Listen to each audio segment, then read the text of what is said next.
kuri Bushenyi.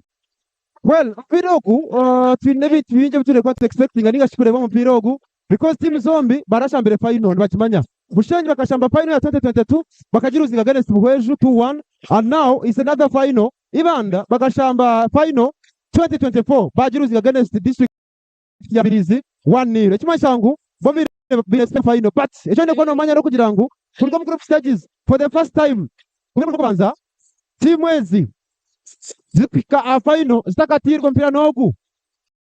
Bushenyi atebere goals 5 bamutebere mu goals 2. Ibanda atebere goals 2 bamutebere mu gole moyonga. Kimasa ku final neza kwa ni message cyamana munonga namumaze nko kandi Beckham for your own information omu Uganda yonesha zabatiro tayari West inde kwa no manya kugira ngo na munongo bamaze nkogu ba champion ne basya ningashi Ibanda Bushenyi because bakahanguraga bombi and again twari mu changes nyamuza sobaneze ko bombi za nogu bafashe cyangwa bisaba bakora ariyacha bana injured and the district ya Ibanda babisinga bamwe abashamba bikugira ngo ari so crucial and of course we shall be see and of course the most important game is obankere beka mutende kumanya omurebi witu ari ya YouTube cyangwa cyamani otera prediction ya ugambere Bushenyi na Ibanda is going to Bushenyi or it's going to Ibanda chance garahanuya omurika abohe. Of course orabanze onasinga omuzano ku kibanchi mayisangu naza kuba yaferwa okwangura final na ibiri ninga chinaza kuba district yo kubanza tuzinga finals ezukwingana ibiri ezachikopo echa akweka we need to be Bushenyi or we need to be Ibanda zakwandire yo kubase kwambira bitambura twenda kuganira n'abazanya mwinji munonga bari yachaye abatayire mbejumbira omuchikopo echa ANKOLE Cup ya Paul Muchurezi bariyaha jukangu na nebera abo bitari mwena mwembi za kuba mbirga mbihangurwa twine young player of the tournament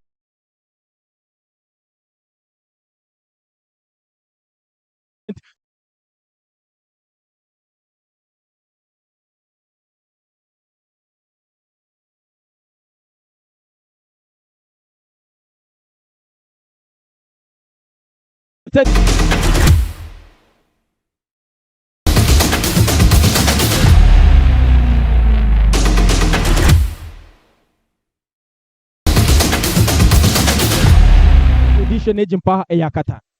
Cyo kubanza nimbaza kwebaza garagaza tournament eji chai okwiza okuzana ANKOLE Cup eji kibase kutuyamba edition yo kubanza okutuyamba kugira ngo tabona yabaza bamucureza abandi bamukunda niba ahimbisibwe bona binji abo turebire nyese tbayamba n'abashaka cybayagamu base kugira piro kubazana mu rugwa mani tubasebe to kubepasa tugire ngo atirisi ka ANKOLE sinabanta bakutujekero kwa higuru ngana na heru yihanga.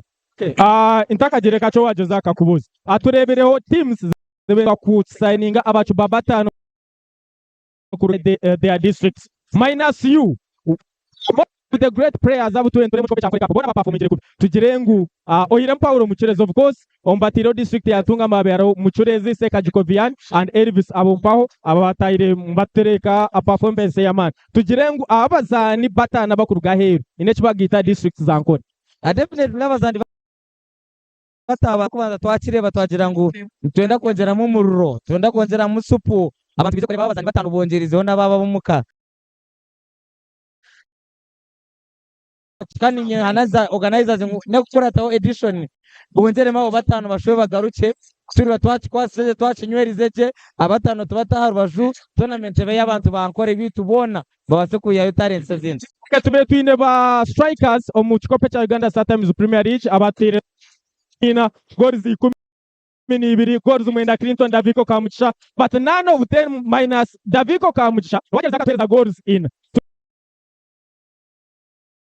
tugire cup aho bukwizira we no shanga bazani binde kwejo mwe bakuprovinga batari babo so Clinton is extraordinary, is a very good player tournament kandi no muri kakati goals so abingi abazana bingi bagateganizwa environment definitely okani mu next section goals nsapanya nyingi abazana toko top scores bari yo mu goals umushanje 8 Paulo Muchurezi orebekira mu team ya ANKOLE Cup on stages group stages quarter finals na semi finals wasekonere ko mu rundu kumwe mu team ejo meze yotireho iyo nko mushambi one comparing n'abashambi na munonga bari mu Ankole Cup edition age no twatinga level ki icyo kubanza edition age izire n'amani mingi kira edition zenyuma so ko gwija uri Paul Mucurezi ningo nikamukunda ne Hilary wano ijo ine kwe hayo kwenda ngo at least abantu barebe ekibija kureba you don't disappoint them mweshongo zwa kuza stage yayishongora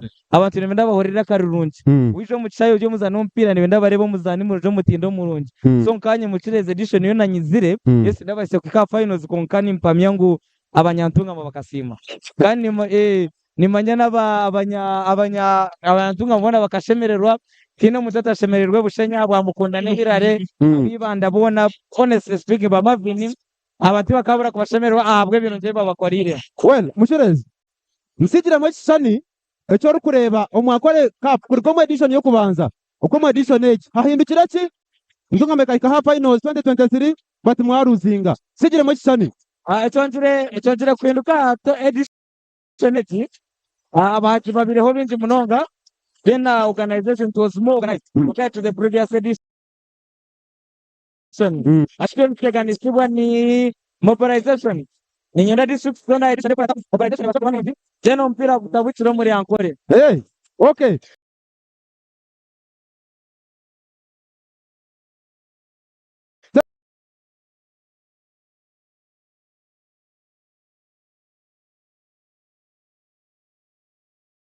Ela shani mbahajira bombi Bushenya kanyi hamuko kanyi ne mabanje Tengo Bushenya okusinga untungamo tujenga untungamo ekeru wastimaru Bushenya tunga bekeri timu no ndikira Bushenya but it wasn't just our day wakati kumanya twenty to good manya tungamo sorry Bushenyi na ibanda squad be interesting game wakati nabatungu amana kumene bwana nivinganisa naba penalty zaba. Alright. Ogwe ni Paul Mucurezi kandi bagambona wena munonga shonga nyinji. Of course tukabera ibintu nyamwinji ari Ankole Cup ku edition yo kubanza kuza edition ya muheru. Of course twisira tureba hensho mutambura. We believe ngo on edition age impindikazo basikoni zibaho. Of course zibe zirinsa but we believe maybe at one point tukantureba kandi ibintu nyamwinji bikwindika. Backup. Okugira Mucurezi byatugambera. Edition age hari ibintu binji kandi turebe tukana na munonga bebero mu edition ya hwire. Tugire ngo ni improvement ompira gwa Ankole gurinkahi of course improvement banze yabaho kozesa abana bo muka 20 na nabana bari kwingana patano abacuba ni subira kugira ngo nico turebere Ankole tournament this edition ari kubasa kubanegera man menshi twine one of the legends abo mupira gwa Western Uganda amamoro kumakatijana man omutuze Bushenyi murabire mu stage kikurebeka mu maika a final amuntu rwanyu gwa kabiri kandi jangu mwetebe akanise muta this edition kuja baba si umuzaku wamwe aba district yo kubanza singwa emirundi ebirafa mwebare kutayisa abatayaro west kandi Bushenyi turede abukuba finals tukushinga tukora tukutsinga ngati ka finals kuno ko kuchimanya kandi noreba na formation yibanda na ya Bushenyi zona nzishana akwani banaika conflict ngira munonga so nchere kangu Bushenyi performance yayo ne batakunja kuonera konkani ibanda turi kujinakirira omutako manyo mpira tokuza time ani ibanda ka finalist nabona tukakubaho ka percentage nka 45 out of something. Okay no mamuru kumakatijana mani omutuze omwe omba sports analysts even commentators kurga omurugwa izoba kandi enzaro ya district ya Bushenyi kandi omwe omba honorables honorable kansara aba district ya Bushenyi atwine honorable kurga omu district ya Ibanda and Ibanda nabamwe abari final edyanyakaza butugire ngo imenka ba politicians leaders muchikozire muta kugira ngo Ibanda etunge chance omurundu gwabo gwa kabiri kuza final za Ankole Cup. Mwebere munonga bakutureba n'abaturishirize biraka n'amazina n'inyaga Peter kandi member wa parliament w'Ibanda municipality. First of all nyenda kusima abanyibanda mwena abo kwagira timu yanyu abo kwagira timu yitu kure amtwa finals kibire kitorobi nzika tukatandika na districts 13 kokati kusanga mu districts 2 Ibanda na Bushenyi finals feshi chamazi konkacho bachikozire bonka konkacho kolire hamwe ka timu kabebembezi kabazane na nimwe abahagizi abo kuba abahagizi nimwe mbire muri yo muzano wa 12 akishayi tubasima munonga we can't take you for granted lobo kureba hakishayi abanyibanda nabo kushiraho bwingi kandi yenda kubakaka sango chikopera izo bazikireta echo kubanza wano buza guchikozire tuta tubanze kweyikirizamu ibanda ine talent konke turetari etari top 2 ibanda tuyina abazani bingi kandi n'abaana bato bakunda eki bakukora bena n'abebembezi bitu ab'ibanda batwatiireho na ba sponsors bitu nk'oku okureeba asati zitu nk'oku ziri batiiremu sente nomanya omuzaano netamburana na sente so kureeba ngu abaana twabanza twabagamba bagire discipline kandi bakunda eki bakukora batakareebera on quick wins konka bareeba ka final tukakibasaba batusya final kandi tubakakasa ngu tubona okufuna ekikopi. Honorable, imwe nkaba leaders ba district ya Ibanda mutire ekikwinduka kina munonga edition yawire mukava mu group stages but now mwizire my cup finals mutireho bintu biki na munonga bibasa kandi bihinduka mu edition yawire na neki hati noreba Ibanda district ine ba MP bana tona tukasaramu twayikoramo omurimo niyo biza abantu abo bwa chairman bampo bwa chairman bwa nkole campaign tobire ni making sure kureba ngo naronda ba sponsors ababasa kuteka musente nanye nko muntu wakwamba sikwateka milioni 20. true then no kureba twakwata kuno kwencouraging abana sometimes nobota kwetaga sente zonka konkana no kugamba abana abo nko muzire noreba hini zira n'abana baho mu kampu bari kuominga kuti kwebaza aba ekyo kibagarira abana kiboreka ngo tubari bonka konka barina n'abebembezi babo omuswagenge. Finally prediction yawe mupira ku Ibanda of course basekwane basupported emizano ikwinga na mushanzu Rose mukaga na win emwe prediction yawe mupira ogo prediction yeri izoba finals noreba ne beri finals konka kubatera gole M0. Oh wow. Honorable Agaba Peter, that is from Ibanda yatugambira M10 ahabwa district ya Ibanda. We still believing at 1 point. Secondary final kandi kugenda misho kurungi mnonga and remember it will be the first district okwangura empakezi na mnonga omwakore cup revamped nigashi kugamba change de basikwane hiriko bebiti nyamwinji and we still believe ngo sakwanza kufuna kandi ebiti y'abantu minwoga. Pekam Ibanda of course it in second final yabo at final yo kubanza ibashireho bakasinga rubirizgore M10 and we still believe in spiritual basika mabaje nkogu. Do you know manager wa Hayes of course eshonga nawe atire minji munonga manager eshonga nozireba man of course final ni final ya katano mwakore cup and Hayes ebasikona iza for the first time okuiza kwa second bateka minji munonga supporting ankore cup enteka zemereza aba final abantu bagambira manye abariyo kabatakizire bayika hanuya kumanya binje birya awe bari munonga kandi abari tayari TV abantu batureba tubasima tubebaza ekiriyaha koryoko yafego kintu cyangwa munonga tutabaheje recruitment experts turesina no kugira ngo ankole district tournament ejinemwe ekikuba ebase kunaitinga abantu bona kandi ine abantu bona bisokerebe mfireji okugira ngo ebase kuteka wembera edition ya katano kandi beriye njawulo munonga soko na companies zone zamani tubase kujya kandi wateka mugenda. Well warareba nkore ka page nana okwe kwase ku rating abantu nano ompirana n'abantu communities zirumu district 12 na state emwe. How do you rate ankore cup na n'abantu benyina bankore ningasha bari mu ndembe zindi is out of ankore how are they rating? Wabale munonga amasaza ka central region gakagi na man mingi but trust me believe me right now musono rya TV ariko aba numbers ziryaha nano warebeza bezya semi-final na basa kugeza ngo ankore district tournament kandi basa kuja kusinga man other regions ni traction hango munonga swat kandi tutereza picha yo mpira kwa western region omyaka mse tubasa kufuna abana barabe bazo omuspali bakabasa kutuzwekera ahalefu ezamani. Manager imwe nkaba sponsors ba Ankole Cup orukutera omuranga abantu ba sponsors imwe numugasirwa ki omurye cya Ankole Cup awe bale munonga on marketing niba kujangu numbers can never lie wari abantu abarya for as long as brand yawe bakigambaho ni cyane kimara kandi ndishuwa jo twatura Bushenyi we already have numbers on ground numbers was funere abantu bandi baregisteringa kuko tubagamba ngo cyo kuregisteringa kwitu no kwabuca. People are doing it well and they are enjoying it. Tero muranga ba sponsor abandi kwiza kwezumbiro mu Ankole Cup. Company zone zigo kwezi kubasa kuyambaho empira nkeji ninga abana bato eminyeto mito babase kucerera omweke nkogu bateke musente kubanga kinjacha yambaho public kugira ngo base kuze revenue. prediction yawe turi kwendera Bushenyi na Naibanda no hari kutwara nyewe ndahape kugira ngo Bushenyi rya finals kubanga netwa numbers etwana vibe Bushenyi n'abantu ba vibe kandi bahagera abantu munonga so we believe yukuza kuko draw then urasingo mubwina kuza kumushemererwa.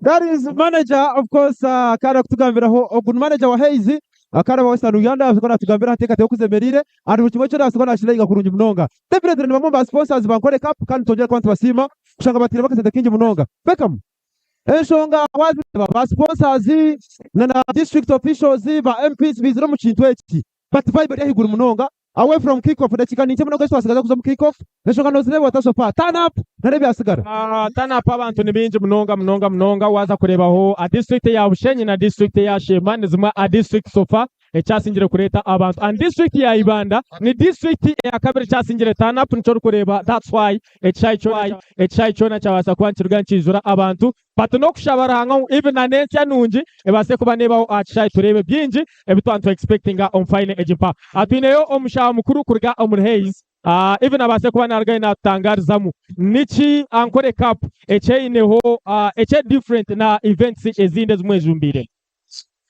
mwebare munonga mwebare kwija kwagira ankole cup ompira ogu nokugitanisa region zone homwe na cyazezabeza yeho so mwebare kwija mwingi kandi nshabangu no mwaka uguru kwija mwejumbiremu mwizire kimwe umbingi akacengere nice kirungi cyenyine cyo mu ankole cup tureba companies nyingi zurumuni zezumbira mu sponsoringa ankole cup niki cyenyine ecumuru muntu mugobo mu ankole cup imeka ba Haze ankole cup nkuko nabagambira negita zona ezo muri ankole district zona kandi products zita abantu baje I for 1 biriya experts twara abantu aheru so abantu bona bari kwenda mirimo bijyane batishanga tubahandikira busha tubahereza na rono genda kuri anokora sente no gumano shashura mpora za ticket na visa then no batakwetungura ankole cup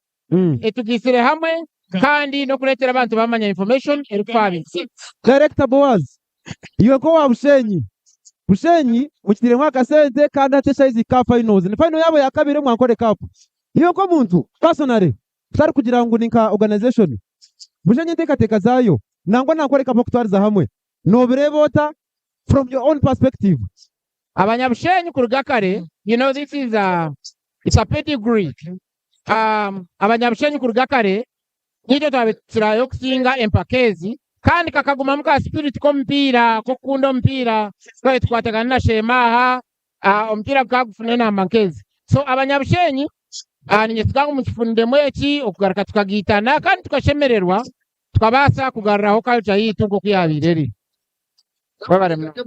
Of course that is Director Boaz kandi twagabona we anshonga za ankole cup of course naona tugambera of course na mayangu no muhagizi wa district zombi because takushosoramu abukuba aba Haze bakushosora bakugira ngo go Haze go better twokwe yes indeed twebare ko no hagira ankole cup kandi dokongera kwantu mufunana munonga bakutugambira hanteka te kuzemerire anyway aho rubona kuturebera cyo kurenje cyamana munonga this is ankole cup final Bushenyi versus Ibanda mbabugana umuntu kubanza of course bari makonze n'imana munonga tumanyangu twasiko turebaho district ziri muka antungamo Bushenyi twarebaho Shema ituri na munonga waze nkobwa hari akabohe tureba ndike ziri mbara city mbara district twareba Ibanda twareba district ziri muka akashari twareba mu Rubirizi twareba Buhweju Kiruhura n'abandi twino scout kurwo mufufa arhanu ya kandi coach the professional coach binyuma manyaka gorora arhanu ya nitwe noza ko no tugamberaho ankole cup team zizire omu ankole cup page omudishon age ugaruka reba na fufa nkafufa na munonga aituri kumanyangu fufa na sponsoring StarTimes Uganda Premier League nore bota talent ziri mu ankole no munonga kirenka ati eteka yitu ya fufa ekintu eki fufa tugenda tusitama tukola researcher Bueno Western Region wakampa license ya scouting then turebe tusupervising ababazanyi abanyankweje babaso mpira ninga tubakubasa mpira so far abazanyi bona abaya national team ya West ya national team abanyankole like Hilary Mukundane tumureba ali ya national team kize munyankole konka buli omu kubanza bakabanza abatakukola kibatakumanya ky'abanyankole babasa ki omupira kyo kureba FUFA ekikiza tournament egumize mu misho kandi na nyenyi mpamya FUFA ni kukigambira buli timu Stia buli timu bagiheze mpira 20 nka FUFA scout. Okay, omwami nyenda otukushobora yo Ankole Cup omwiza scouting zo talent zirumu ninga talent zirumu ya so far talent zirumu ina abazanyi abatunjire chance abo kuba empira ebimwembire ninjireba konka abazanyi nka Ambaraste tutunjira omwana bamweta Bruce ogwa arugira Ambaraste national team under 17 tweze kuteka hizi na yeye saa yona nibakumwete. Okay, yabare mnongo. All right, that is coach Gorora. Of course atugambira hona mnonga bakora kurugo mufufa and I truly believe ngubona entekateka ziri kurungi nza kwantfuna hona rebo anati ogu no munyishengero musharo munyishengero ahabwa Bushenyi na batugambireho Bushenyi ekibaza takwiko mu staging cage ya man mnonga most especially omukire nkaka tine honorable Anet from Bushenyi and of course no mucharo wa man mnonga nagira bemezano one address code of course nagira Bushenyi kandi no munyishengero wa Bushenyi urareba twakwakira mbe za Tar West turamusamure bitandikira hanuya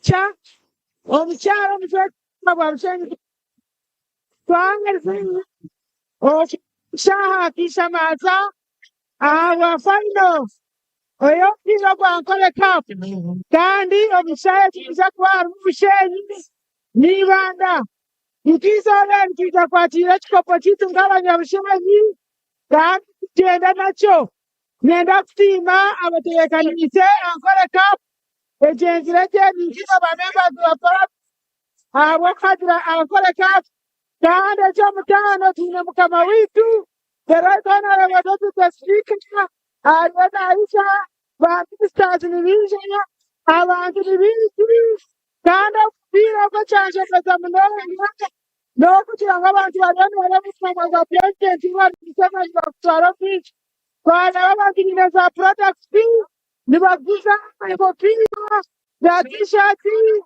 ebyokurya ebitabo bijyaha ekiriro kigenda omushi n'imyenda z'abanyabushenyi abana bita bose ababiki biza hano yakwakisha kubahanyaza paipu murebera hose kubite kopo tukitware kaba readers mutireho buryo kikurebeka Ankole Cup this edition yaba successful Ankole Cup twanga members ba parliament kisupportingire holistically etakubanza tudire mwetente nyingi tara member parliament atagira mpiro ekyakabiri kwija okukwatira kandi tunetwakinjire twareba na minisita bakwija abapira yubaryaha ekintu nekyamani twakikumizeku abokuba Ankole kwekuwa yamani obulyo bipira nitwe aba Ministry of Support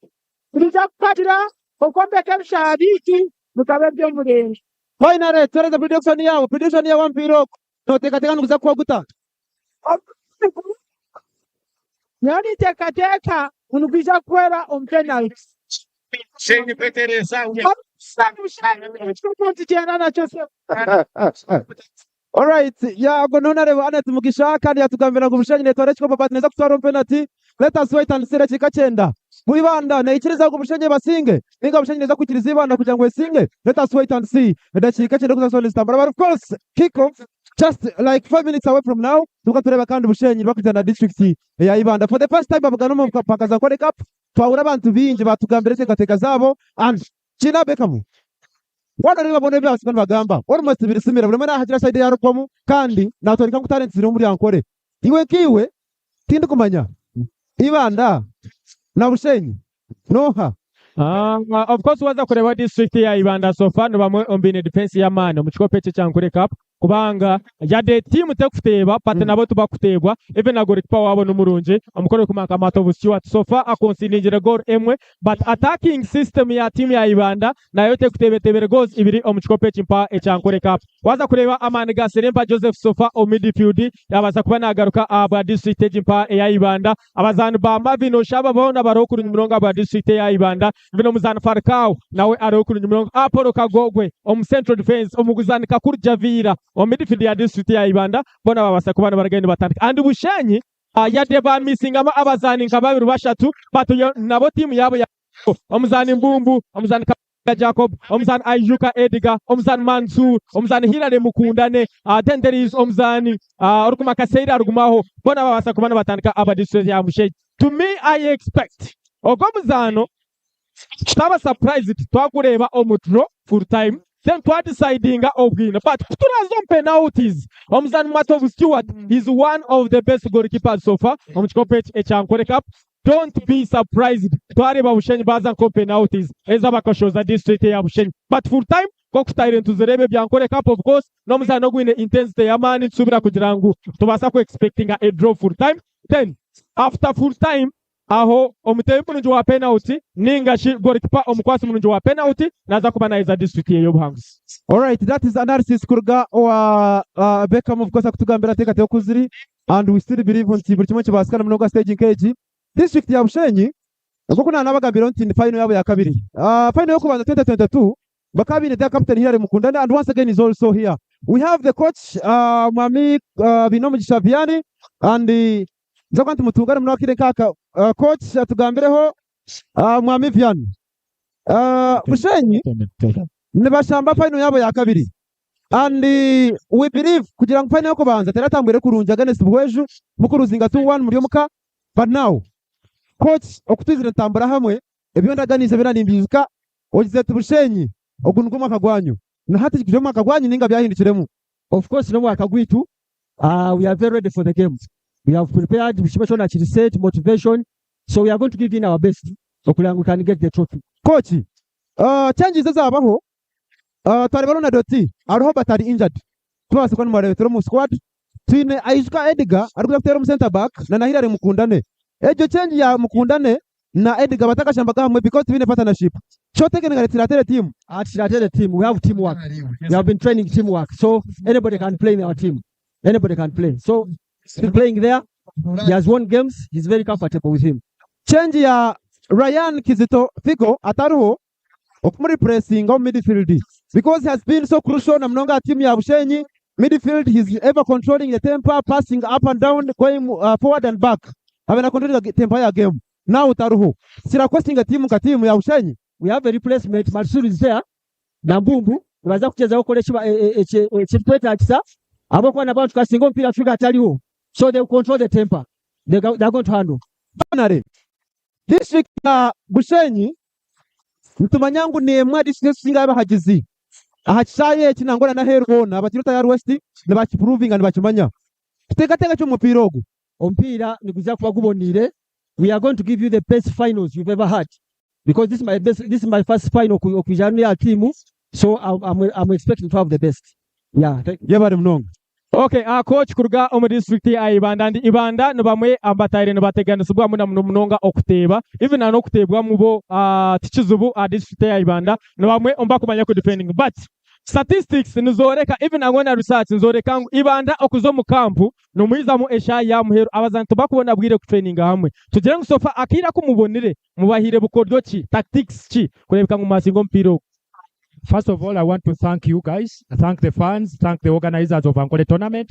Going back to the question you asked of the limited time, we know we have 5 players from outside, and we have most of the players who are in university who have clubs. Clubs are in pre-season, and we don't own the players as districts.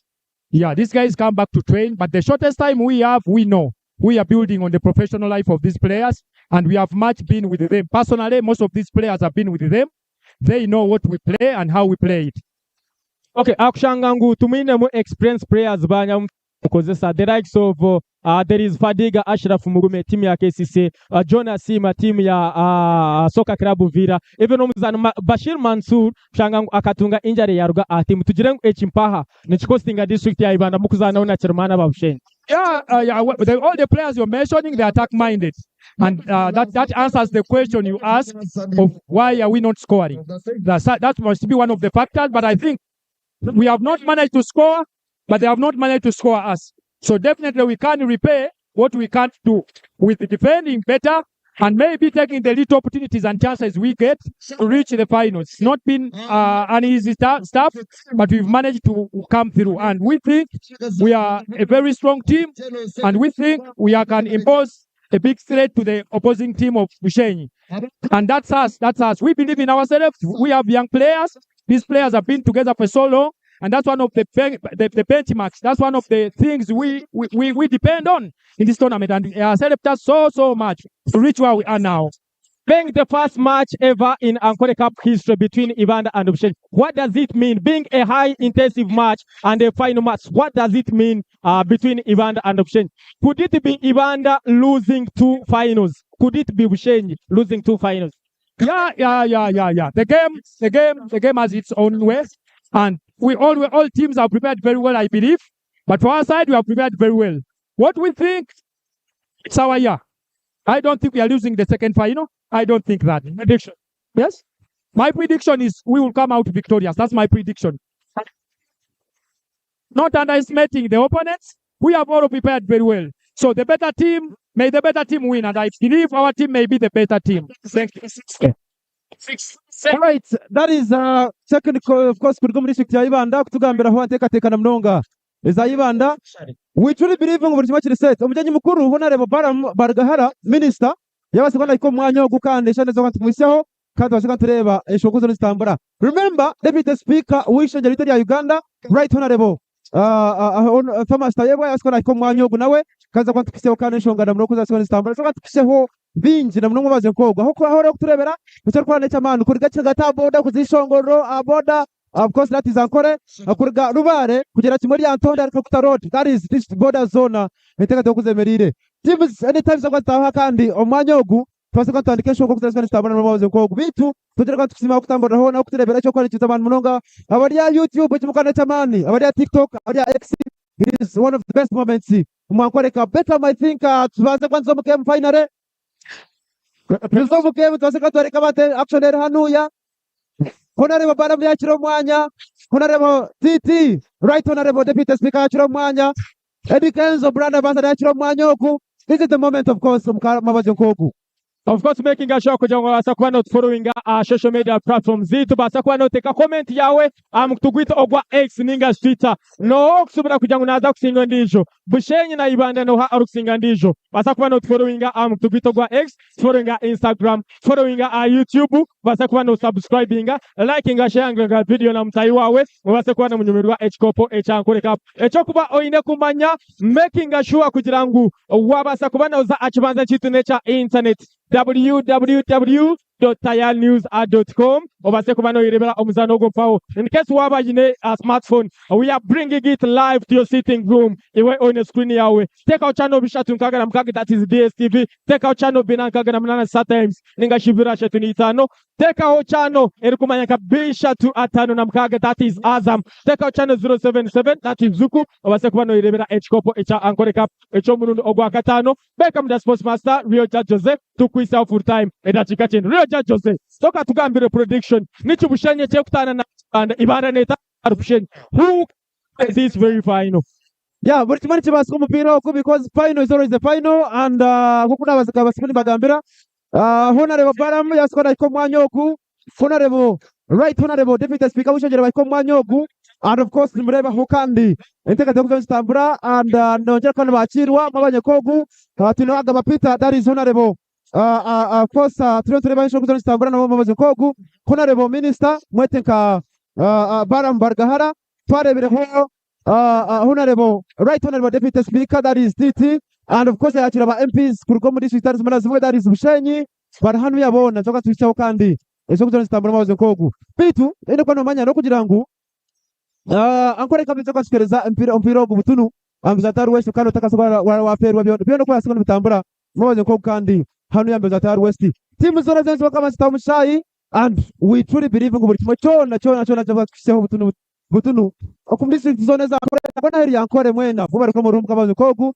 and Diana na Beckham ejo kusoronze kurujya mnonga mubaze kogu twakwa tukisheho statistics aba team zezi biromanye Bushenyi izirata kwikapa ino zezi ibanda kiraza kukomoka mabaze kogu mu final keji y'amanu kandi mubaze kogu nyamurungi Beckham team zombi zirwanire kukapa ino zikeji yeah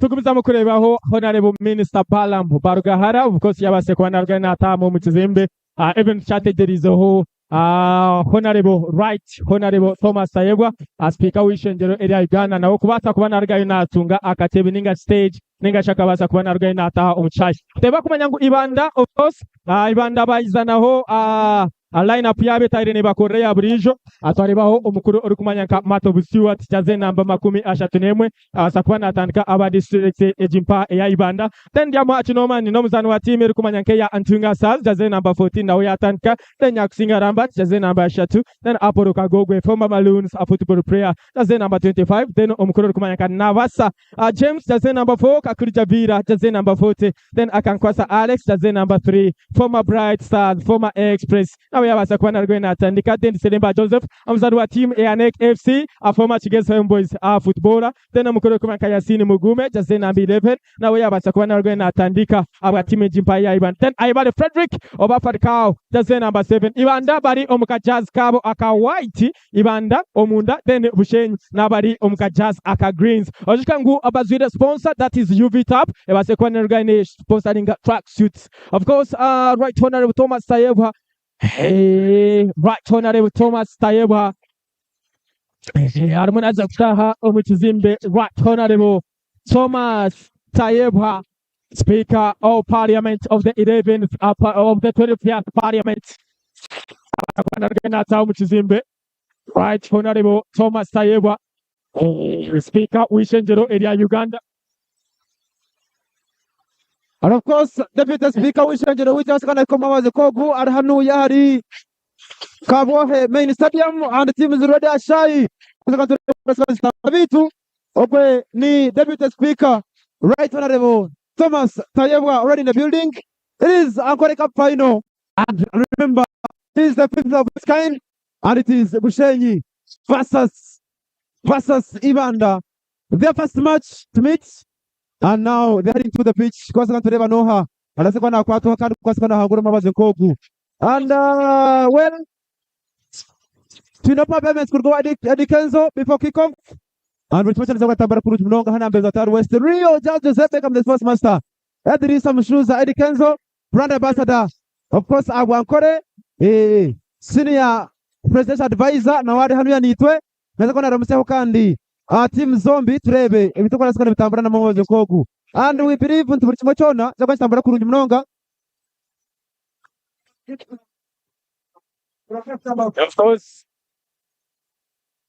Of course, right honorable Thomas Sayebwa, honorable Barugahara, then Edikezo Idrisa Musuza, barumuru baramusaho district ya Bushenyi tureba Hilary Mukundane, captain Hilary Mukundane wa team Ejimpaha, ya Vipers samena wena district ya Bushenyi, barumuna baramusa abazana umpa ba district ya Bushenyi, sai abazana baseyina arpaho abazana ba Mbumbe Edwin, abazana ba Apollo Kakokwe, abazana ba Mansul, of course. We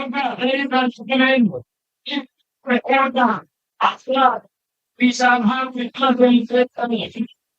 We should have enough after greeting.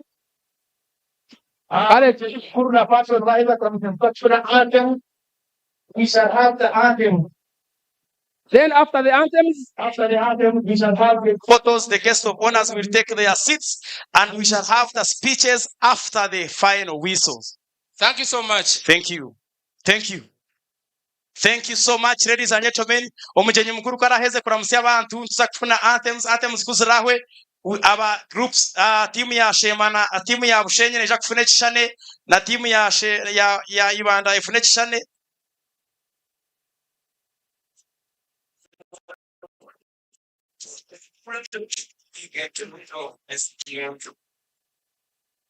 Ladies and gentlemen, let's have the anthems. Let's have the anthems. Right Honorable Speaker will remain where he is, and our guest of honor, DJ, give us the national anthem. Katusabe twetereze.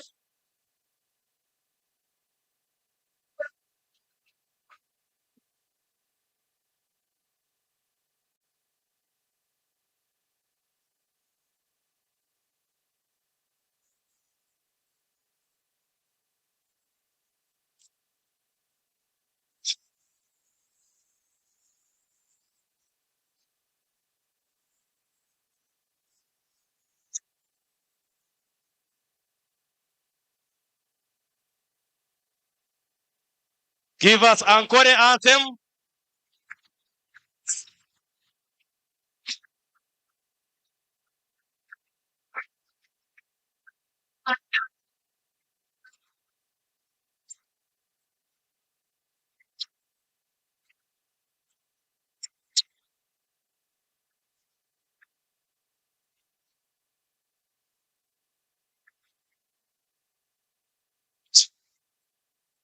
DJ,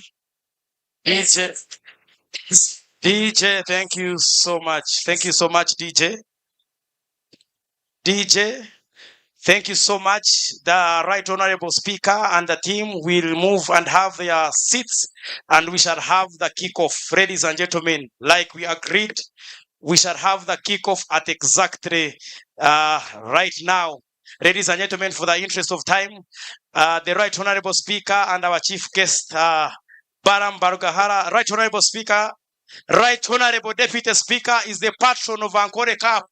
Ladies and gentlemen, kandi kwaraheze omukuru owekitinisa Baram Barugahara izobera ryahata ryahaboka abwa accountability aryahabwo mpira takuza kwata muntu wena dekamba hereze order nyowenka MC hati ninyo nyino bushoborozi omwami Baram Barugahara izobera tarakwate bantu kwerekana ija kwato mpira Baram tarakwate muntu wena kanda accountability yo mpira teroho waba no gender really ejo nza kujibuza rohanga. Ladies and gentlemen, we are going to have the kickoff.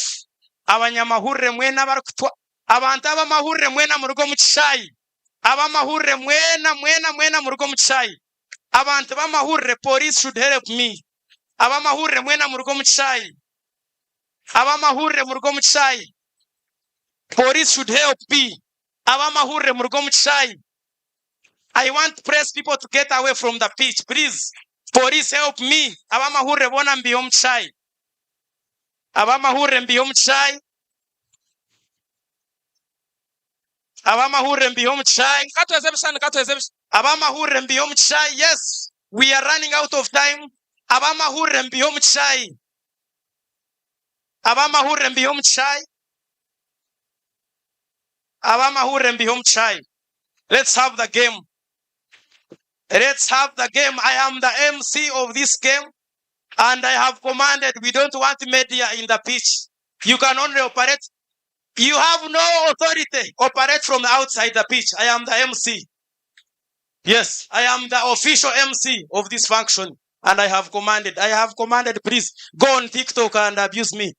Ladies and gentlemen, we are going to have this game live on Tayari TV. And we want to thank the Tayari TV that have partnered with us to have this game. MC obuzindaro reka tugitware tugihereze bakama bayo. Yes, abaja kapira. Kandi nkokuna nagambere omukuru Baram Barugahara ryaha taryaha kwata abantu izoberi. Yes. Accountability neja kutandika nchakare. For today we shall enjoy the game. Okay, for that reason, let's go live. Let's hand over. We are going live. Yeah, okay, DJ kwata mbutere tukatubase kubantu tutandika mpira tuzomucheka cyo kubanza aishizo lebanyeta DJ says of the best of Uganda, best of the best kabaka wa local sport inyenda kumanyisa bintu bibiri DJ kwataramu abo kumanya ngunaba mahurira ba TikTok abatine kamera mutateganisa oguno mpira tukivuru numanyite tuyina Mario twaturyo mucyo mpira no mpira twenda politics twe twagambera turusane.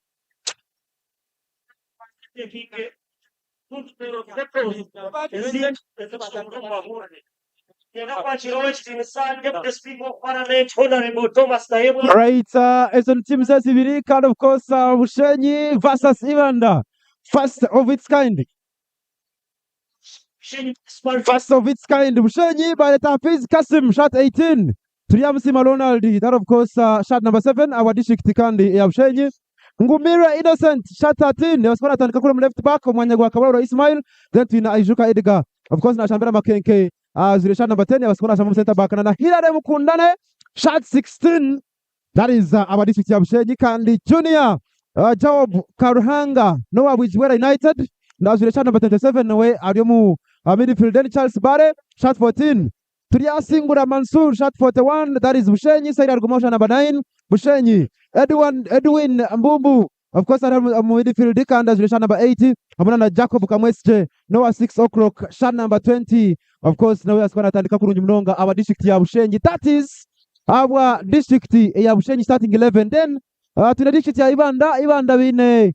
Umusigazi Matov Stewart clean sheets mukaga atebra mukore moyoka wamizana kwingana mshanju kandi of course wasikana mafuna wine moyoka there is ndiamu hachi Norman wasikana leko mu team ya Ankole on stages emirundi ebiri that is our group stages nangona na quarter final rather our semi final that is ndiamu hachi Norman shot 14 then Yakasinga Rambat shot number 30. That is our district ya Ibanda. Now we are going to take muka left back. Then Apolo Kagogwe. Shot 25. Hariomu center back.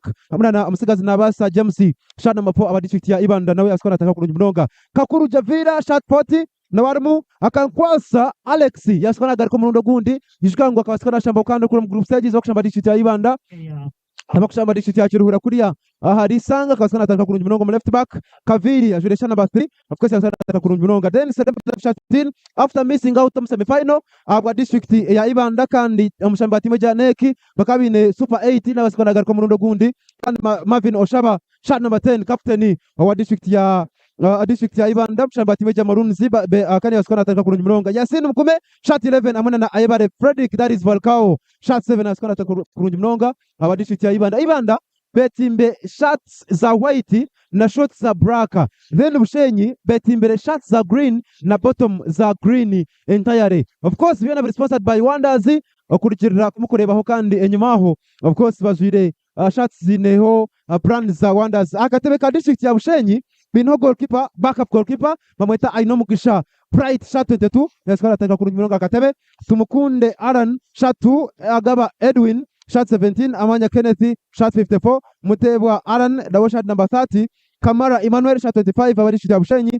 of course, Mwesiga Mark, shot 4, then Kochi, Mamweta Viani, Vinomujisha, Yaskara Kandabwe, Yaterza Timwe, Kurunjumnonga, Avadishita Bushenyi, then Ibanda, Akateba Binohomu Juni Raymond, shot 33, Muchurez Robert, shot 9, Fahadi Tumusime, shot 18, of course, Badmutunga Owen, shot 21, Tunamushun Arnold shot 13.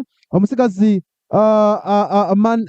Manikaruhanga just a shot 80. Usama kwa shot 20. That is our district Ibanda. Wasikana tanika katebe Kurunjumnonga mwabazi mkogu na mnonga mupaka eza Ankole Cup Grand Final mkaba chabari mu district ya Kabare abarukuriye muri Kigezi region okutwariza hamwe mkaba chabari yoko muri Renzo region mkaba chabari muri Ankole region. Kick off of course right away. Bushenyi ataka Kurunjumnonga kandi kwine Musigazi Hilare Mukunda Yaspora Muringwa paka wa goalkeeper Stewart Matovu our district kandi ya Ibanda.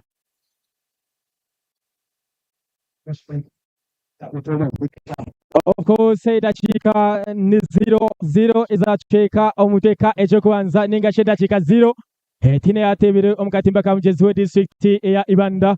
The district ya Bushenyi, the grand final of ANKOLE Cup 50th edition.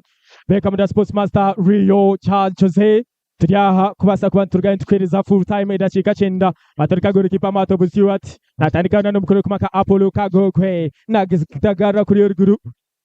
Tureba umukuru kumaka Jose number 4 mwete nabasa James passing opira mpora ndiamu hachi Nomani ndera pass nunjanuya nagarekana nabasa James Haria Akrai nabasa James center back badisiri ya Ibanda nazana Sibura Norman crossing mpira Ajuka Edgar Jose number 10 argaina yanga Ajuka Edgar naisana passing Kurunjumnonga mupira Ajuka Edgar passing mpira niyo midfield Patrick Akakurita pira passing mpira Seremba Joseph Jose number 15 passing mpira Haria Harai ndiamachi Nomani one of the best ndiamachi Nomani nakora kabadi hanuya ndiamachi Nomani na yatumize mbashare ndiamachi Nomani na shara mutani yamisamba mutekansa bajangwaro free kick Bachangu free kick na ya district ya Ibanda.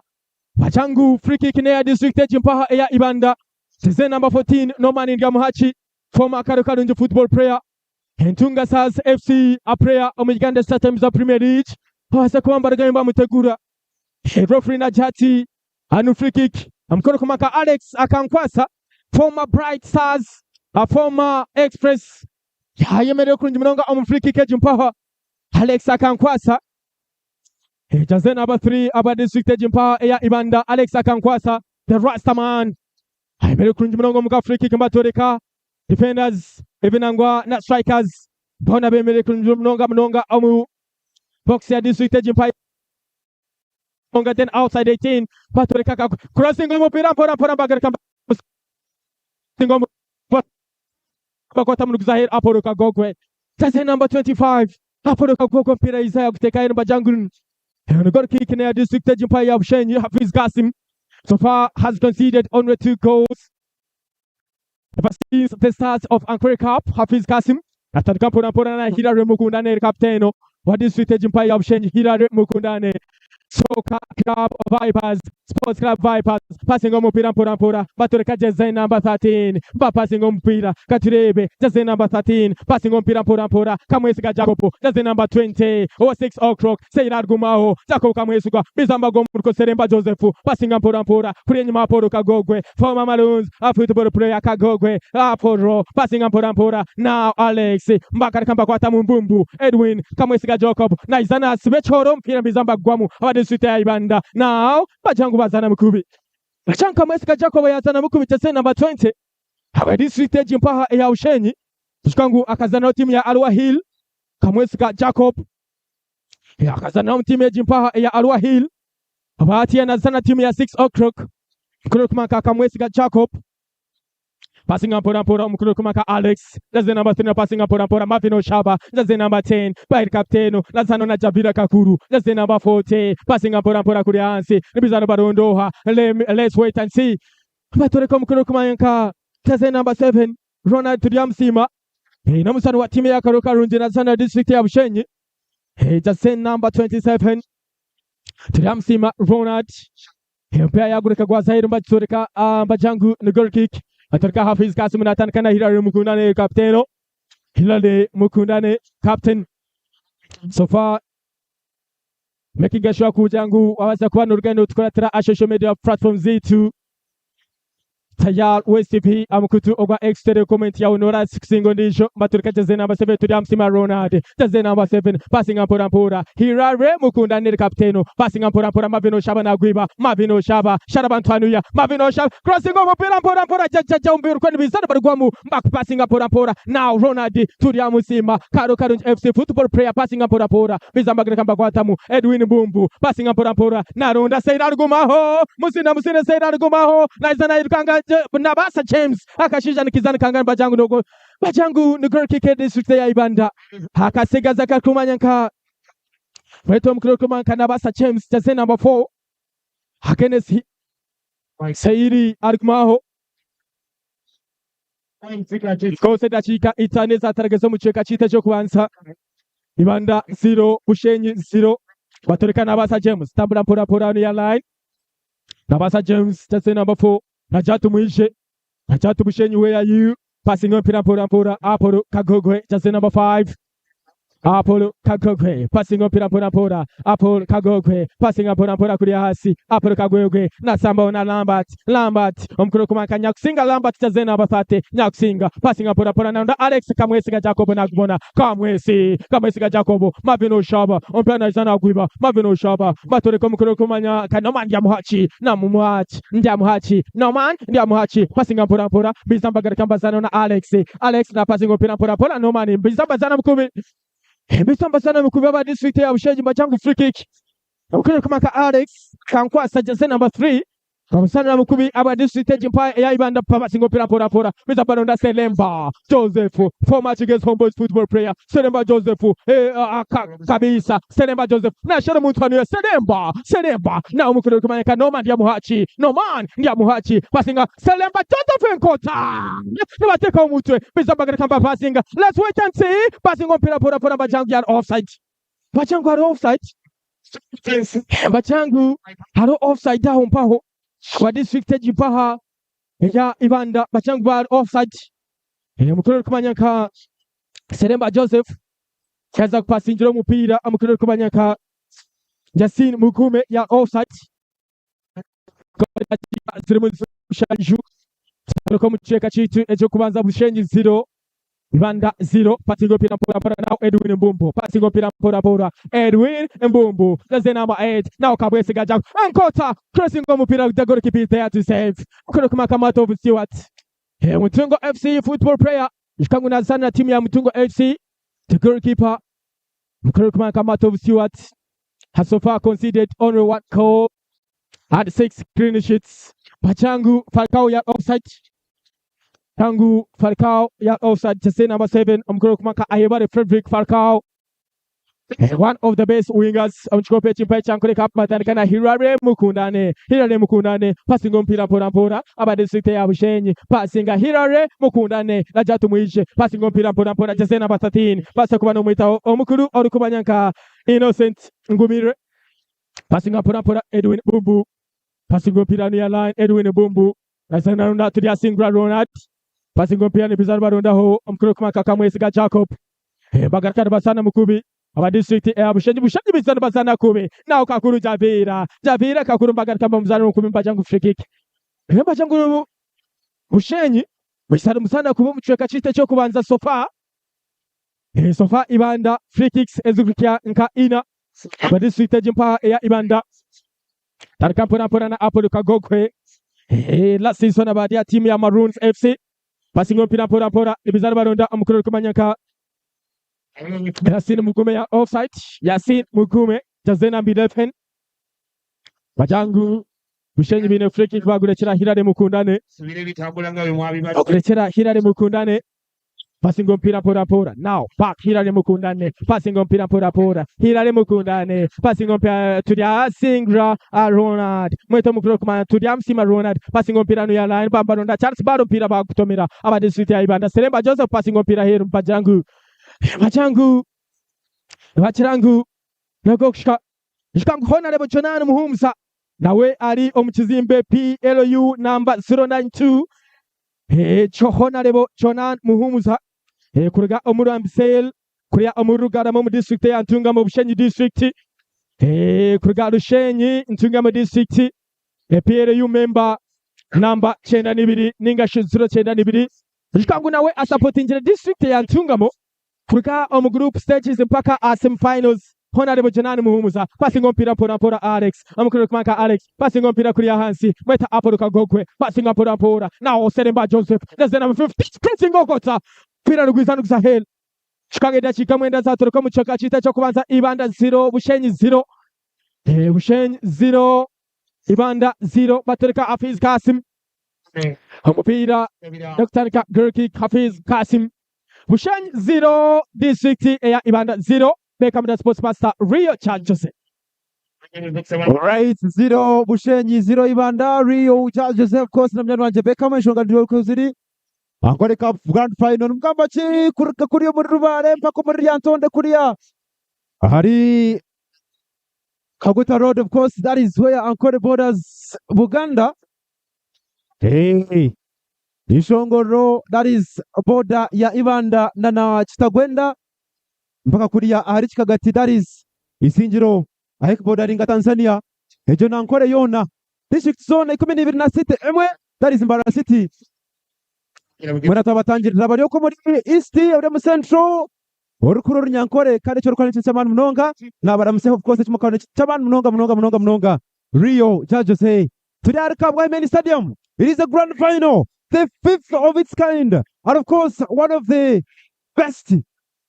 Uganda yona aiturugambira turi mu grand final tulikuwa tufuna champion and champion oku naza kubona umuntu goko kwanza kwasikora hangore mpakezi bishukangu hari Ibanda na Bushenyi finora hangure mpakezi but remember bona barashambiro final omu editions ezihingwireho kandi enyumaho Irare Mukundane shambati meja bypass na pass kwa pira kushanga Junior Joab bagira ngo yashamba kubiganja shambira kubi mafino shaba heza kuba eri free kick shambati meja Maroons mwete nka mafino shaba former Karoka runji player of course shot 20 shot 10 kandi we captain wa district ya Ibanda naza kubana kandi bwe nafuna free kick Joseph Seremba Isaro ya Ibanda former Chikezi Homeboys player shot 15 ibintu byamutambara kurungi munonga ba Hayes bakugira ngo atiri bakaza kenje munonga ukurebe nshonga ziri kutambara kurungi munonga nokambaki kandi mwena bahagize ba Hayes recruitment cyuko cy'abantu munonga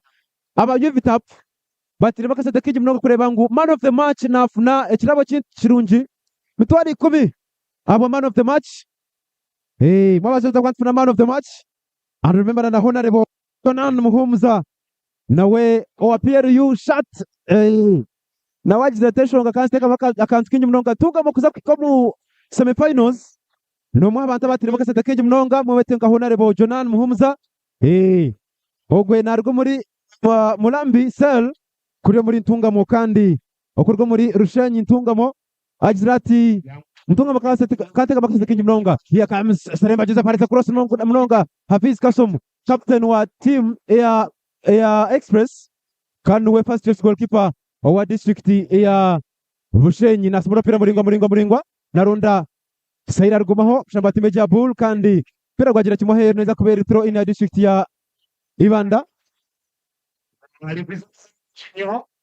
of course twatorekaho Noman Liam Hachi right back aba district ya Ibanda kandi no mushamba time ya Tunga Stars FC Mumpaka is the StarTimes Uganda Premier League. It will be his first season Mumpaka the Premier League. Charles and tureba homsiga side argumaho batega alliance refana jirangu free kick ya district ya Bushenyi. Nabasa James shot number ina. Bashasa kwana shamba kubikanda ba district ya Bushenyi.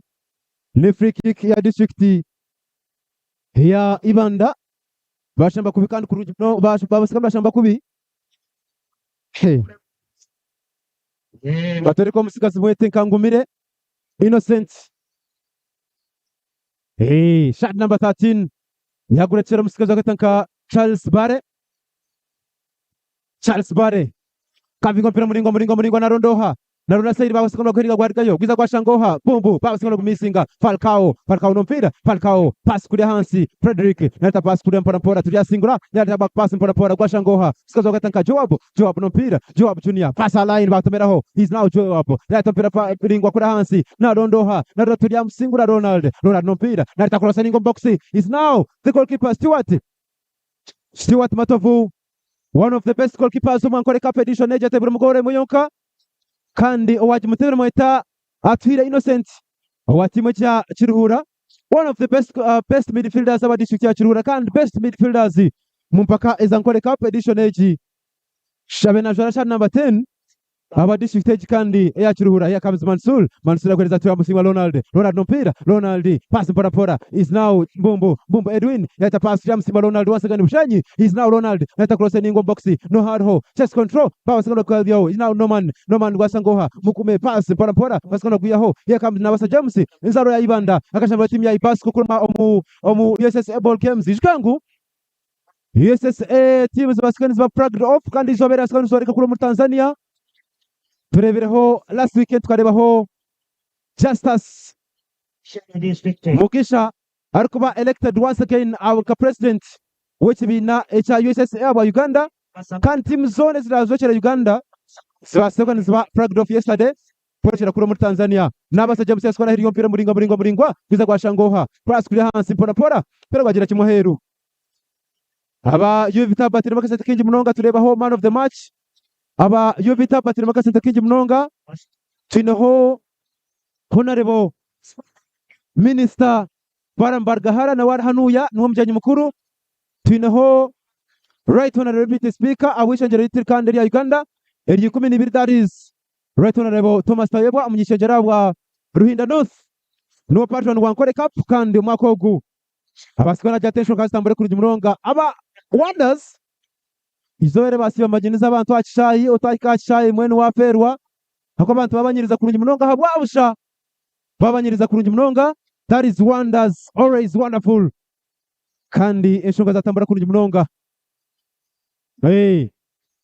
tangaza batiri akasenta kinji ntore cross ningwa Charles Bare box one Matov Stewart yaskona nyeza kurungi munonga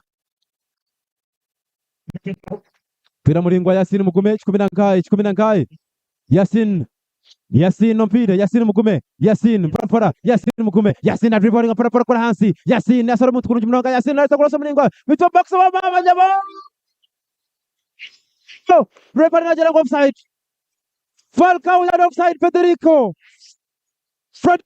Falcao mwetika ayibare chat 7 ya offside mama nyabo Frederick ya offside Frederick ayibare shot 7 ya offside mama nyabo Bushenyi cannot believe this Frederick ayibare shot 7 Falcao former Ibanda Baseball FC ya offside kurunji mnonga kandi basikana bagisara gorejo bagisara kurunji mnonga mama nyabo what a big moment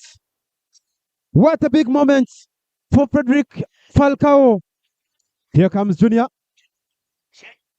here comes Mbumbu no mpira pass kura hansi na tunatira msima Ronald na kushanga kurunji mnonga asikana na kushanga tulia msima through pass ningwa na rondoha tia mfuna sairi kanu mpira kwa kura bera mchimugo wa goalkeeper Matov siwate nwa ino mpira aba district ya Ibanda one of the best goalkeepers clean sheets mukaga homisano mushaje atebera mukoro imoyoka Stuart Matovu goalkeeper wa district ya Ibanda rwa mpira kurunji mnonga pass kura hansi na aporo kagogwe shot 25 mshamba timu ya Maroon zikandi mama zogo no mshamba timu ya Ibanda nawe yafukana simura pira muri sekondi kugera kimwe heru kandi neza ko itsiro ya district ya Bushenyi numugamba ki abagize wa district ya Bushenyi ahi muri hone kimukorera ikintu cy'abantu munonga tongera kubantu basima mwena muri district zone za sekondi participating abuhweju numugamba ki banyana banje abarubirizi mwana wanje Jamaica family che Jamaica n'abasima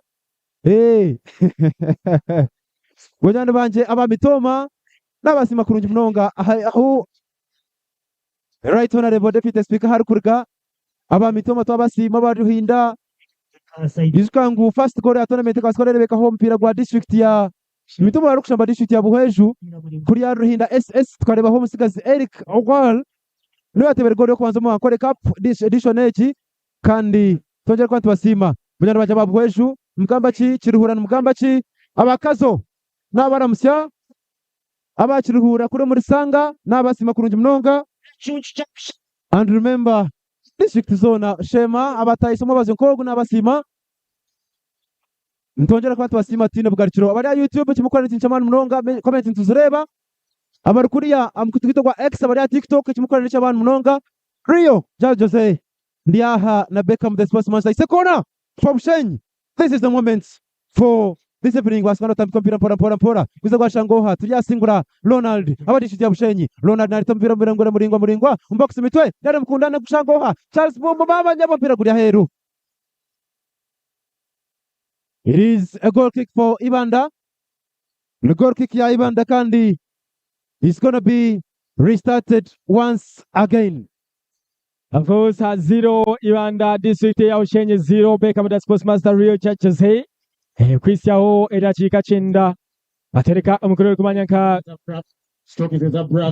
sen number afo umukuru kumakana pasa James shira ya chumura chicha wasakwachiza chizaire batoreka ngumire I'm hard passing on pora Ediga back to ngumire back Ediga that's number 10 he's Afande hey Makenke Balax Football Club passing on pora Hilale Mukundane Aisana Jatu Muishe el captain Hilale Mukundane passing on pora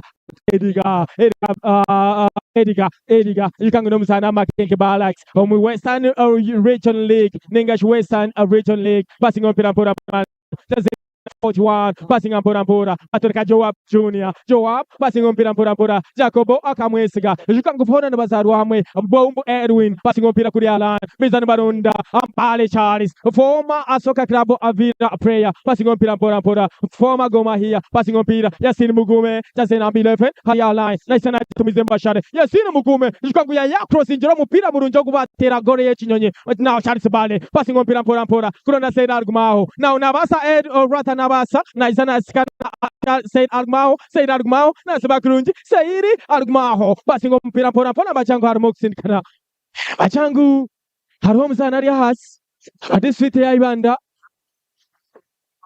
batoreka omuzan orikumanya nka member aba district mpa ya Ibanda Marvin Oshawa hits down.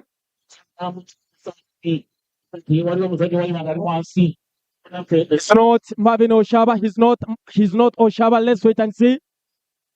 Selemba Joseph, just number 15. Selemba Joseph from Sanwatimianek FC. Pakistan Uganda StarTimes a Premier League. For match against Homeboys, a footballer. Selemba Joseph. Kangwa Kazano St. Kellad's Nyachibare. He was their captain. They managed to win regional trophy. Korea Omrichigezi. Selemba Joseph. Sana team ya Chiges Homeboys. All time top scorer. Our team ya Chiges Homeboys. Mpaka is a full for big reach. But now, bari Uganda StarTimes a Premier League. But in Subirangu, Selemba Joseph Nagaruka, our district Jimpa ya Ibanda. Shayona to the flavor affair. Sakureba affair play. Selemba Joseph. I think he'll be back. Selemba Joseph. Edachika makumi abiri nibiri omucheka echo kubanza. Peka muda sportsmaster Rio Charles Jose. Tudia kwisyaho edachika chenda mbatoreka Falcao. Passing on pira pora hirale mukundane Hafiz Kasim. Sana kwata kunyonga Hafiz Kasim. So far conceded only 2 goals, including saving a penalty. At semi-final. Kwata Ainaman Junior. Kwata penalty Ainaman Junior. Semi-finals. Kurukumanka Hafiz Kasim. Passing on pira now. Ronald. Passing on pira Kamwesiga Jacob. Na Shadow Muntani. Kamwesiga Jacob on pira ngwizanukisa head. Kamwesiga Jacob. Bachangu nikona kikeda district ya Bushenyi. Shkangu Bushenyi. Of course, they have an experienced centre back, a specialist in aerial balls. Hilary Mukundane is good in aerial balls. Of course, rather Mpira Yunemiringwa no Mzano Kumakai. Hilary Mukundane. Abasani Kaba Mansur, that's the number 41. So Nasiga Yobaria Abampi. Bawatalik Ramp Tembawasaga a center line. Achangu metumukutera mutu crossing omupira pora bateka homutwe no mukuno kumaka Mabino Shaba Luizanu Shanga Ronald na satim gompira pora bajangu offside. Charles Barrier offside. Hasani no mupira muruji munonga kwihatalika Karia. Aho omuri Buganda Masaza Cup. Timu ya Gor Mahia Kenya. Timu za Rwanda. Timu ya Soka Club Uvira back in 2022. Shangu akateba kosa sipingani 10 Uganda StarTimes za Premier League. Bakpangura Day 17 title Charles Bale. Safana sana timu ya Police FC. Uganda StarTimes za Premier League. Na gwade chikopecha FUFA Super 8. Na mukuru kumaka Apollo Kagwakwe. Na chatu Mwizemba Shari. Apollo Kagwakwe. Crossing omupira pora. Na sana ndo mukuru kumanya Yasin Mugume. Mpira nugwisana kusahiri. Selemba Joseph Jikangu yabasa kwa na garuka Selemba Joseph just number 15. Sarwa timu ya Nick. He's back.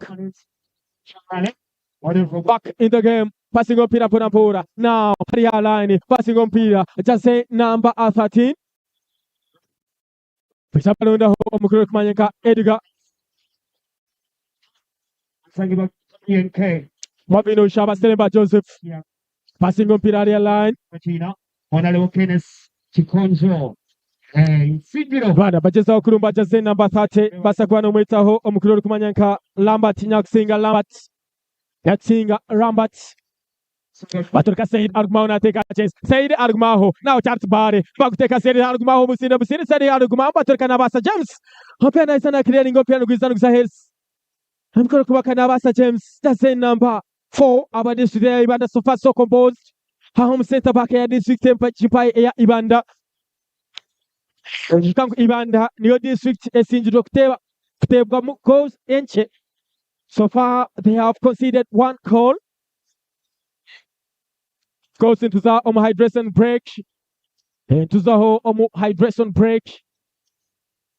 Nibahumura mukache okunywa otwiji Ibanda versus Bushenyi 0-0 makumi abina mukaka Satori ko mucheka chite cha kwanza to live Ambesa tayari DStv beka bada sports master Richard Jose tuli akwisaho full time edakika 9 noha orabase kuba naba omuhanguzi wa kana abwe kikopo echa Ankole Cup chika Ankole Cup back in 2022 chikiguraho empaka eza Ankole Cup buhweju yahangura first edition na second edition tentwareba third edition atukurebaho district eri kumanyanke ya Lubirizi bakuhanguraho third edition then fourth edition twariba district eri kumanyanke ya Essential bakusinga kazo kor emwe omurubusha Joseph akanwanaho because Joseph akanwanaho we yabeko emwe nyamunegera Essential bakuba district eya Kashatu okagura ekikopo echa Ankole Cup. Who will become the winner of Ankole Cup? Can Ibanda win this at Shema Main Stadium, at Kabwohe Main Stadium rather?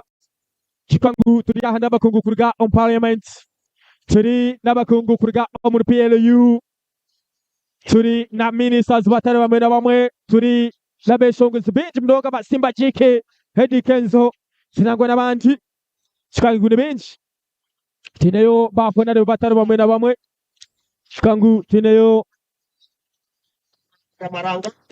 all most of the legislators of parliament of the 12th parliament wana to be na hapa achai batore ka Hafiz Kasim aho askrini yao Hafiz Kasim batore ko misano kuma kaseila maho batore ko mikro kuma kamansul wete ho tu dia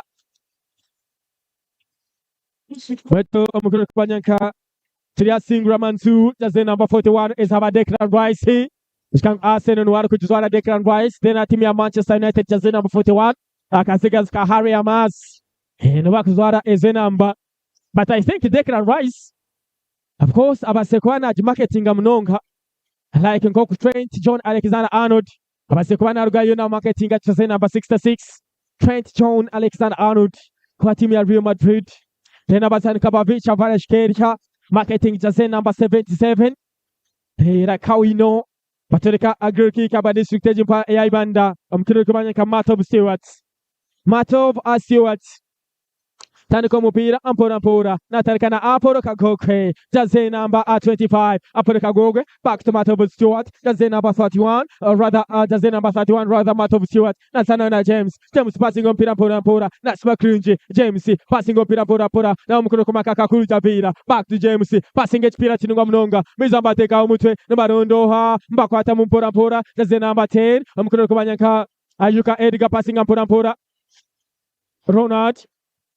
Passing it back to Hirari Mukundane, so far so composed. Home Central Defense here, District of Bushenyi.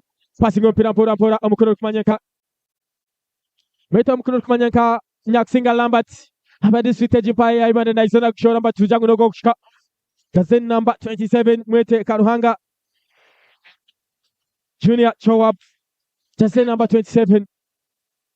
Passing on Purampora, Senema Joseph, passing on Pirania Purampora, Pisa Barona Arex, former Bright Stars, passing on Pirampora Farcao, Naizana Quatampora, Ajuka Edgar, Bakatampora, say rather Hira Rebukundani, passing on Pirampora, and Aruagati Mansu. Now, Omkurukumanyanka, a Joab, a Jacob Junior, rather Joab Junior, passing on Mukurukumanyanka Jazena Bafote, Omkurukumanyanka Javira Kakuru, Bizambarona Jazena Bas 7, Mete Farcao, Marona Yasini Mugume, Jazena 11, Yasini Mugume. Sharabutan, Yasina Mugome, Kira Bazaba broken a Hillary Mukundane, back to Farcao.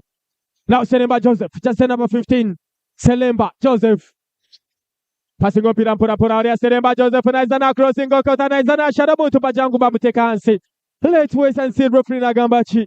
Pajangu Tina Chirono Gokshka. Pajangu no Gokshka, just number 7. Rukraka Ronat, Pidam Sima Ronat. Nazana Zaksh compared to Damsima Ronat. District Jimpaha Bushenyi. To Damsima Ronat 0-0 Edachika Makumi Abinamwenda. Tuktaha Umdachika Yamakumi Ashatu. So far 29 minutes into the past half. Pisambasana Mukubi, roughing a jet free kick.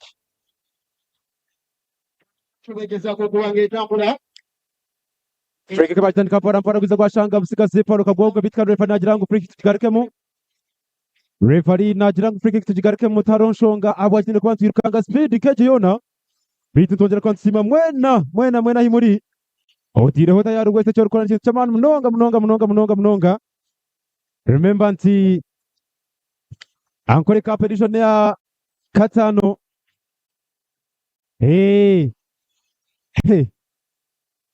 twareba mu district zone skora mwipinda hinduka kwa mu semi-finals twareba the return of Hilary Mkundane, the return of Selemba Joseph for side ya Ibanda, twareba the return of Alex Akankwasa district ya Ibanda, twareba the stats of Ngumire Innocent side ya Bushenyi. And of course, to the whole one of the best players of farm tournament, Sigazi Aijuka Edgar, has Richard number 10 aba district ya Bushenyi. Nawe asakana tankani tumabaze nkogu kandi cyo rukana cy'abantu kushangana utambra nitwe. Bushenyi bina free kick hanuya.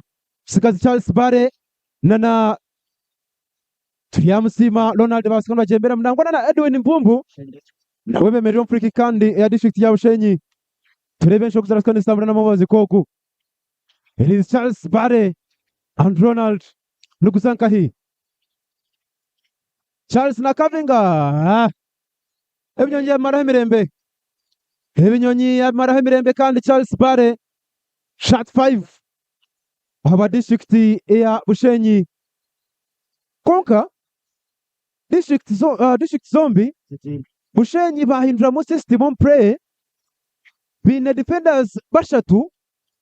Na midfielders batano nche chimwana district ya Ibanda wadorebaho Ibanda bareta Akankwasa on left back but he's more of being on midfield ariko gital Kakuru Javira na ngwana no musigazi Marvin Oshabatiro na Selemba Joseph nicho chimwana na district ya Bushenyi Aijuka Edgar na wari mnonga on midfield chimwana bakoresa ba defenders bashatu na district ya Ibanda bakoresa ba defenders bashatu norebaho umusigazi Mansur shot 41 Charles Bare nangwa n'umusigazi Charles Bumbu bona bari hano yo midfield kurikirira ahari district Zombie Selemba Joseph back pass nikiza ngushanga nabasa James back pass wa goalkeeper Matov Stewart teka mpira kuri hansi kuza gwashanga umusigazi weteka Paul Kagwegwe Shabati mwechi ya Maroons kuri mpaka eza the StarTimes Uganda Premier League nesha mpaka eza the StarTimes Uganda Premier League tureba mu Super 8 bakuteka imbera here comes Mansour throw pass na ndasari argumaho baba jabo pera gwagura mwinji gwashanga goalkeeper kandi Matov Stewart he has only conceded one goal mu mpaka Ankole Cup edition age one of those players abikuja ngo nibarunji Alex Akankwasa pira skana kureta back pass kushangalia match Roman da match baskana batega refa na free kick ahabwa district ya Ibanda Kakuru Javira shot 40 aba district ya Ibanda one of those players abatebe koremwe ahariye bireza baskana bateba is only Ashraf Mukume na no musigazi Kakuru Javira batebere goals za Ibanda mu mpaka Ankole Cup batebere mukoremwe yonka nyamunekere Tayari West TV numugamba ki abari mu kutwita kwa YouTube comments ni nyingi aba kugira ngo igaranesinga nekira shema ntubareba bari kugira ngo igaranekira Ibanda mwebare aba Ibanda ju mwebare messages ni nyingi of course mwebare kwa mutkundira kimwe Tayari West TV pera skora kunaka Mukume Asin na tatro pass na shangoha here comes mama jama mpira katimba here comes Marvin Oshaba a mistake from Hilary Mkundane cost Bushenyi Aslam Mukume first goal for Aslam Mukume this time. What a beautiful finish Aslam Mukume is now the difference Ibanda can now celebrate their first goal for this final their first one in the final and of course the third in the tournament Aslam Mukume. What a brilliant finish. A mistake from Hilary Mkundane, the captain, boy captain. Mama Nyamo. Ashraf Mukume. Of course, Marvin Oshaba with that brilliant finish. the first one in this tournament and the third in the tournament. Traveling supporters can now witness this great moment. Marvin Oshaba yabasa kuba nateba goal emwe aniyo goal yokubanza yabasa kuba nateba mu tournament eki kandi yo emwe goals is so crucial in the final. Mistake from Hilary Mukundane costs Bushenyi in this grand final. Hafiz Kasim yabasa kuba nateba mu goal ya kashatu mu tournament eki kandi niyo goal ya kashatu aba district ya Ibanda omupakezi. Marvin Oshaba, team captain for Ibanda, and of course scores for this edition's final. Osoroka webale munonga antuka kongera ku bantu akira bona nashabe atwasapa bantu tumesamo kiteke bila. Of course, Ibanda magari kamba bona counter attack mukuru kuma Falcao na isana bari Falcao magari kamba mutega hampira gwizana zahira mbachangu ni goal kick. Bachangu ni goal kick in district Jimpaha ya Bushenyi. So far, Hafiz Kasim concedes the third in this very tournament. Marvin Oshaba scoring his very first goal in this tournament, in this high-intensive game. Can Ibanda manage to defend their goal up to the 90th minute? Let's wait and see. Magari Kamba passing on Pora. But Ibanda being so composed. Now Hilary Mukundane. Let's send a passing on Pora. Now switch period actually of Nonga and say that Mao. Now take out Kurinonga Amaju. Say that I'll go. The lovely block from Paporoka Kokwe. Now send him back Joseph. Passing on Pora. Farikao Musende. Farikao. Nagamba Muche. Farikao. Amusana Farikao. Crossing the it's a corner. Hilary Mukundane, what a lovely block from Hilary Mukundane from a mistake to defend this. It would have been the second if he had not blocked that one. Hilary Mukundane with a nice block. Number Toreka Amkurukumanka Jasen number 11. Yasin Mugume. Akasigas Kafaraka Kawakwata counter-attack. Kawakwata counter-attack. As I've been telling you, Farkao is one of the best wingers we have. Now corner, take home to Pora. Now Bizabatori Kakakuri Javira. Chance body, chance control, chance body, Naskarana, Javira Kakuru, body, Nizanas Compirano, Javira Kakuru, Bajangaro free kick. Bajangaro free kick here this week, Jimpaha. Bajangaro free kick. Bajangaro free kick, Jimpaha. Our district. Bushenyi Ibanda core Emwe Katasov Marvin Oshaba. Balloons FC football player crossing up Pora. Mukurakumaka Arnold. Now say that Majangu offside.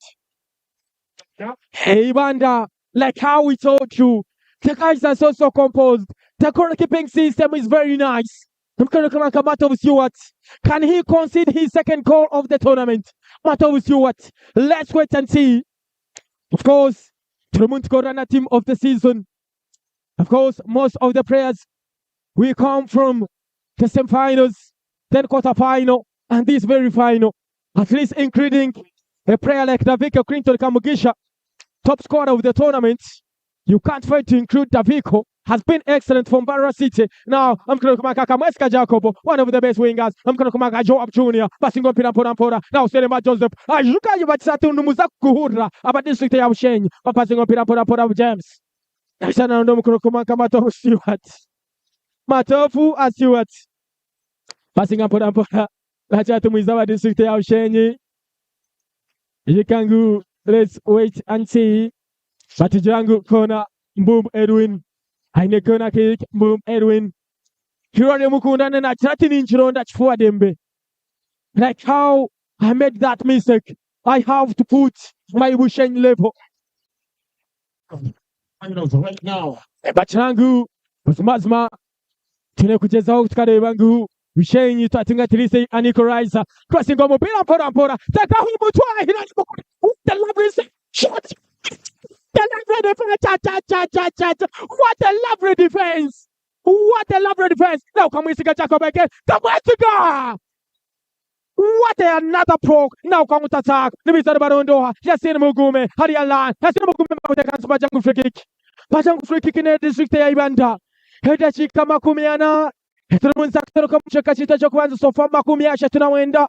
Habutikiti makumi atano backup the sports master real touches here. Broadcasting live from Shema right now at Kabuhe main stadium. Goremwe ya district ya Ibanda 0 Bushenyi. Mwebarekani mwebare kurungi mnogo tamburani twakora 26 edition. Ayikuja basikone singa ya mwana wale preparation y'abantu bizacha ya finals. Really you can witness singu Ankole Cup 11 edition. And it's now the grand final, one of its kind. Tire kwa tureba champion omusya from edition age. Is it for Bushenyi or Ibanda? Pira muringwa. Saidar Gumaho. Joseph Selemba bajirangu yashambira kubi Saidar Gumaho can free kick. Free kick baguriza Tiam Sima Ronald, can he convert? Tiam Sima Ronald for district ya Bushenyi. Twarebaho enshobi emwe eyahirari mukundane kandi ya costinga district ya Bushenyi considering very are Mavino Shawa yasekona atebera gore mwe yunka ya district ya Ibanda ekitire hitano social spare atapira muringwa bitwe kakuru yabani attakti aporo kagogwe eriko pira muringwa gwiza kwa Shangoha sikazi babweta nka Joab Junior pira muringwa gwiza kwa Shangoha aporo kagogwe once again for Falcao for district Ibanda Falcao Federic Padraka Aibare zina Falcao aba Shangwa Ibanda Municipal FC eta back pass kushanga aporo kagogwe aporo back pass gwiza kwa Shangoha Serema Joseph pass mpora ndiamhachi no man ndiamhachi no mani Mtunga Sazi pass kwa higuru na rondoha msikazi wakatanka kwegamba Nabasa James Nabasa nasimura pira muringo line pira kuja heru kan throw in a district ya Bushenyi. Ntureba ho district ya Ibanda bashamsa that confidence ya higuru. Ibanda bojera kwamba toreka that confidence level ya higuru mnonga.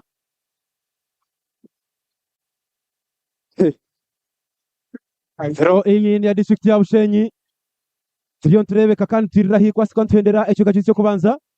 Turopira muringwa Joab na heading impact ya Jacob kugiza kwa Shanga Seremba Joseph turo pasa dingwa is now Falcao mama goalkeeper ya mpira kwa muringwa kwa Shanga Fiz Kasim considered his third goal of the tournament. Mugode akasha tu yokubanze katebwa mu Sekajigo Elvis bakushamba district ya Ntungamo ya kabiri yatebwa mu Clinton Kamugisha Abwambara City. Ejingore akashati ya Mavino Shawa. You can look at the figures this basikoni Munteva. Clinton Kamugisha so far the leading goal scorer. Look at abasika zabarimuka Mavino Shawa big figure hawa district kandi ya Ibanda ibasaka Mavino Shawa through pass ko mama nyabo pira sikona kunaga kan goalkeeper once again Hafiz Kasim sikona kwa takuru jumnonga. Captain for Express and of course first just goalkeeper wa district ya Bushenyi. Chest control from Kamwesika Jacob against Jamhachi Noman. Here comes Kakuruja Vida. Back Mibaho is now Jacob national town boxy. Jacob Kamweska. Jacob Pora. Back pass. Guza kwa Shangoha. Edwin Mbumbu. Edwin Najika pass Pora. Guza kwa Shangoha Mansul of course passes for Bushenyi. Here comes Alexi. Najika pass Pora. Kakuruja Vida. Javira pass. Selemba Joseph Selemba. Nasara Mutkula Hansi. Shangoha. Sikazi wakatanka. Tropasta ningwa Falcao na kushanga ninga. Here comes Ronald Nasura pira muringwa Nabasa James goalkeeper Stewart pass kura hansi na paro kagogwe aporo najika pass mpora kakuru Javira kakuru pass mpora Sereba Joseph Kiza kwa Shangoha Mavino Shawa the goal scorer basikoni passing mpora Refana Jarangu aro free kick ya district ya Bushenyi.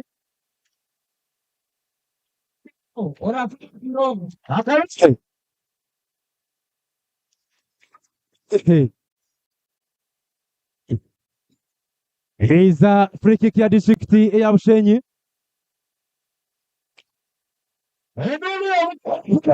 Ronald Subra pira muringwa narondo hamitwe pira guda heru Hilale mukundano pira siko nafutira kimwe heru kandi neza kubera goal kick ya district ya Ibanda. Goal kick for Ibanda. And of course referee Najirangu, that is it for now. Halftime.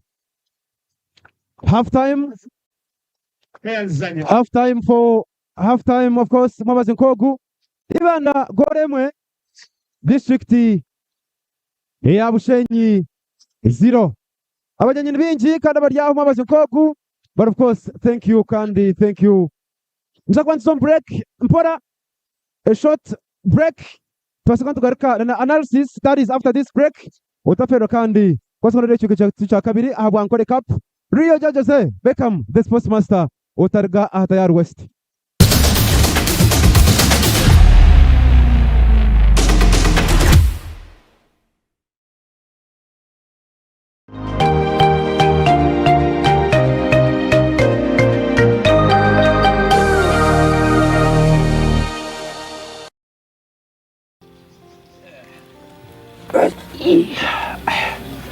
Mucha tompo twizi kunaruha nkashomaho otwizi tuha mbire nakambire muhame mwami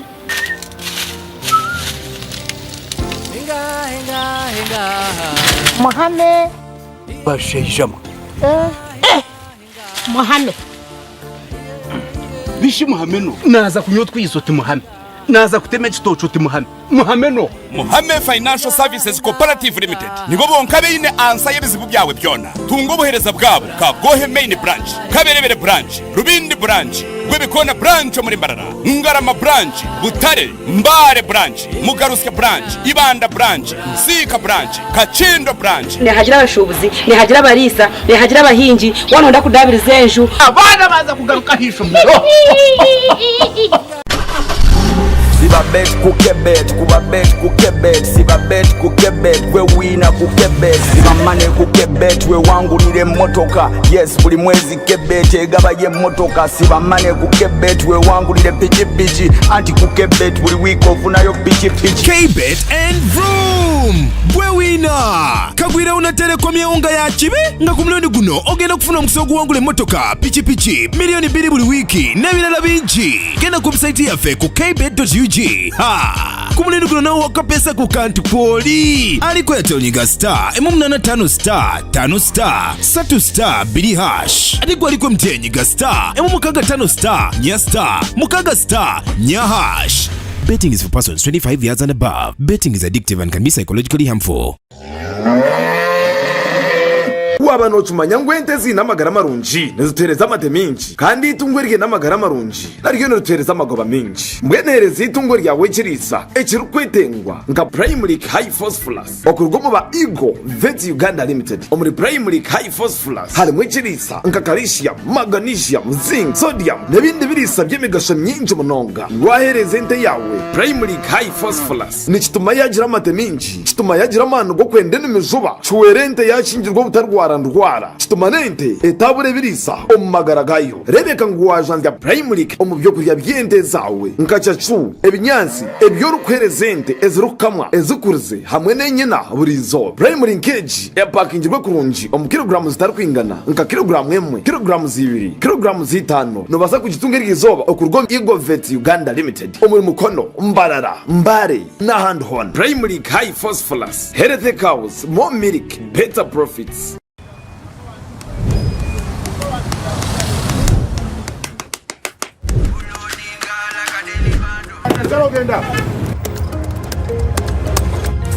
And that's it for today.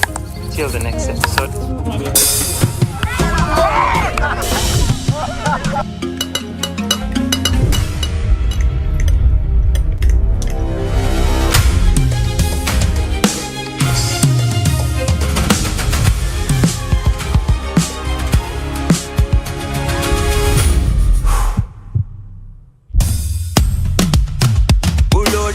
Like a daily bando, like a daily bando, like a daily bando. Yeah, yeah. Omuliro nguwulira muli mu mutima kukankana like drums. Kalakata, kalakata. Enendungu ya kusabula. Mikono juu. Free your fire, free your fire, free your fire.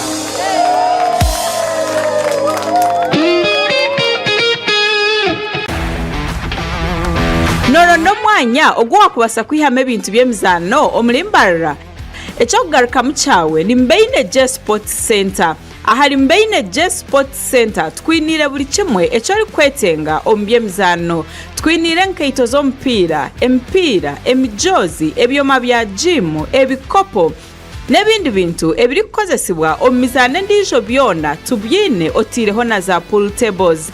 Nituhandiika n'aha mijozi. Oyine ishomero ekitongore ninga company niwe nitukuhereza. Noyenda kupangisa ninga kugura obuhereza bwona tubwine. Ebeyi nebasikira buli omwe. Tushanje ahali BNK Shopping Mall heina Centenary Bank omulimbarara. Ninga tuterere ahali noti mushanju ibiri nkaga neina chinana na mkaga 12. Ninga noti mushanju noti ina chenda nemwe atano na mwenda 12. Mbeine J Sports Center omuzano gwawe ni gutandikiraha.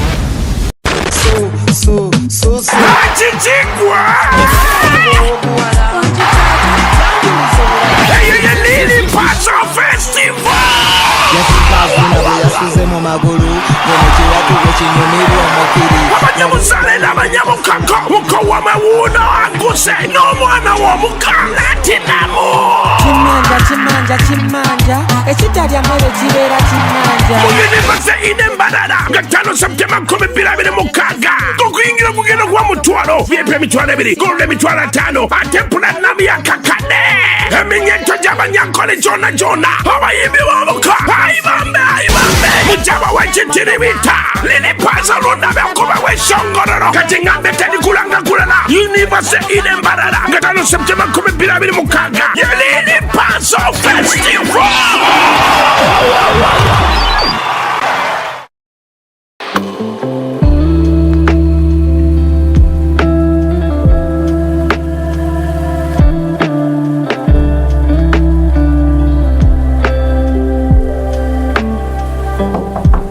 Muchara wanji mwami akahoho kararugokwe kukaransonasona nkunyije na bene iwe. Hati turakozesa sabundi za wandazi. It is okay ndebire wanyirira n'abana batakeyagura kambanjurire esabundi za wandazi zirimo ebirungo by'omuhendo okuhumuraje no kukuhwera kumaraho burwire bw'omubiri okananuka okanyirira aba wandazi beine wandazi medicated soap nerwaniso obukoko aha mubiri beine wandazi herbal soap ebyo kweyaguza orugusyo wacha wewe beine wandazi baby soap ejinerinda gy'emibiri y'abana ejikwata mememe aba wandazi beine wandazi black soap okuchencha oburofu mu mubiri okasigarura bobera aba hoteli na guest houses mutwarira abajenyi banyu wandazi guest soap eina kahoho karungi esabuni za wandazi ziryo mu maduka gono mwihanga omu retail na wholesale zikakakasibwa na UNBS abo byo mutindo abariko no mbwinji tere simu noti 3 gura hati Wonders, always wonderful. In the neighborhood, near stagnant water and mosquito breeding sites, malaria lurks, always waiting to strike. But fear not, for here comes Mr. Vaxa, the ultimate protector against malaria. For years, malaria has been one of the biggest threats to children under 5, making them weak and even putting their lives at risk. But now, the government is introducing a new solution, the malaria vaccine. The malaria vaccine is now in the routine immunization schedule. The malaria vaccine is administered in 4 doses at 6 months, 7 months, 8 months, and 18 months. This vaccine will provide extra protection against severe malaria. And don't forget, routine immunization protects children from many deadly diseases. Every vaccine matters. Visit the nearest health facility for routine immunization services today. Mr. Vaxa, the malaria vaccine is free, safe, and ready to protect our children. Will you join the fight and complete all 4 doses? For more information, call the Ministry of Health on 0800 100 066. This message is brought to you by the Ministry of Health. It's time to break free with AZAM TV.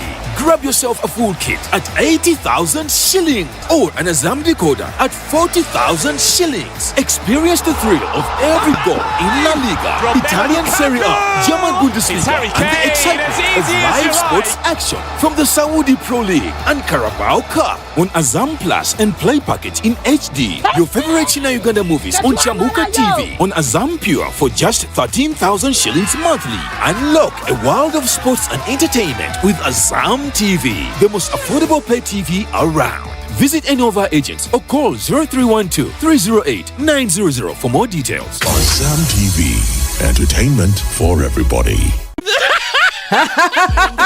yetebekanisa kureba komedi yo mutano omwaka ogu n'abadonis promotions abibanda mutaferwa comedy night erikwija kubahebera 18 byo kwa mwenda omwaka ogu ahari ibanda tax park kandi abakabare nyabura mutaferwa kigezi comedy night omutawuni ya kabare ahari agaba center hebiri 18 byo kwa mwenda omwaka ogu ekini kija kuba kijwire nsheko okushemererwa hamwe na performances eziro mu comedians n'abeshongozi bamani nkashiba karungi MC Mariachi Madrat and Chico Maurana and Rain Jaja Bruce Fact Zaman C-Boy Snaz Feriz DJ MC Kacheche hamwe na Shine Mukiga n'abandi bingi okutahamu nishirinjo omutware gumwe VIP n'emutware ebrizonka Platinum n'emutware 50 Gold Table ne miliyoni emwe kwenda kumanya ebiri kukiraho tera noti mushanju ibiri 50 588 ninga noti mushanju 5 noti 81 nibikushibwaho Donis Promotions.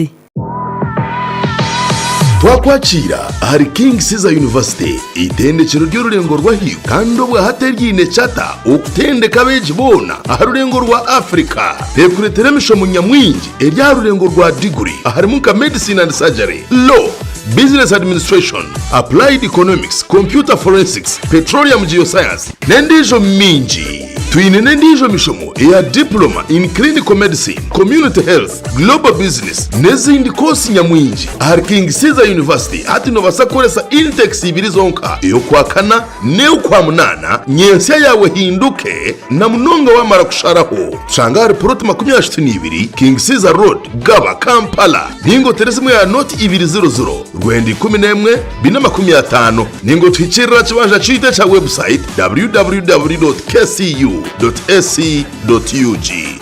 King Caesar University, igniting the future. Bino bintamye kene nawe bwante walisanyi keri mpewa kazero kombo cha drink Tublat akuja chako What is it now? I don't know. Later, how about the kakane buli magenda na labano rena sange neda kachiri bashi gwengera kuwa kazero kombucha gwengera kuwa kazero dawata naye kwata kochimani mbona bana bade myaka musanvu bedu gabari mu business kali buli mungenda mu myaka tumakwata bino bikoredwa aba Jonathan and Frank Investments abawongozi ba People's Choice Quality Award 2025 bakuletedde ne kazero drink and win promotion eranga kyosanga mukasanikira kyowangula buno kazero tewali kikuwangula.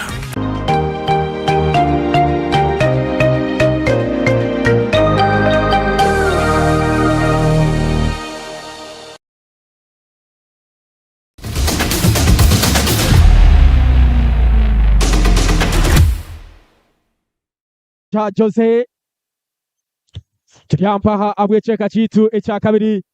Who can win this very trophy? Who can win this very final? Batoreka Ikangu Bushenyi Bakuramana substitution. Bushenyi Batoreka Muna substitution Amanya Kenneth. Abasakwana tamu aho second half jaze number 54. Amanya Kenneth. Bakuramenchi chuka Amanya Kenneth. Sakwana Argaina Tama ba district Jimpaha ya Bushenyi. Jaze number 54 Amanya Kenneth. Abasakwana Argaina Tamu district ya Bushenyi so far 1-0. Kanda Core Emwe Bushenyi 0. Batoreka umukuru kumanyaka. Crossing mpira pora. Crossing mpira pora Ronald. Hirane Mukundane. And the goalkeeper is there to save. Matovu Stewart. Matovu Stewart. Of course, ari munashisha bwire mpora sera mauna izena ikaona chati kwata kurunji murongo mpira ndeke kutsishiro bwire. Matovu Stewart Mutungo FC goalkeeper. Mutungo FC a football player. One of the best goalkeepers in ANKOLE Cup. And Trevor referee Armana settling that dispute between Said Algmaho and Mato. Achati jendo kutandike Matovu Stewart. So far Ibanda Core MA Bushenyi 0. Batoreka Apollo Kagokwe. Pira na Matovu Stewart.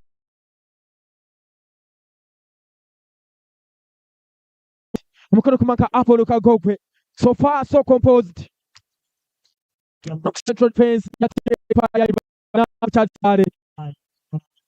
passing up on Pora, now passing on Pora, passing on Pir, Charles Bade, he's now setting out Gumaho, Pirata Gubona, Bizabaga Cambaguio, about this with Ibanda, that's the number of 30, Naxinga Lambat, crossing on Pora, Hirare Mukundane, not Tereka Umutwe, now Kakujavira, Mavino Shaba, now passing on Pora, Mavino Shaba, passing on Piraria line, Bizabaga Cambaguio, Kurukumanyanka, Ngumire, Ningash Amhad, that's the number 13, passing on Pora, now Kenneth, that's the number 54, Masia, Bayatamu, now Mansour, just the number 41, passing up on midfield, passing up on just the number 27, Jacob Jr., Jacobo, Mimbi Zambabuna, just the number 20, Jacobo Kamweska, Jacobo Bachangu, Yavanenje Jacobo Kamweska, just the number 20, even a team, 6 o'clock, former Arwahir, a football player, Jacobo Kamweska, Shkangu injury kabasa kwane muteganisa yashora timu ya Arwahir.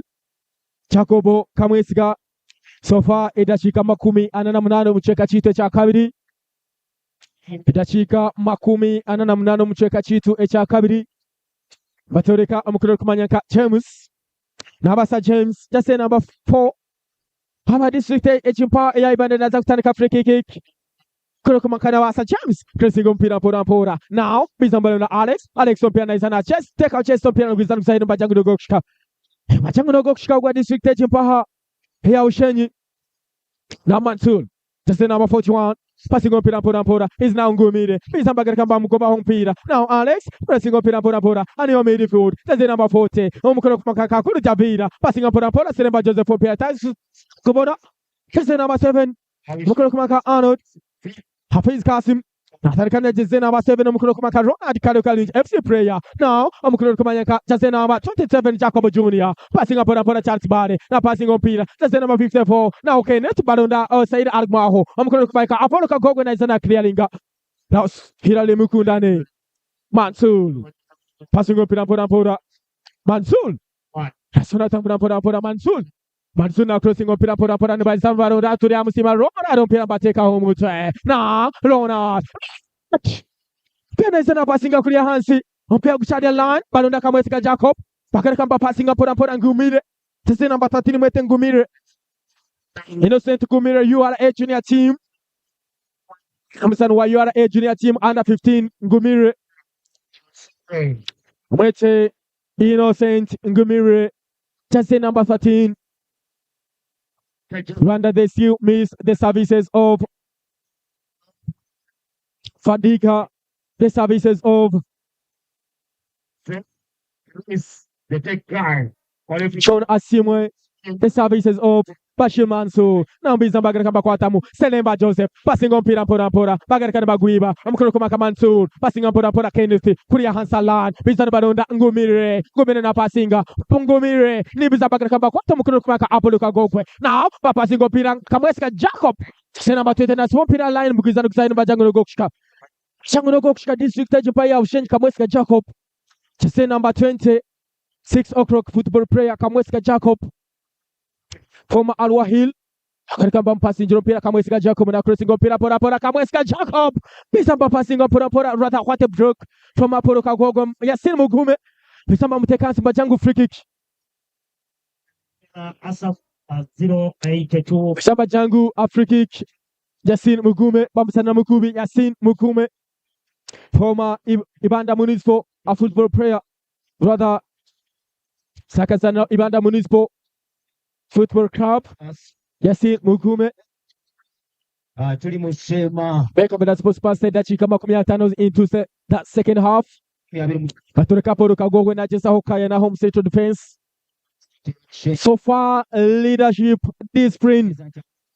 Apollo Kagogwe crossing omupira pora. Now one of the best players of ANKOLE Cup. Mukulukumaka Edgar heading pora. Bizamba passing pora. Now Mavino Shaba crossing omupira. Mavino Shaba na Jati Zanction Mavino Shaba. Now crossing omupira pora Marona Farka. Farka ompira na Izana Subala. Farka ompira no Guang na Tereka Junam Koromurzi. Now Seremba Joseph. Lega to Rebe Costa. Lega kama sema kundi mlongo Shaba. Sharopuruti Mamutumaka Vera Katimba. Pavini Shaba! It is go at the stand! Pavino Shaba! What a lovely strike! Finals FC winger! Attacker in Uganda StarTimes the Premier League! What a lovely play from Salemba Joseph! What a lovely play! Pavino Shaba! Extraordinary skills from Pavino Shaba! Kati mupira! Katera mushisha kamutuma kavera kasini nothing he could do. Hafiz Kasim, and he concedes the fourth in this very tournament. Hafiz Kasim, he concedes the fourth in this very tournament and the second in this very final. Hafiz Kasim, nothing he could do. What a lovely skill from Mavino Shaba. Has been excellent since day one. Has been one of the best wingers. What a lovely move and what a lovely skill. Akasigas Mavino Shaba. Kasiba kurunji mdogo mupira. Kashara defender katona wanki. What a lovely skill. Ibanda, like how we taught you, they have been the favorite since day one. And they now lead 2-0 in the second half. Remember, Bushenyi has also been excellent. They have been excellent indeed. But nothing they can do so far. Like how I can say, Ibanda might win this. They might and they must. Just take my comments. Ibanda must win this. They've been composed.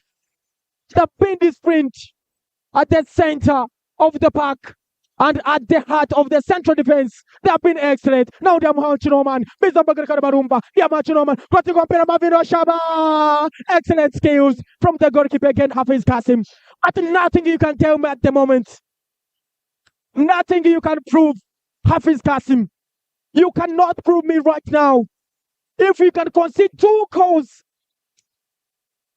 in under 53 minutes into the second half, Hafiz Kasim conceding 2 goals so far, conceding 1 in the first half and conceding the second into these early minutes of the second half. Now chance body. I'm not to Mateberachi, passing on Pora. Now I'm going to come Yanka. The number 7 Ronald Nasoro Namutumaka Vera Seremba Mutumaka Vera crossing over Pira. What a lovely skill from Farkao. Now Solem Yatumizamba Shore Solemba passing on Pora. Now Tazena Biraven Yasin Mugume passing on Pora. Saya Jajaka Segas Hira Mukundane Katrina Koresha has a face Kasim passing up. So never mistake. What a lovely skill from Mansul.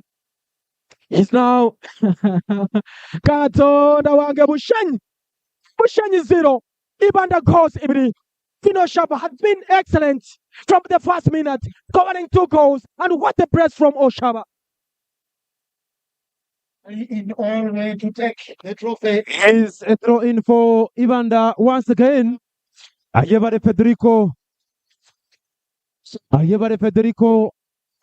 Fila sabana kusiga kurunji mnao kandi Lambert naza na tuelezo mpira. Lambert Nyakusinga. Shot number 30, chest control from Frederick. Lambert Nyakusinga. Back pass to Javire Kakuru. Remember, Jinomza Noko kubanza kureba district ya Ibanda. Mbateba goals rukika ibiri in a single game. Ulala, Inia Jackson. Hey. Guy. Bushenyi, Amani, ni mache Bushenyi tubakubikiriza ngo shahezi. Babembire goals birahari 0. Mavino Shaba has been silent. Abira yesize. Kurgom group stages konkazi nizo goals sika ibiri isi askora to mu tournament age. But he's now one of those players who kandi balso outstanding turekurose ningwa Mtoto mazima titari ngo anaanza sio kuanga abikola kulinyamendo wasibageza ko kuanga. Here comes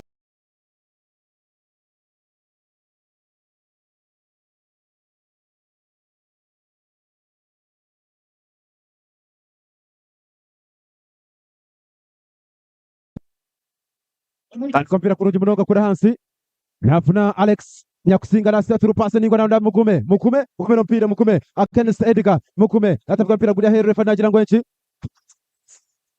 ajira turupase ningwa gwiza gwashanga Seremba Joseph Seremba bagira ngo yabakumire Seremba Joseph yabari offside neza kubera free kick ya district ya Bushenyi. It is a free kick for abakazo tubakubikiriza Munyana wanje Osborne wakazo nagira ata bakatubira kuri mukuru stages batubinga konka anyway niko biri dore turupasa ningwa aporo kagogwe sobora pira muringo kiro mwanya.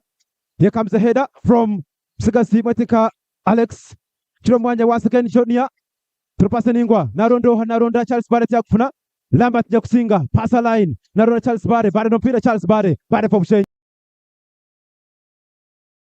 Charles Barre through passing ningwa naronda Kenneth no mpira Kenneth batega dance refa ya free kick for Bushenyi.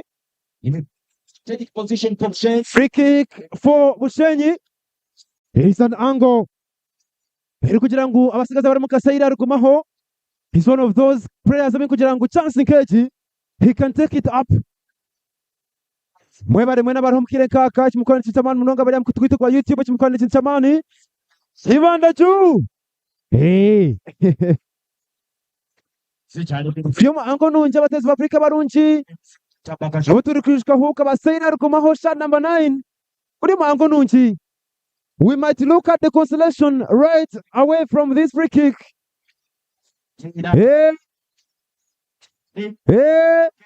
Bushenyi, they have a golden opportunity to get the consolation very early into this second half.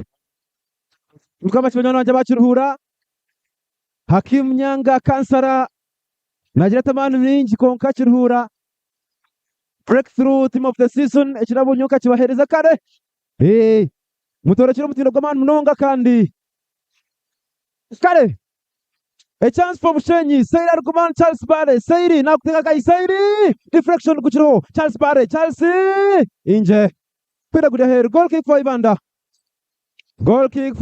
Of course a chance ya skare tamburetyo. Look at how the chance goes lacking. Mbwa chimanya nanja bamitoma bali ko muri district ya Mitoma kure mu Ruhinda onyara banja bakura Kanyabwanga bari side za Bitereko bangira ngo ari mutawuni ya harmasha chimukora cy'abantu kuri mu kire kaka bonyanda banja bari kuri muri Sema chitabula bulu chenyo ekusipita bakashaka Uganda aba wonders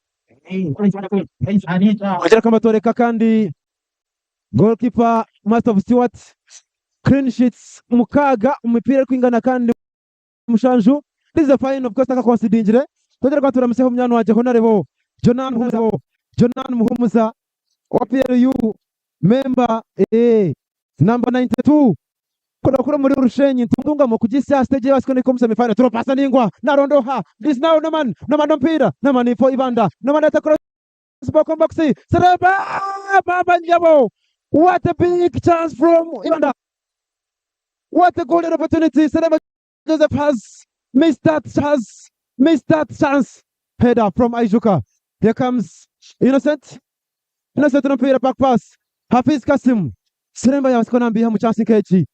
Seremba no man nyamanja cross ningwa Javira. Here comes Seremba Joseph once again. Falcao Frederick. Falcao for Ibanda. Falcao 1-2. Falcao through pass kuzanga lewa. Sikazo watenga Seremba Joseph. Here comes Javira pass kuransi narondoha. Here comes Alex Kankwasa. Pass kuransi naronda. The double goal scorer with a press. Mavino Shaba from Marunzi. Through pass ningwa narondoha. No man pass kuransi. Throw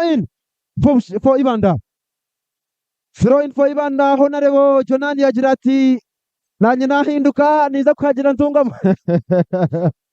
kwaba kimunywana wanje Ian Kanzira owa Kanzira Foundation nowa Rwampara okiza bari ajati nyonza let the best team win kare bari munywana wanje Ian Kanzira bakwasa kono teka inshora nkezo no man natacross ningo Selemba Joseph mama henda cross goes wide, it goes wide for Selemba Joseph. Zero Bushenyi ibiri Ibanda courtesy of Marvin Oshaba. Mwebare kan mwebare kurunji mnonga no man jam hachi pass kulara inarondo ha James Labasa ekito zirikayo kan throw in abo Bushenyi watan kompira kurunji mnonga uze kwa shangoha Skas Innocent eta cross ningwa naronda Skas waketanka Kenneth yakufuna hapo kagogwe pass ningwa naronda Frederick mpira skora kwa pinga kuchiria line Frederick pira final gudia hero throw in for Bushenyi. Nikipenda kusema lazima asanteni sana. Yachimukora n'ekintu cy'amani munonga abajyando banje mnyanu wanje manager size kuria hari elite moteri cyo gukora n'ekintu cy'amani munonga bari kono kundira kimota ya West ndamukiza bona bari hawo kireka kabare batire hota ya West yachimukora n'ekintu cy'amani munonga mnyanu wanje Hashim cyo gukora n'ekintu cy'amani munonga kure muri Kasese cyo gukora n'ekintu cy'amani munonga Dr Moses kure muri Bukiro family banda mukize ekimukora kitamani munonga muri Entebbe na majango murho bari kurunji munonga yakamusirare mukundane pera guri heru goal kick for Ibanda. It is a goal kick for Ibanda. Mnyano aja urikiriza kile nkaka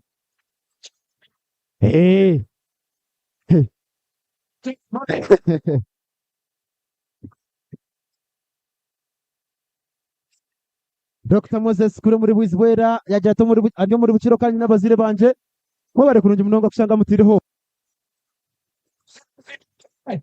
James Nabasa through pass ningo na rondo Marvin Oshaba the goal scorer Marvin Oshaba kuri hansi naje kwenda kontering pora Marvin Oshaba bate gari hansi refana jirango enchi free kick ya district ya Ibanda. This looks to be the golden opportunity for Ibanda. Here comes Marvin Oshaba, a boy turning to be a man tonight. Marvin Oshaba with that golden opportunity. Marvin Oshaba.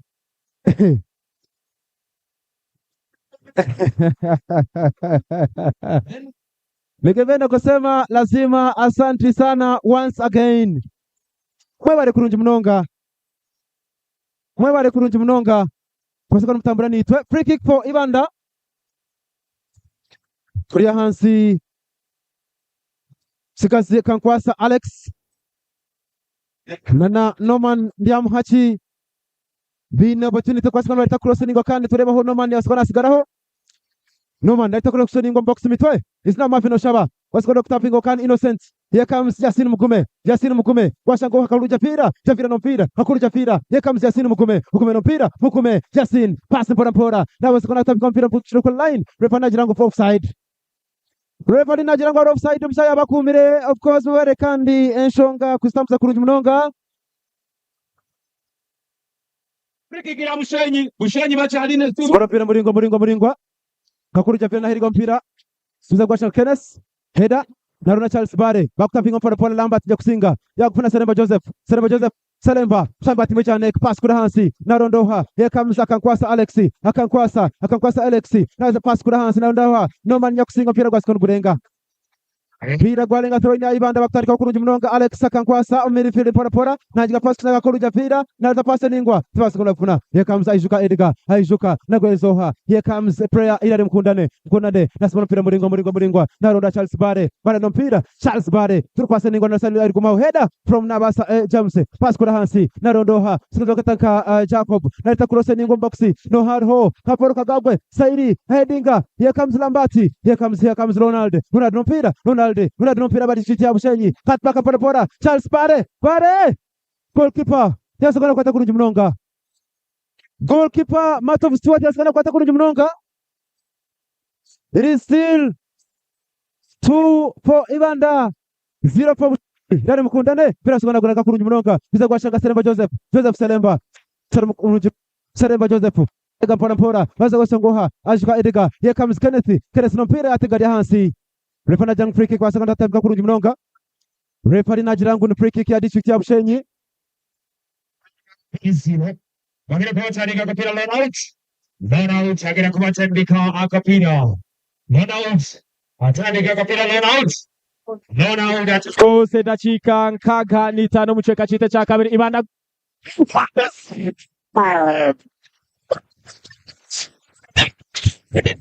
save. The lovely save from Tom Stewart. Mutungo FC goalkeeper Tom Stewart. Extraordinary mature save. Tom Stewart. The season. And Bushenyi.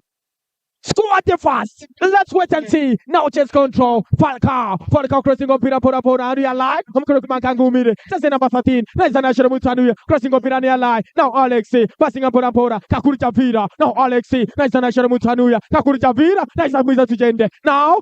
Kurokuma Kambuba has Pajango Harochi. Pajango Haro free kick. Pachangu Haro free kick. Kakurita Pira Mamsana Mukubi. Kakurita Pira Mamsana Mukubi. Hakasikas Kasindika Tom Stewart. He was there to save Ibanda Kane. So far has conceded only one goal in this very tournament. Has conceded only one goal in this very tournament. Tom Stewart. Mutungo FC a football player.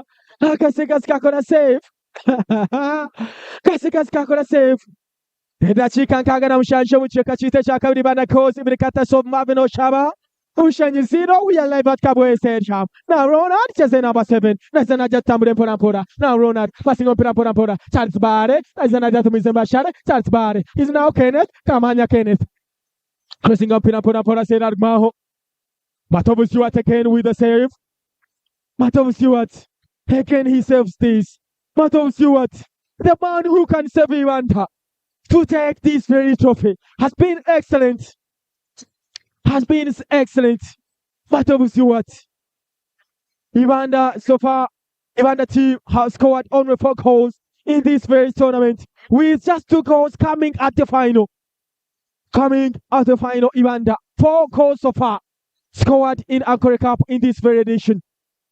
Goals Ibiri Katas of Mavino Shaba, Habwa Fine Echimpaha, with Hafiz Kasim conceding 4 goals in this very tournament. 2 against Ibanda, 1 against Intungamo, and 1 against Mbarara City, Hafiz Kasim. So far, the goalkeeper of the tournament, I can confirm myself that Matom Stewart has been the goalkeeper of the tournament, has been outstanding for Ibanda. Matom Stewart, let's wait and see. PLU Honorable Fajil Twara. Matoreka goalkeeper. Matom Stewart akasigas kakabonamu injury.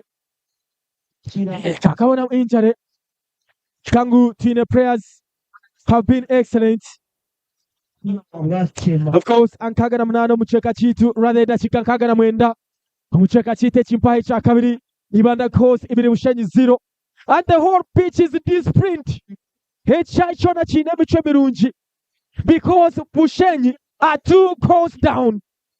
They are 2 goals down. That's why they're saying this sprint at the pitch. What a lovely strike. Let's wait and see. That's the number 17 crossing for Bupina. Bizamba Kota Munkoro Kumai Kakuru Japira. Hampano Guzano Sahir Kakuru Japira.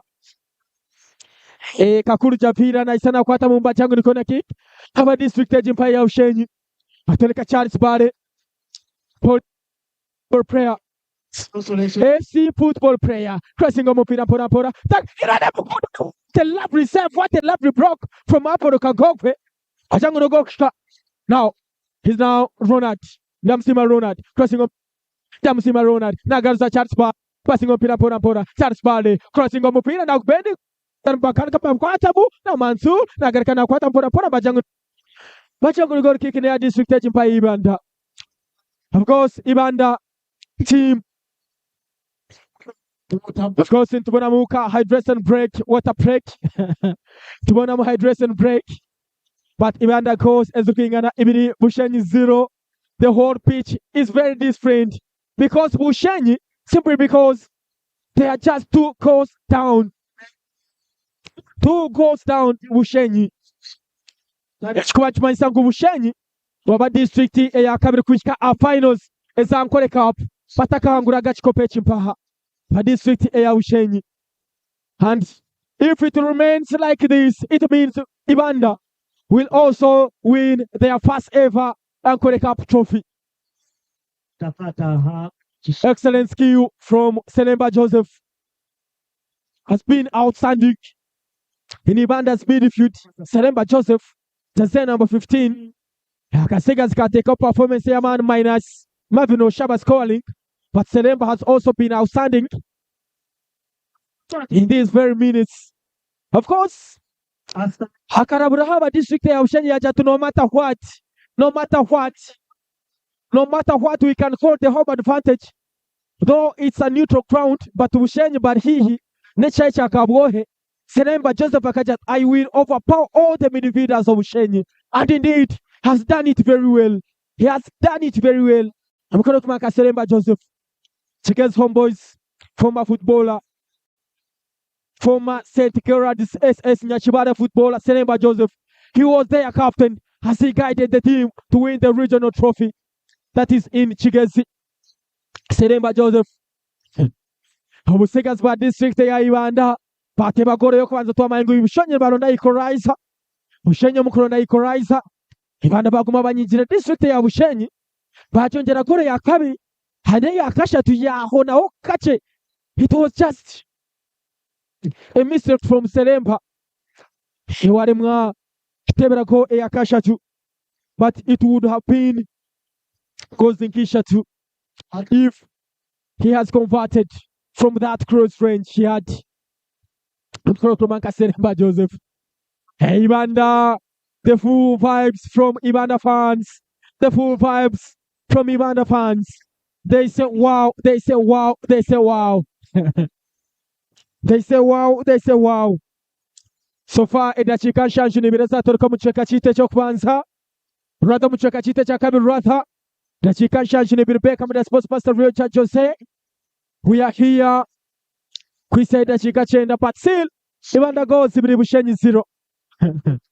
I want to come here and we say thank you so much. I think the Modo district are being modeled. The Modo district, they are being modeled by Ibanda. Let's wait and see if they can make a comeback. Of course, Mbakora substitution.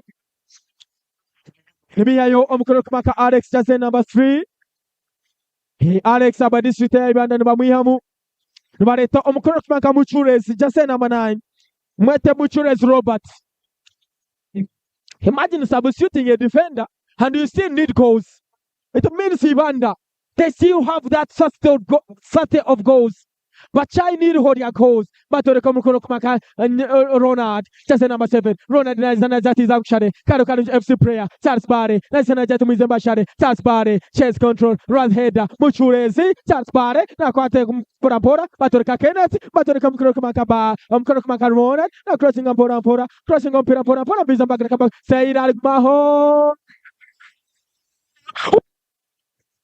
Akatiba! Charles Barre! Charles Barre! He scores! He scores! Charles Barre! Charles with the second, with the first. Bushenyi district. For his FC football player. From Machoka Krabuvira, so from Magoma here. Charles Barre! He scores for Bushenyi. Can Bushenyi this very comeback?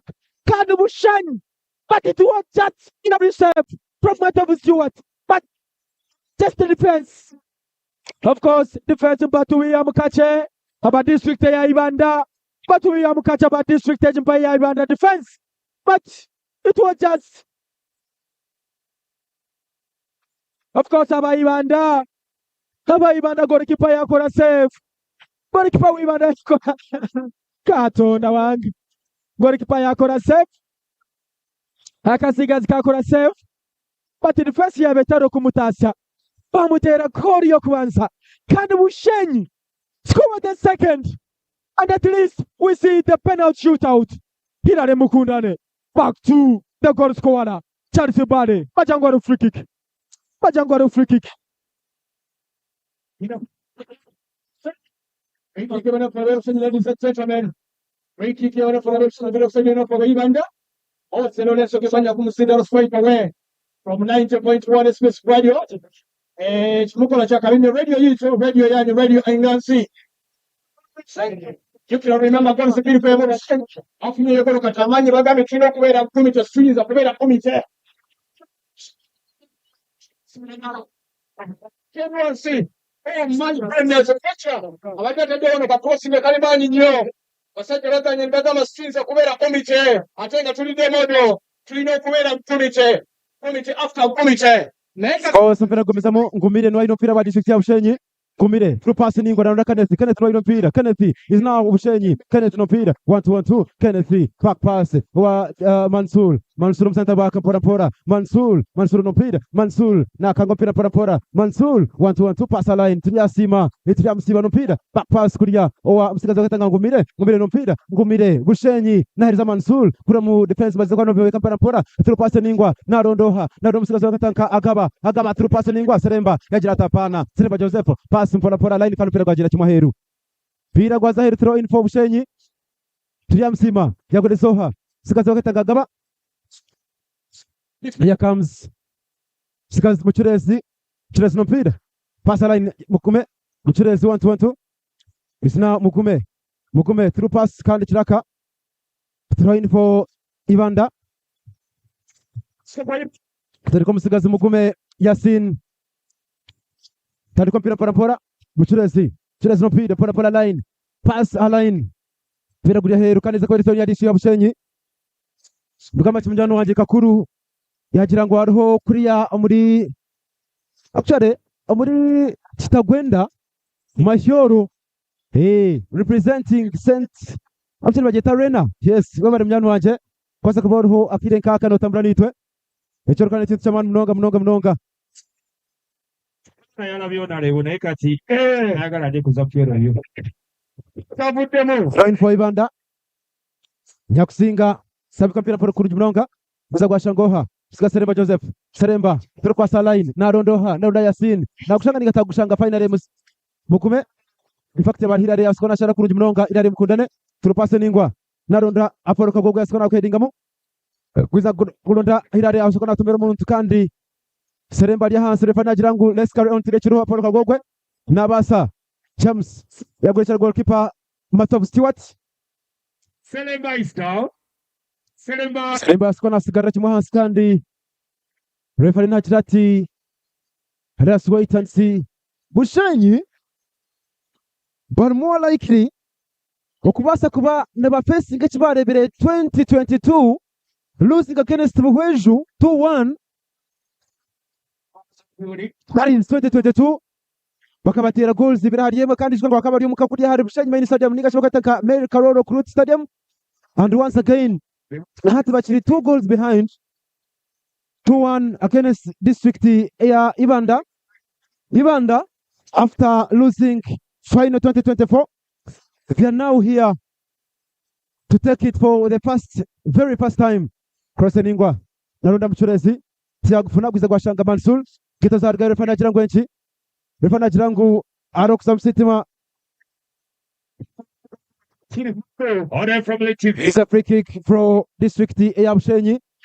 Bagurechera goalkeeper Mwetenka Hafiz Kasim, captain wa Express kandi no first choice goalkeeper district ya Bushenyi. Kwasije goals inazonko tournament. Tubura pira muringwa na ronda Saidi ya kufuna goalkeeper Matov pata baraha.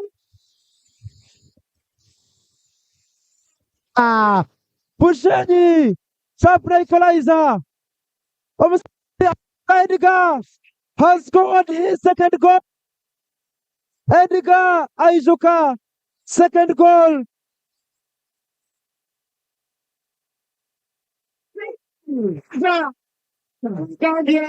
Aijuka, Edgar, one of the best players of tournaments, has scored later in this one.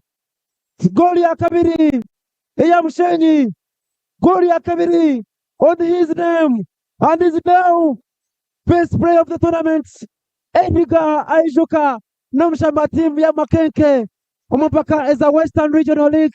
Aijuka Edgar, Mama Nyabo. What a brilliant header from Aijuka. Edgar, Piri. Biri. Ibirahari ibiri. It is not yet over. Tukawire. Yasin Mukume. Mavino Shaba. Mama Nyabo. Brilliant throw from Bushenyi. And of course it's now. Ibanda once again Yasin Mukume. Against Hirare Mukundane. Mukundane ashiriga kurungi mnoga kuri hansi yasabana kuri kurungi mnoga. Hirare Mukundane. Defense master. Hirare simurapira muringwa narondo hagabati yabasabana kuri Paul Kagogwe. Japira natabwa mpira pora. Seremba Joseph. Seremba pass kuri hansi pora. Marvin Oshaba nakangwa muntu mnoga. Marvin Oshaba Oshaba no mpira. Marvin Oshaba through pass ni yabasabana kunaga. Kenneth. Here comes Kenneth. Kenneth no mpira. Kenneth na dribbling mpira. Kenneth through pass ni kuri hansi kitoza Marvin Oshaba. Marvin Oshaba yellow card. Marvin Oshaba yellow card. Marvin Oshaba yellow card. Marvin Oshaba yellow card. Marvin Oshaba yellow card. Marvin Oshaba yellow card. Mpira gwatabuka goals ibiri Bushenyi. Goals ibiri Ibanda. Hey. This is one of the greatest final. When you say World Cup final 2022. Argentina kamaze yateba goals ibiri. France yarganywa yateba goals ibiri. Baza make time kwa goals shatu arishatu. Tukareba penalty zacha ziremo Argentina. Bakwangwa ikipo chabo echakashatu mu kipo chensiona. And now Bushenyi, can it be the same history? Oh, it has to be how it went in 2022. Let us wait and see. Batwereka coach Bino Mishaviani. Batwereka ho Dexter person Matika Prosper ama district ya Bushenyi kuri hansi naje kwa nagira tuwate brilliant prep from Bushenyi. Hapa tunaona Jirati chikopa chigari Ibanda. But of course this is one of the best finals we've ever had in the final of ANKOLE Cup ever. Hey. Mama Nyabo. Hedrisa Mshuza. Order from Kazo Israel Brass here. Right Honorable Deputy Speaker Thomas Taiba from Mitoma is here. Of course, Honorable Minister Baram Margahara is also here. Akiki. Mama Nyabo.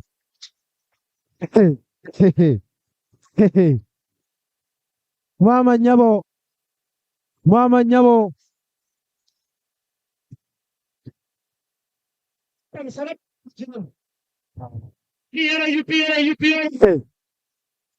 This is the grand final, the best ever. Bushenyi come back from behind. And now there are 2 goals at tie against District Ibanda. It's a free kick for Bushenyi. What a brilliant play from Bushenyi. Game changers. Charles Barre with his first goal of the tournament. And Aishuka Ediga with his second of the tournament. Muringwa. Header from Jamsi. Africa Gogo header.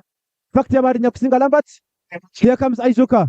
Agaba for Bushenyi. Agaba. Leta kuna pora. Aishuka Ediga. Pass again Charles Barre through pass. Barcelona Tapingamu. Aishuka Ediga. Aishuka na Skona Hinduka. He's now Tiramsi Ronald. Tapira Muringwa. Mama Nyamo. What a brilliant save from Stuart Edward. Mama Nyamo. What a big save. Lenga Bushenyi mpira wachiguine. He's now Marvin Oshaba. Marvin Oshaba for Ibanda. Hirare Mukundane. Refana Jatina Chiro. Hirare Mukundane through pass Ningwa. Naronda Ishuka. Stewart. Pora Sibana. Mnanga Matov Stewart. Apo Chikagokwe. Center back wa district ya Ibanda. Goalkeeper ya Hansi Matovu. James Nabasa ya Hansi. Ibiri Bushenyi, Ibiri Ibanda. No one can believe this. No one has seen this final ever in history of ANKOLE Cup. Rio Jose, DStv. That is it.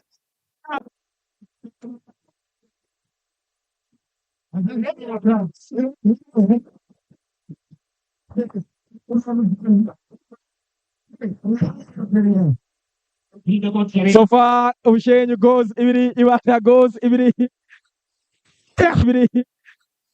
A high intensive game. katika Main Stadium. Beckham the sports master Rio Judge Jose Bushenyi coming from behind to equalize. Hakasigaza Ijuka Edgar scoring that lovely equalizer to put Bushenyi level 2-2. Bushenyi goes Ibri, Ibanda goes Ibri, Marvin Oshaba goes Ibri. Charles Bale scoring his very first goal of the tournament. Ajuka Edgar also scoring his very first goal of the tournament. Mizamba Torekao. Patijango Piano Gokshka. Patijango Piano Gokshka. Batoreka Mukuro Makaja namba makumi ashatu Mukuro Manyanka. Lambert Nyakusinga. Ibanda Ibazakshika Ompira throw in Lambert Nyakusinga. Mizamba Toreka Mukuro Manyanka. Kenneth. Mizamba Tera pass in Mlongani line. Batoreka Jazena number 17. Mukuro Manyanka. Somebody Quizano Zahir jungle girl kick. But a jungle kick. So far, the vibe. That's what we love from Bushenyi. The vibe is so high after equalizing. But before the D-sprint also.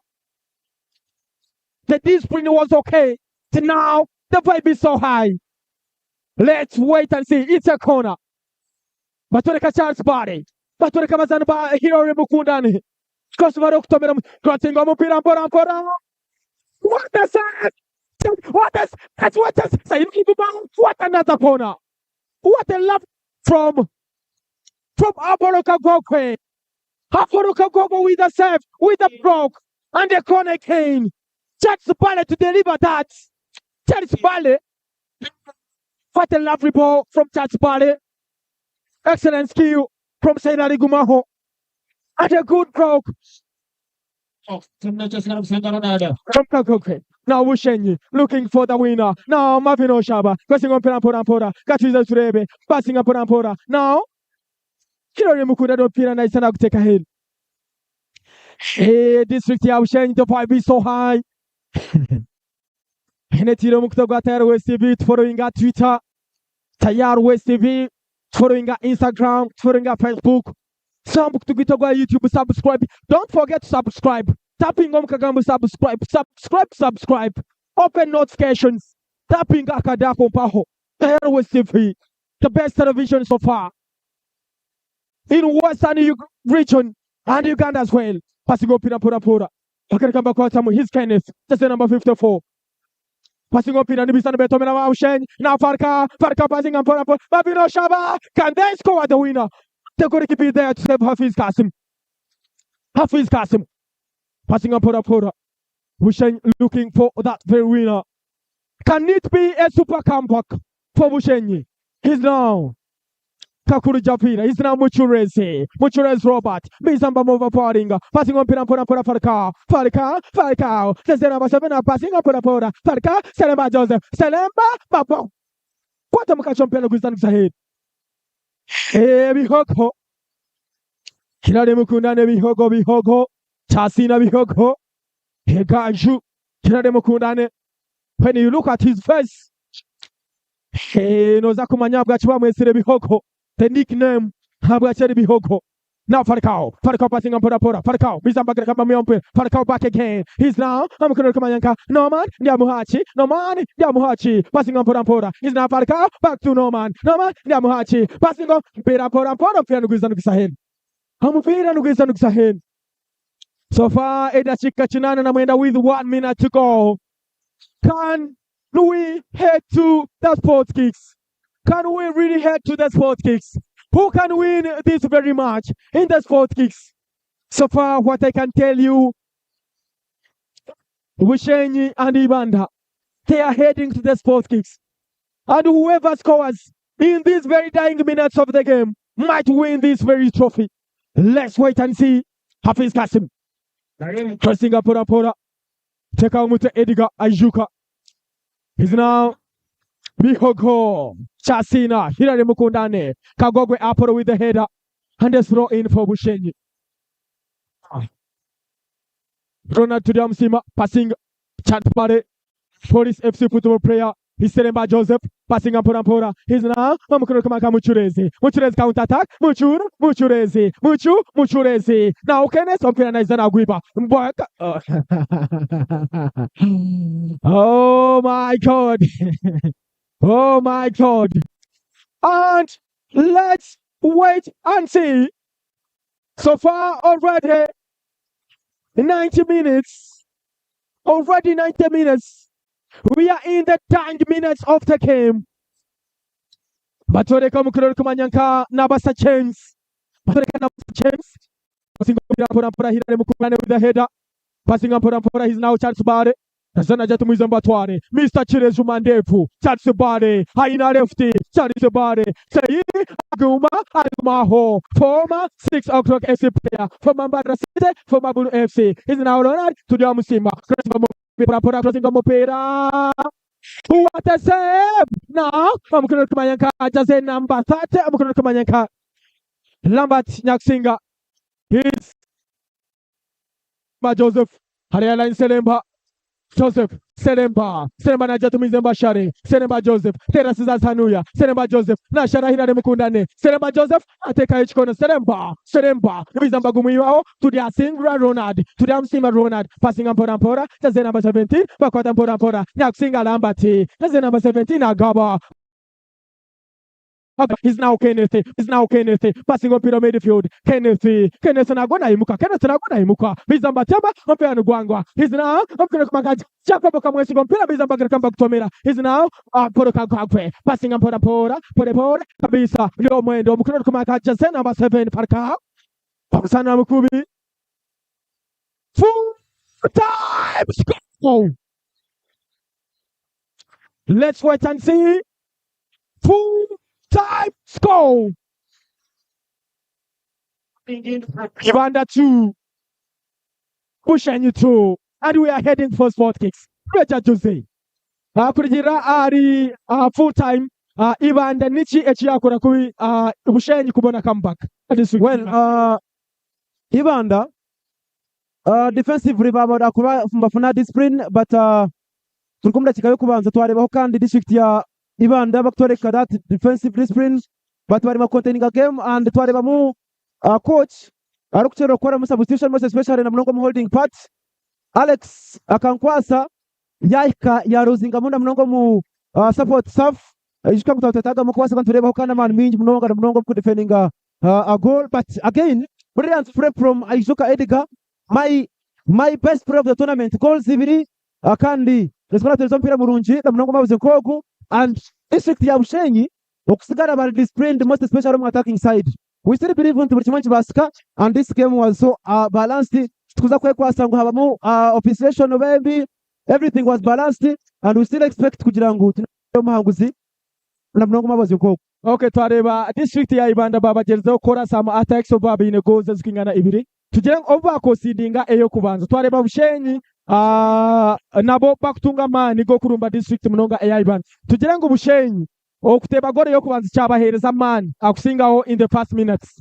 Yeah, twareba that are consolation ya district ya Bushenyi kandi basaba bakora iyo musigazi gaba nabana musigazi Kenneth basaba bahindura mu game kandi kwase ko bahindura musigazi Aizuka Edgar kureka on defense line ukwiza omisho most special support staff ya attacking line misho most special support staff ya attacking line yasikona hindura mu game kandi na attacking force ya Charles Bade atfasi anashambera kuri mu winga yikugira ngo yabataka basikona nyiga hagati kandi effort ntuma yango district ya Bushenyi babanya ko attacking force bakorabera hagati but now basikana hindura mu kintu basikana bashindura mu kandi basikana bashiteka 11 dijo and we still believe that is the reason as to why twari district ya Bushenyi bari garuka mu game keji abo kugira ngo Aizuka Edgar basikana hongera hari attacking force na musiga Charles Bade okuriko mu rebazu akagito misho bakasikana funa consolation then later on Aizuka Edgar akatereza that equalizer mpira gasikana kwa goals zibiri hari ibiri that means in penalty zozera sharemu remember ntibombi bakorwa mu semi finals bakaraba penalty tukareba district ya Ibanda bari kusinga kirura goals kingana ina ari 3 hantu areba district ya Bushenyi bari kusinga district ya akwegamba ya Antungamo nabo mu penalty ina akwegamba hari ibiri I think still Buchimanchi Basika umubaze ko kwasika ntoreba changes kubaho but all in all we still have to see what could be the best of its kind.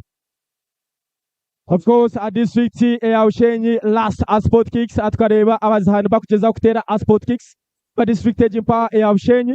I remember atkareba goalkeeper kumanka Hafiz Kasim ari saving a penalty yo mwamuru kumanka Ainaman Junior. Of course, akabasa kuba na saving a penalty n'ibinonge chikoma chimayisanku Hafiz Kasim is one of the experienced goalkeepers omnamnomno kwata penalties and last semi-final atkareba district ya Ibanda bakushoza district ya omukuru kumanyanka goalkeeper Matov Stewart arikuremesaho ba strikers ba penalty aba district ejimpa ya Chiruhura mu semi-final but tine kina but akaje kubanza kaza aheru akakabira kakutera ekikondo that was echa Bushenyi main said zone zo statistics studies zimena zimwe Bushenyi bana baza penalties bakuzana na district ejimpa ya Ibanda. Of course namusanu gwamani turi muntu reba ba captain Sirale Mukundane amana na captain Marvin Oshaba bakugeza kuselectinga no turi muntu za kutera side chi Roger Joseph ware bero semi-final Hafiz Kasim and Matov Stewart who is better saving a penalty tukareba Chiruhura bakurema penalties ebiri but Matov Stewart ine ya kwasira Hafiz Kasim arukwata penalty eyo mukoro kumanyaka Ainaman Junior Brady. Well, both our goalkeepers baba better on the game and we still believe in the penalty chabireho last time it is still possible because on reba district zombie ukareba Matov Stewart chakozero mu group stages ukarecha kozero mu quarter finals mu semi finals bakareba penalty bombi. We still believe it can be possible ukureba one moment can decide it all but all in all we still believe omusudas Hafiz Kasim can come out of top and tureba kutereza mpira kogu na mnogo mavuze kogu but twende kwa nomanya no kugira ngo penalty in most cases twatine nango muntu nomwe ariko decidinga only that luck yomushambi na game reading yari kuzaga penalty ekikugira ngo na cyona kibasika mu game keji. All right. Okay, turi tuzakuza sport kicks and tuzakuba turebaho atukozesa goal eyo mukono gwanje ogwa buryo.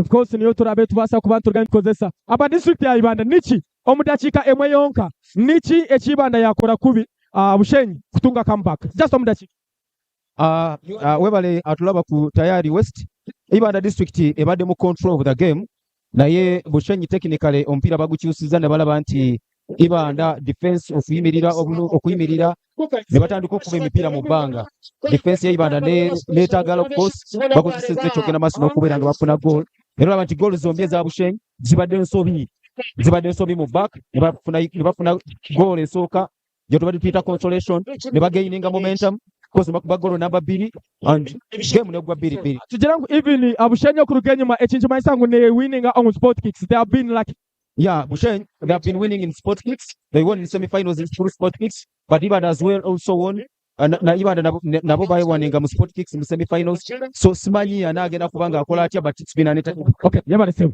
of course aturu muntu zakuza on sport kicks real judge Joseph Beckham the sports master tukwisaho these very sport kicks no orabase kuba nargayo na hangura these sport kicks aturu muntu reba goalkeepers abarumu omukoro kumanyanka Hafiz Kasim amwe na Matov Stewart Bushenyi mwakora kikusingaho ariban just edachika just seconds twakora comeback abatwendere tuni twakora comeback kandi finals na nabagambire comeback nere tengine tuma sango itwakora basono kutanguza next second premier Tirengo Bushenyi na winning sport kicks wangi Tirengo Bushenyi na winning sport kick yes Bushenyi na winning sport kick kwa pirite kantu rake kantu chitwana tushikora. Okay yabare mno okay of course areka tubase kuba turgantuza sport kicks katubase kuba turgantuza sport kicks district ejimpa ya Bushenyi amwe na district ya Ibanda no se kuba nargana winning sport kicks na banza isaidi argumaho of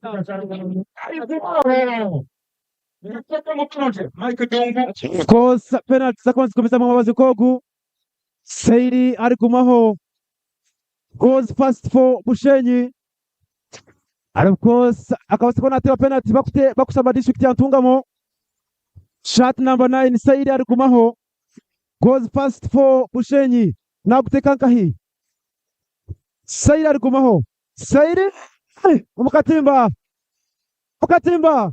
emwe for Bushenyi Saidi argumaho. Look at the perfection from Saidi but Matov Stewart yakwatamu It is still possible for that. Of course, Ibanda Marvin Osha kutera fast spot kicks. Fast spot kick aba district ya Ibanda. Can he score the first? Aside ya Ibanda. Already Seiri. Kacheka cheba mukwata kasega zimata Stewart. He's now Marvin Oshaba versus Hafiz Kasim. Of course, ingo kuchimanya man of the match. Bachira kule magape penalties. Let's wait and see if Marvin Oshaba can convert this. But the possibilities, man of the matches, bachira kule penalties. Let's wait and see. Marvin Oshaba. He now steps up. Marvin Oshaba. Naijana Tambura. Marvin Oshaba. Ibanda. Ejina sindichira amukono kumaka happy habati mujisha. Rather happy habati mayancha. Herosi 5 aba district ya tunga mejo twaju kusindichira. Fast penalty. Aba district ya Ibanda. Goalkeeper Hafiz Kasim na jatnanye niko kile kanje. Last time akasikona jiteba. Once again, can he do it tonight? Hafiz Kasim. Goalkeeper versus goalkeeper. This is the moment. Katurire turebe. Ripana jirangu twara. Hafiz Kasim. Hafiz Mukatimba. He scores it. Hey! Bushenyi. Once again scores from the spot kick. Biri. Ibiri eza Bushenyi. Emwe. Heya Ivan. Excellent penalty from Hafiz Kasim. Akasikazi kamutera opposite. Matoreka Yasin Mugume. Aba district jimpa Heya Ibanda. Can he score from the spot kick? Let's wait and see. Ibanda goal Emwe. Bushenyi goes even in the penalties. Yasin Mugume has also been excellent. Has been excellent in the first 90 minutes. Yasin Mugume. Let's wait and see. Can he convert this? Yasin Mugume. Let's wait and see. Yasin Mugume. Yasin Mugume. Yasin Mugume. He steps up. Yasin Mugume. Yasin, penalty. Was it? Yasin Mugume, lovely strike and good penalty. Yasin Mugume. Yasin Mugume kutoka Katimba kandi. Up next is Kamwesiga Jacob. Shot 20 our district ya Bushenyi. Naguteka kahi ibira hari ibiri. Bushenyi goals ibiri. District ya Ibanda goals ibiri. Bariya hamajumba jirangu niyo moment keji. This is the first final. Turukureba nehwere mu draw ya goals ibiri hari ibiri kuyantandika Ankole Cup. Of course, Marvin Oshaba becomes the first player ever on Ankole Cup kwa skora tiba goals ibiri final. And of course, the goals ibiri seba sibona tiba mu tournament eji. Here comes Kamwesiga Jacob. Kamwesiga Jacob nakuteka nkahi. Akaro mshambwa loa. Jacob Mukatimba. Yamutera chibichigwa na wala kwa Katimba. Hey. Ishatu eza Bushenyi. Ibiri ezibanda. Zinoze waita taxi Maxado. What a penalty, lovely strike. Ezini GPs kama 12 GPs. Ajitwaje babitira omu GPs. Here Jacob Kamwesiga matereka Seremba Joseph has been excellent. It's been excellent. Seremba Joseph, he has to score at heart. He's one of the big stars. Atimianek has represented Uganda Cranes in the Zulu games, the cancelled friendly games. Seremba Joseph. Let's wait and see. Seremba Joseph. Machua. Haina Majiki. Seremba Joseph. Nawaka. Seremba. Every penalty. What a penalty from Ajaja. If you are a star, it means you are a star. Indeed, you are a star. Seremba Joseph. He converts that from the penalty spot. Seremba Joseph. Excellent penalty. Tuyamsima Ronald goes for Bushenyi. Nagutekanka in shot safe. Tuyamsima Ronald for Bushenyi. Aba Bushenyi himuri. Omutima nugutera nkahi. Nugutera mu left, ningo mu right. Guriya mu side chi aba Bushenyi. can now breathe in and out because Triamsi Ronald shot 7. Ronald nakuteka umwana wacu Sinda kandi nenzarwa ya Bushenyi. Ronald ikote bamukwata. Triamsi Ronald bamukwata kurungi mnonga. Bamukwata. Triamsi Ronald bamukwata. Triamsi Ronald bamukwata. Goalkeeper Stuart Matovu can now prove Triamsi Ronald misses it for Bushenyi. Apollo Kagogwe can separate. And because as I told you, our first half, now Ibanda, they must win the penalties after full-time draw. I predicted them draw and even penalties. Mitovu Stewart saved one. Saved 1 or 2 has already saved one. Let's wait. Apollo Kagogwe. He played for Maroons last season. Apollo Kagogwe. Can he hand even the district the happiness vibes? Let's wait and see. All experienced players. Okay. Hayitaba Jacha. Apollo Kagogwe. A step in there. Kagogwe. Pandilaba shot. Apollo Kagogwe against Kagogwe. Kagogwe scores again for Ibanda district. Excellent penalty. What a lovely penalty from Kagogwe. Bushenyi have missed one. We are still waiting for the last man. If he can save Bale, then it means Ibanda will be crowned the champions. Charles Bale coming on for Bushenyi. Charles Bale shot 5 for Bushenyi. Kera mreme nikawamu. Karaji tewe ntukumizamu. Nikaturinde. Charles Bale. Remember, Smartov Stewart has saved one for Triamsi Ronald. Charles Bale teba kumizamu. Kandi kabara mukwate nkakarara. Charles Bale. Akashambira Hosport Club Vida. Charles Bale. Nakuteka kahi. Charles Bale. Ukatimba. Nikatukumizamu. And now, it is one goal for Ibanda to win it all.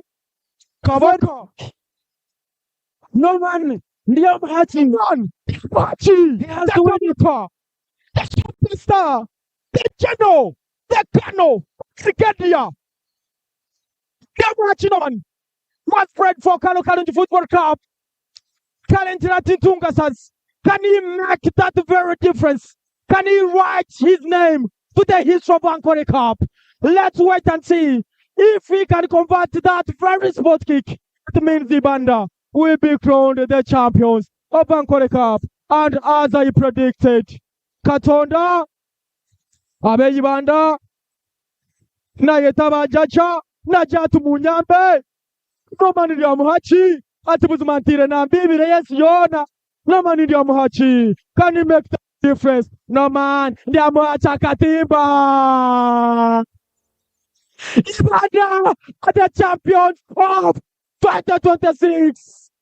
What a lovely penalty. No man, Nyamuhachi. I like how I predicted this. Matovu Stewart has been excellent. Ibanda are the champions of ANKOLE for the first time ever in history, winning it 5-4 in the spot kicks, and now that is the moment to celebrate. Ibanda can now celebrate it all. Ibanda basikana bahangura mundu kubanza kana mumpaka za ANKOLE Cup kwenye kuhangura penalty goals itano harina. Norman Ndiamuhachi has won it all for Ibanda. Bushenyi once again basikana chiruzinga kandi echabire ho kumibira 22 chagarika mucyasakana cyabaho mamaze nkogu kubasaka tureba nibaluzinga final omurundi kandi ogundi. Look at the vibe achai Ibanda amuriko kwaza kwangore paka za ANKOLE Cup kuriko penalty once again basikana bachangura. Excellent penalties from Ibanda district players. They have been excellent. The players have been so composed. from the past minute up the last minute aba district ya Ibanda. Of course bacheza kutoreka omuzano mulungi ku ruganda dakika yokwanza kuhika adakika ya muheru. My prediction goes right. Full-time draw and even Matobu Stewart serve a penalty. Is he the best goalkeeper of the tournament so far? Definitely Matobu Stewart is the best goalkeeper of the tournament. That is according to Tayaro West Kandi. Best player of the tournament, I truly believe unti Omusigazi Aizuka Edgar has taken it all, and thank you for loving Tayaro West VV. Ibanda are the champions of ANKOLE Cup for the very first time, and now we have new champion in the building. And that is Ibanda. Celebration is Chendo Misho. Bushenyi, regardless of losing the final, they are still celebrating it all. Course our district Ibanda vibe ne amani. Bushenyi is just disciplined. Our district Ibanda bacha disciplined. Of course kwa gulia mzano kwa mani.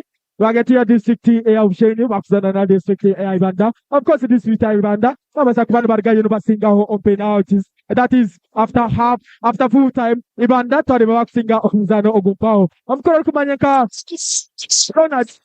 Ronald tudia musima yabasa kubana atera penalty amugariza Matobu Stewart. Achikuma chimanyisa ngo ati ya sofa Ibanda niyo district eyakana okwangura ekikopo ekyankole cup, meaning that district ya Bushenyi nichimanyisa ngo bari uzingiro finals ezikuka ibiri their first time baka missinga ekikopo. That is back in 2022. Even their second time babasa kubana baruzinga through penalties. Hani acha echakabo amen said good work, excellent job by Tayaro West TV presenters, by Tayaro West team. Of course tubase kuba tukora omurumogu kuja kutumiseo empaka ezankole cup. Even great thanks to the management. Ibanda, of course, they are now celebrating, and from Ibanda, Tatri Shongoro, of course, Ibanda municipality. Now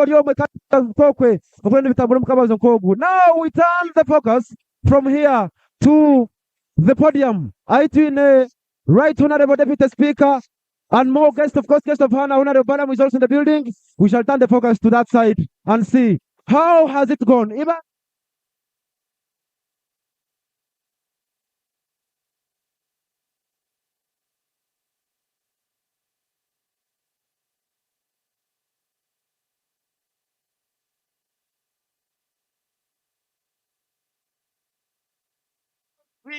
Please allow people to take their seats. We are going to have a few speeches. Yes. And then after we'll give the awards and we'll give the trophy. Ladies and gentlemen, let's allow the members of parliament to sit. Let's allow our people to sit. MC. Yes. I request you bring that medal platform here at the stage so that people can get close. Don't chase them. Let security not chase them. Let them get close to the stage. It cannot fit. You bring the medal platform here so that it's the stage, the platform. Bring that medal thing here in the middle here on the stage. Bring it here. Members, please. Because we need the supporters near us. Okay. Kale. Let's give the medals on the stage. DJ.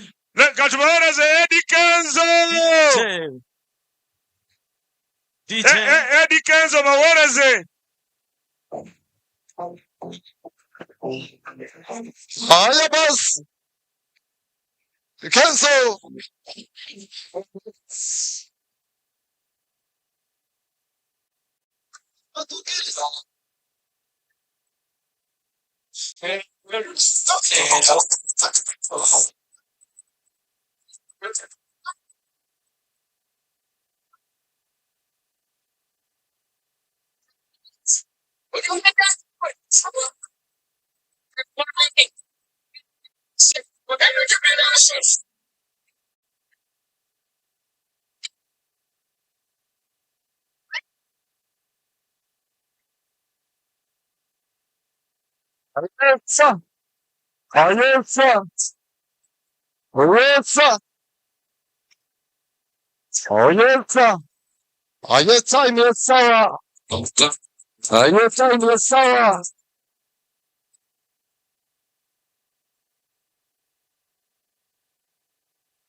Ibadachu.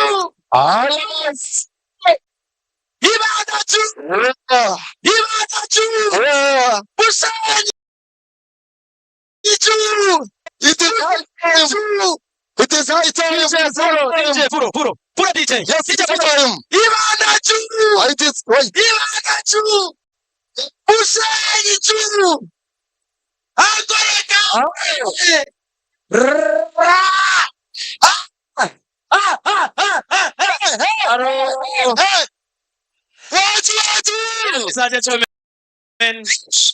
abantu bitu ba ankore ntubakunda ba ankore uyo engaro musteka higura ba ankore engaro ankore ankore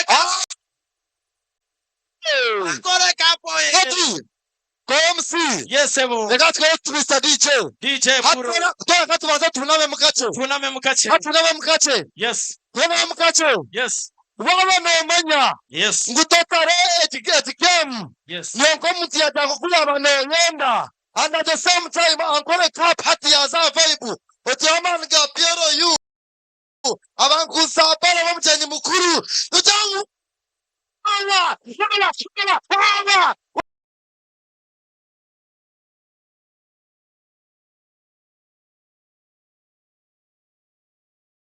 Honorable Baram has requested as the chief guest that we have the stage here. Yeah. Aha, tukokwe. Nukokwe. Baba nbareta stage na nyendagwa interest of time. Okay. Katurzane agwa interest of time zakufuna wa speeches inche. Munyichirize nyete akachiko kariko organizing ankole cup bije babanze batwereze speech zabo. Hata ho DJ amanyena kuyabatere mukava. DJ twereze vibe turkweta kachiko. Wewe. Organizing committee. Organizing committee. Oh.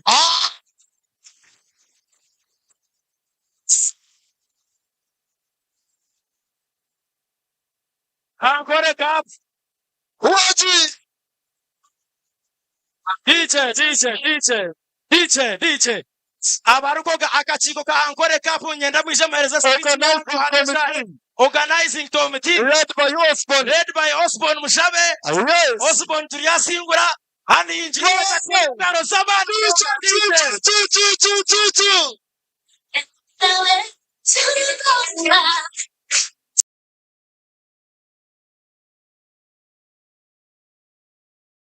Tama.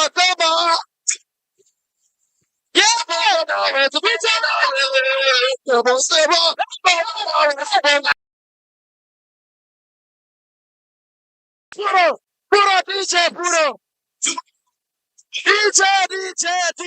DJ. Bwenu bantu matzakora sa speeding kwa mukazi yabarahinya mukiba. Bweshonga ya time. Munchiriza nyetaka chiko ka ankole cup 2026 mbaterenga rosamano mnoga kari. Mwebale mnonga. Kamba zentu waro mchisogu. Kweta abantu bona bitkozere ba ankole cup. Kana abanisha basecurity mazima mu cooperating nitwe murecha abantu bareke kurwanira tournament bakagisiya muri batanga kuswaza mishoka ba MPs mube muri nkayi it's okay atubanza tweta bitkozere nabo it's okay kansabe onchiriza abantu bashatoba bije manucho come in front innocent come in front then we proceed.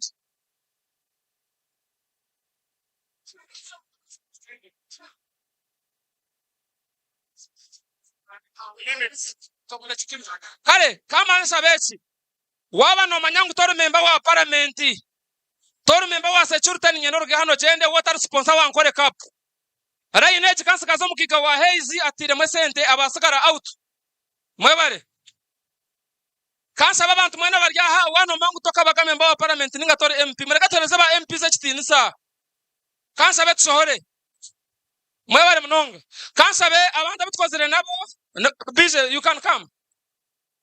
It's okay. And let's see come on can't what heads. Obwire, let them come. Afande, let them come. Kindly. Let them come. We are going to go to by time.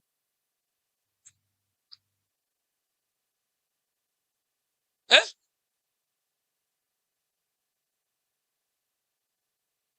Adam Siso.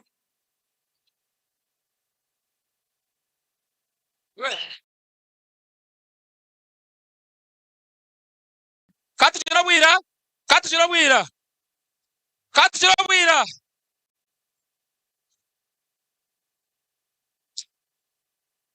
Kale. Okay. Kale kati. Bushenyi. Bushenyi juu. Ibanda juu. Ankole juu. Nkwenda kubasima inywe na mwebale kwija. Ekiro kya lero kiri kyokukwata abasuma. Lero tuzira mupiira. General Muhozikaine Rugaba tugambire twijja mupiira. Ali nye nkubasaba inywe na mugambe ekigambo kimu. MK. MK. MK. Museveni. Museveni. Tayewa. Tayewa. Nkwenda kubasima mwebale muno. Aba Bushenyi na Shema. Ndiyoni nyija. Ndiyoni nyija. Ndiyoni nyija. Kandi wenda bawa kiro kya Shema. Nkwenda kusaba kijure. Tukwata abasuma abakwiba sente zanyu. Tubatwale. Tujja kutwala abasuma. Tubanza tere mu dance. Tutere mu dance. DJ give us Abba Abba.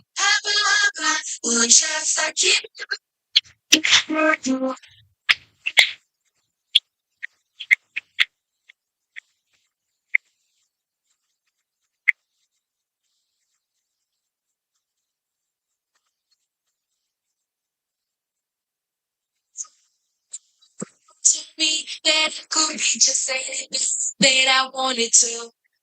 DJ kwata mwao. DJ kwata mwao. Nkwenda mugambe mikono ibiri ya ikuru. Mugambe no change. Ankole. Kole. Yaweri. MK. PRU. NRM. Passenger. Tayewa. Everyone. Tujakwata abasuma tweyagale mu Uganda eno. Mwebale. Kamletere Eddie Kenzo. Mukwenda Eddie Kenzo. Kwanza baye Eddie Kenzo. 4 songs. Ladies and gentlemen, let's welcome Ankole Cup Ambassador Eddie Kenzo. DJ. Abari kwenda Eddie Kenzo mwimise mikono yanyu njirebe. Heka. Mikono waguru Eddie Kenzo bagizi. Ankole Cup mwimise mikono yigura bagizi ba Ankole Cup. Ibanda oye. Shema oye. Yeah. Muichirize. Of course, let's go. Omukuru Eddie Kenzo musuza bwa Eddie Kenzo.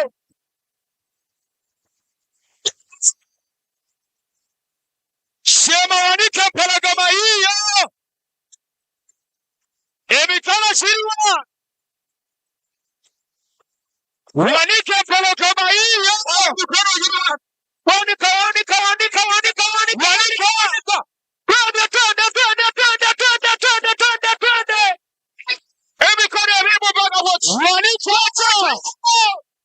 Avoka. Oh na. Where's the super power? Oh na. Where's the super power? Ulichaliwa na mikono moshi. Leka pole shoot. Watu. Hoya ania tali na twale. Let's go. Mira kama. Kama katibu. Let's go. Elikana shirwa.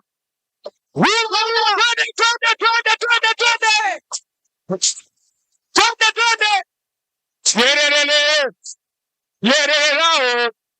Yerere. La kadi ya mikono shirika.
Bet kukebet, kubabet kukebet, sibabet kukebet, we wina kukebet, sibamane kukebet, we wangu nile motoka, yes buli mwezi kebet, egaba ye motoka, sibamane kukebet, we wangu nile pichi pichi, anti kukebet, buli week off nayo pichi pichi. K-Bet and Vroom, we wina, kagwira unatelekomya unga ya chibi, nga kumuloni guno, ogenda kufuna mkusogu wangu le motoka, pichi pichi, milioni 2 buli wiki, nebirala bingi, genda kumsaiti yafe ku kbet.ug. Ha! Kumulendo kuno nawo wakapesa ku kantu poli. Aliko ya teoniga star, M85 star, 5 star, 3 star, 2 hash. Aliko mtenyiga star, M5 star, nya star, mukaga star, nya hash.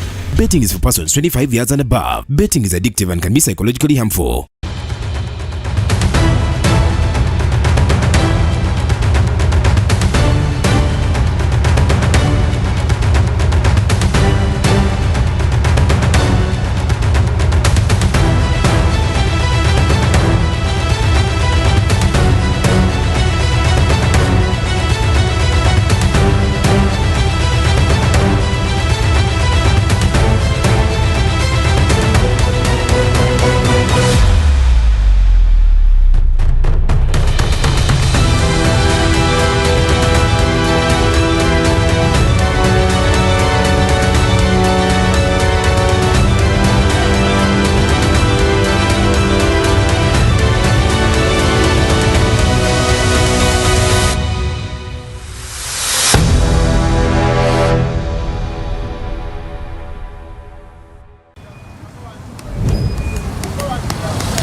And that's it for today.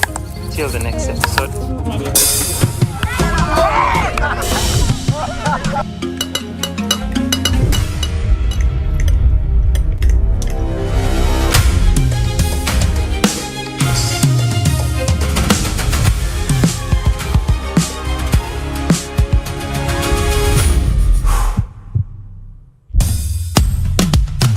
Ulodingala a daily bando, like a daily bando, like a daily bando. Yeah, yeah. Omuliro nguwulira muli mu mutima kukankana like drums. Kalakata, kalakata, enendungu ya kusabula. Mikono juu, free your fire, free your fire, free your fire.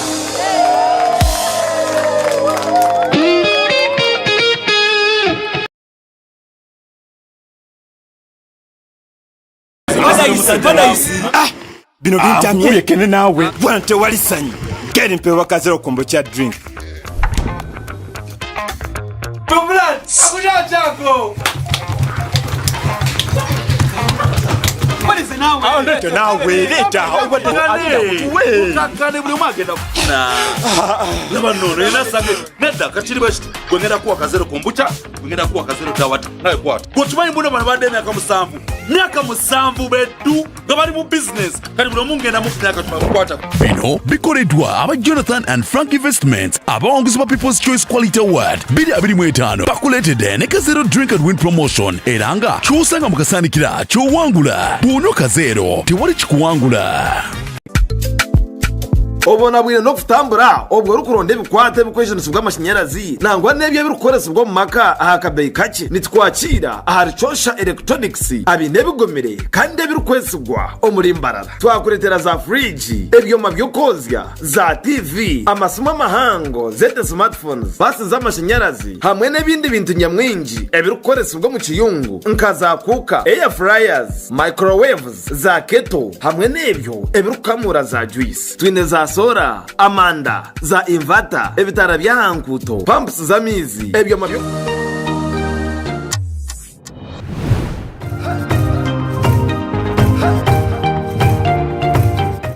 Ora kata flaga fuori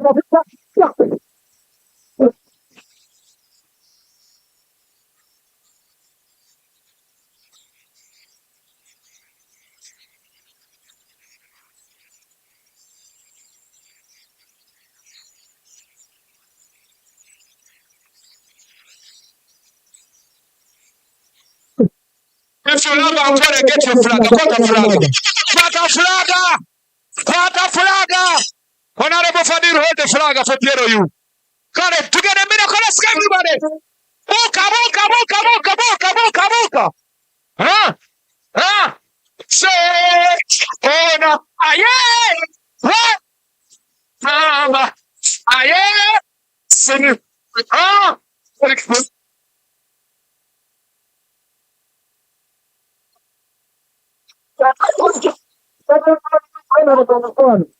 Ozogo n'omwana w'abanyankole nimumanya izeya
yagwire I bet some water. Sorry, end up from the I'll come back. Kale mwebale mnonga kyebasinga okwagala kimanyi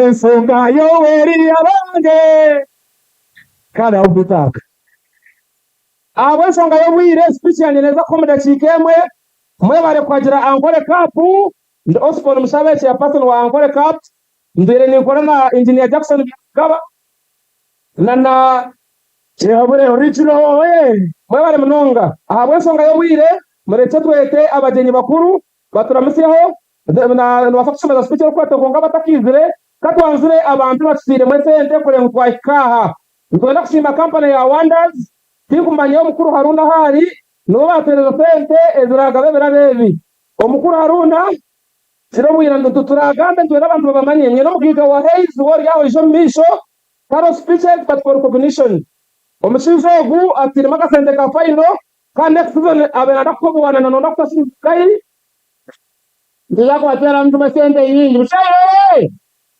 Ibanda hoye hey hoye Wonders hoye Ankole hoye Osman hoye kare aba youth tabu nibo kusponsoringa man of the match youth tabu timu manyamamu tuno twine songa cyane natangaza energies mwe bari munonga ahabwe nsonga y'obwire omuzindaro kangarure MC abibanda congratulations kong mwataro mungara Ibanda wewe mwe bari oro kwenu munchiriza ahabwe nsonga y'obwire naza kweta area MP area member of parliament ahabwe akema municipality kandi naza kwetera SG wa PRO. We will invite SG of the PRO, and thereafter the patron of Ankole Cup will also come and give us the seat, and then the guest of honor, Baram Baragahara, will be the last person to speak. Ibanda Bushenyi mwebale kwiza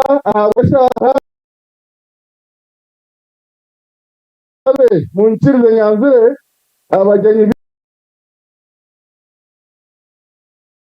no parliament mire hiya mbanzire deni nyepese kucharigeno ogwinje ni akarita na argabu wezu webare munonga kwiza tibaze na argamba rasite numureba pita na argibanda Honorable Dr. Yoda Semanos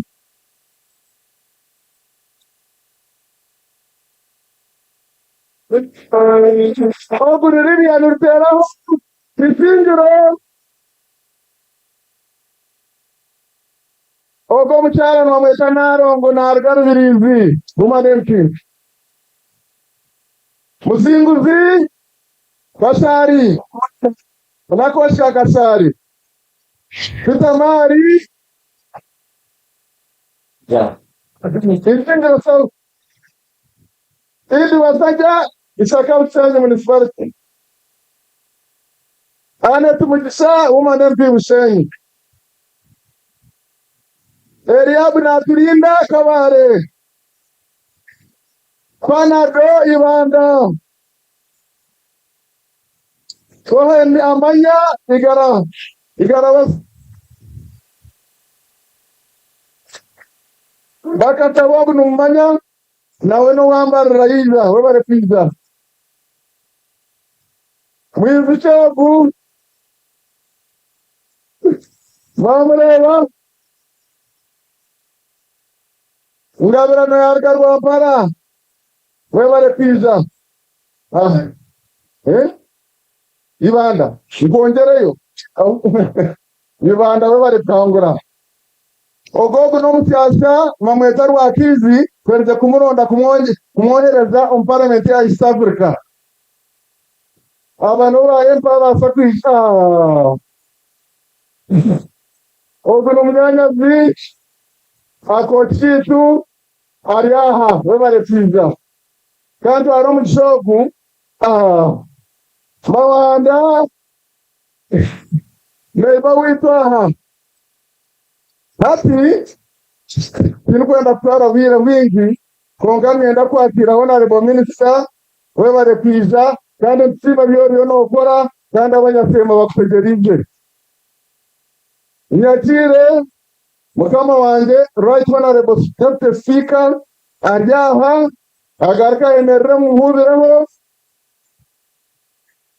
kandi kanzereruke ndukwanzira secretary general kandi ndukwakira ngo ize ogambira abantu bize. Secretary General, you are most welcome. Ogunarga kabuchorwa kandi no secretary witu wa PRU. Ngenda kwakira webare mnonga pizza kangereze kasi ogambira abantu bize.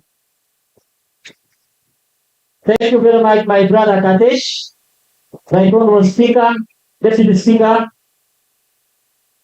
Honorable Madam, Minister of Local Government, my colleagues, members of Parliament, the entire PLU fraternity. MK, Museveni, I know we came here as a very big team. We're sent by Chairman Patriotic League of Uganda. That is none other than General Moses Kainerugaba. We're accompanied by a very big team. I want to introduce one by one slowly, just within a very short time. I want to introduce you a PO060. That is Right Honorable Thomas Saewa. We also have patriotic number 0 PO02006. We also have 007 Mawanda.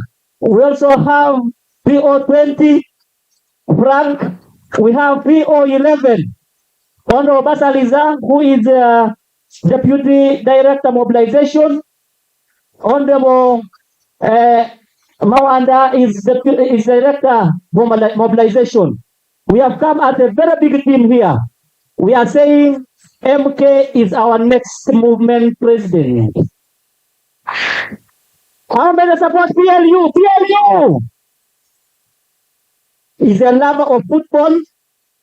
He has said we are just starting because he had started visiting other areas, but now this time we are kick-starting and we have started from Shema. We know football unites people. And we as Patriotic League of Uganda, we stand for national unity. So when we stand together, we shall develop. Honorable Balam, I have a message from General Moses Kainerugaba, our chairman, Patriotic League of Uganda. He has said nobody should shake you. We are going to fight corruption.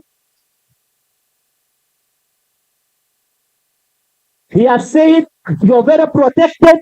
Let us chase corruption as threat that has hindered the development of our country. Because whoever steals anything from government, steals the jobs of our youth, steals medicine from hospitals, steals and even PDM that we talk about. So I want to tell you, he has said he's going to stand with us to fight corruption. Without wasting a lot of time, I also want to recognize our mobilizers. We have Raymond, Honorable Adwin, Honorable Charity, Kiara Kagama, Muumuza. We have very many of them here. We have Ambrose, Asafu. There are very many. Galisa. So we are a very big force. Nobody should shake you. We should stand for truth. And I want to tell you that where Honorable Balam has visited, we have identified a lot of corruption. So we are saying, RDCs, why should the minister come to identify for you corruption, yet we have those offices? We as Patriotic League of Uganda, you either work for us or you go home. We have a lot of patriots who are going to stand for us. We have a lot of patriots who are ready to work for our country, who are ready to work for Uganda without any pay. If you can calculate office of the RDC, you have RDC with the vehicle. We have deputy RDC with the vehicle. We have two assistant RDCs. We have DPC. We have office of the DSO with subs and the DSOs. Why do we say that they have stolen money for roads? So do we say they are not doing anything for us? So I want all of you to join Minister of Local Government, and we fight corruption with all the force. How many of you said they are going to fight corruption?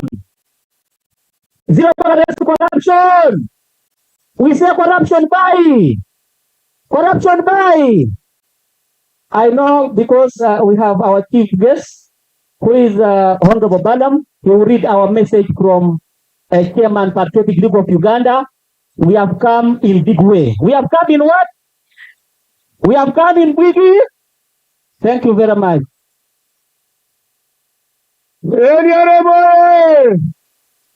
Ankole kapoye jendo kene rugawa juu nkwenda kulola emikono ebiri ya MK ikuru nywena emikono ebiri ya President Museveni nywena.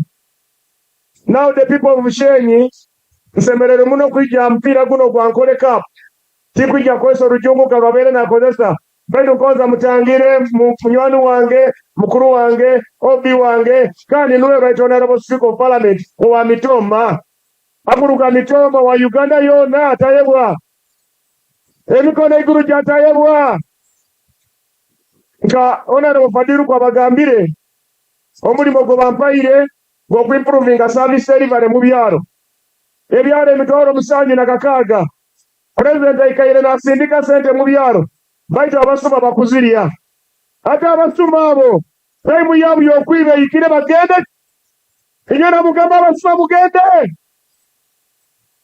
hadi honorable ngakwemba gambire right honorable speaker mukuru wange chairman wa PRU kandi CPF atwaire milioni 5 na ina cash ziretanze zuwa Bushenyi abankole 54 na ina milioni 15 tukuziwa winning team ya IBANDA milioni 10 cash tukuziwa winning second runner up Bushenyi milioni actually that is first runner up milioni 2 buli kimwe baire mu Ankole Cup nizo milioni 22 milioni 5 za ba organizer ba Ankole Cup milioni 2 za ba referee ba Ankole Cup bona milioni 5 zinga baziretani organizing committee milioni 5 baziretani muzirole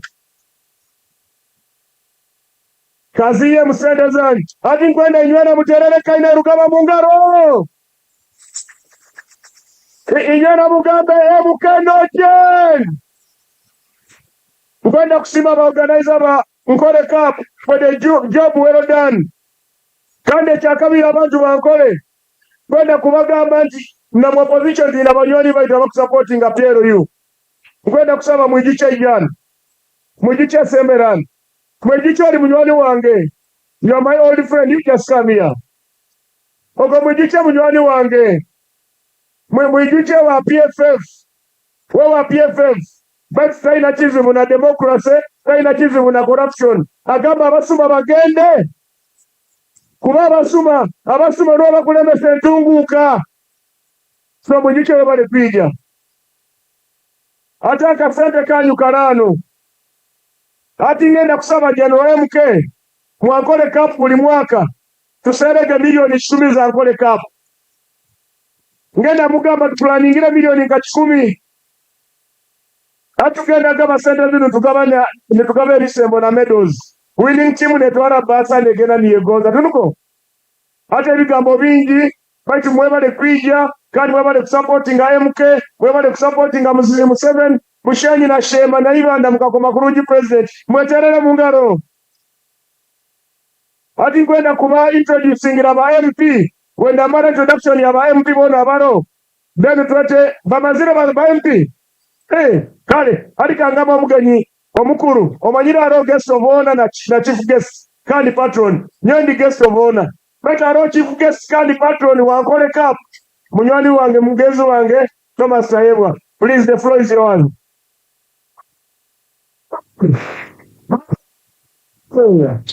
Msavanaye Janamkoye Kera yuaye Niko na fara wire Nweti kwenda kubaraganisa Itokaba MP ba Ankole twakugaruka nyuma nitoteka rakase turebe government ya kyondekere cya icyo mpira cyango muri ankore kugira ngo tubone aho twagirira imizano. Icya kabiri nimba shaba emizano mukize mu munonge miyeto na n'abakuru abo kwa n'ibirungi ahamagara ganyu hati yo nakutera nkaka Fred urara nakamara yo nayeregura abo kuba fit mwakireba so na nimba shaba mugire mitwe kandi honorable bara mukwarije mumwakire kandi kwaragire MP wanyu orabure kwija mumubuze abo kuba nyowe yabangire inyo speaker mukama wabo ikaza kwakira baramu ubundi baba bari bahaba MP abakwanga kuja kumwakira bije babeho tumukwase urutaro rwa baramu n'urutaro rw'president aragirire n'urutaro rw'General MK turagirire ibitse kurwanitse ushuma so kubarije mu bakire nebyo binji mwebare kugira mitwe mwebare kugira ihorere kandi mukama abankumire niyo nimbaraga nisa kugira ngo tuzakomeza muri twagire cyo koko nanyo bangabira kwa pichati abatangi miriti ko munterere ngaro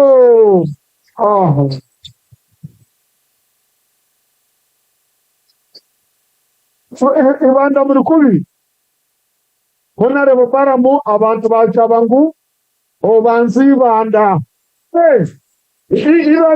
ibanda muri kubi abasuma bayingi mazima bakwibachi emihanda yona bagiriya honorable baramu nani nkaba secretary general witogu kandi mukama wito mutero use oruniro tayayoroye ro kubanza rwagiro mugisha so nanisha bareka tumwereke rukundo tumwereke mu rukundo nyindo na rubofati. Thank you for coming. Thank you. Mwe bare mnoga muterengaro za deputy speaker pango mnoga garo surre. Ladies and gentlemen, we are coming to the end. Nanisha bangu tuive henyima turekeho guest of honor na nabandi honorable Baram, right honorable speaker Pakumaha Bagabebe Rabo. Ladies and gentlemen, we are coming live from Kabohe main stadium, Munchirse. Ladies and gentlemen, allow me to introduce to you the man of the match, Oshaba Muffin. DJ.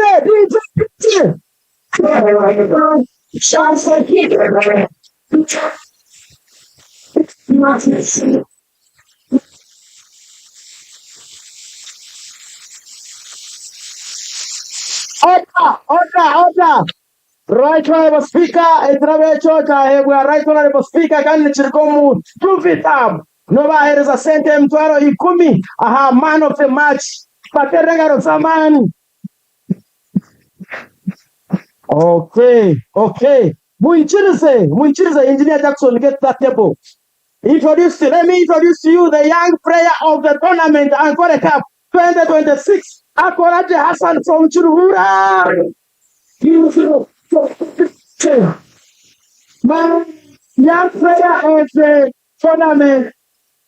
player of the tournament. Player. Aha. Akoraje Hassan, player of the tournament, young player of the tournament from Churhura. Harikai Akoraje. Short around. Okay. Chairman Churhura should correct this here. Chairman Churhura, if he's around, Chairman Churhura. Aha. Ladies and gentlemen, thank you so much. Okay. Let me introduce to you the best scorekeeper of the tournament, Mato Stewart from IBANDA.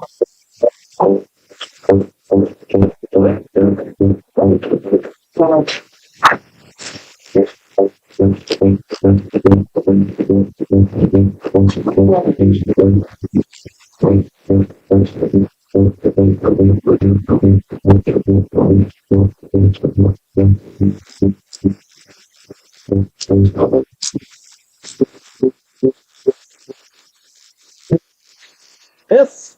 Okay. Let's go, engineer. Mato Musrati. Hold on, boys. We have special guests from East African Parliament. Yes. Who have joined us. Yes. I think their car got a problem. We have Honorable Amongini Jacqueline. Yes. And Honorable. Then we have Honorable Kadogo. Kadogo. Aba yaram baterenga rosaman mnonge garo sa yaram bore ke samrav. Ho! Ladies and gentlemen, the top scorer, Ankole Cup 2026. Kamweta, Kamchakriton from Starara City. That's what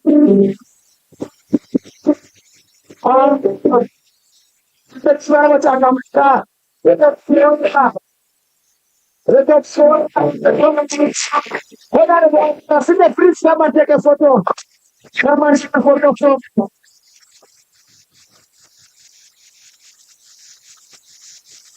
Yes. Okay, ladies and gentlemen, Honorable Chivaso yateza kashane kandi tuenda ku musima mnonga aho kagira timu ya Mbarara City. Munchirise, ladies and gentlemen, next player of the tournament, Yona Kamweta Aishuka Edgar from Bushenyi. Our frustration.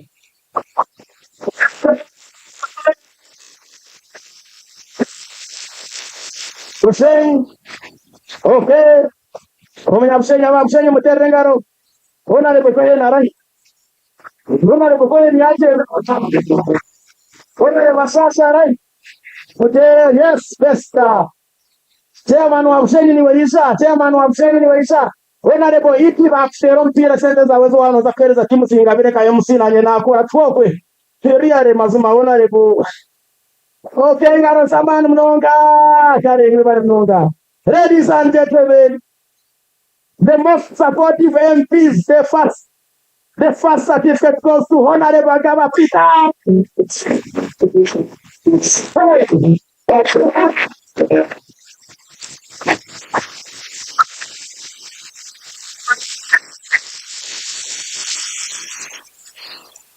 Honorable Ike Kuro. Honorable Gaba Peter has on every game of Ankole Cup. Muterenga Rosaman Mono. Okay. Peter. Another hour, ladies and gentlemen. First supportive woman member of Parliament. Honorable Rian Rutera from his intro.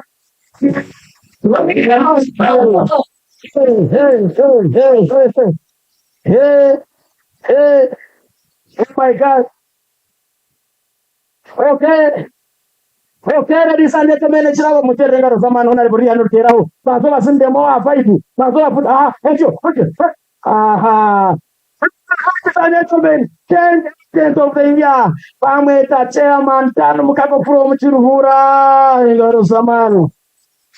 Thank you. Hey. Esawa yona chikozi tugenda kuba na mawulire katulabe. Aha! Most supportive media personalities. The first award goes to Rashid Manucho. Waringa imani to muterenga rusamani. Manucho rare. Haringa. Manucho rare. Open watching the promotinga. Hona hiti vile tuli. Aha! Of course Wazahari.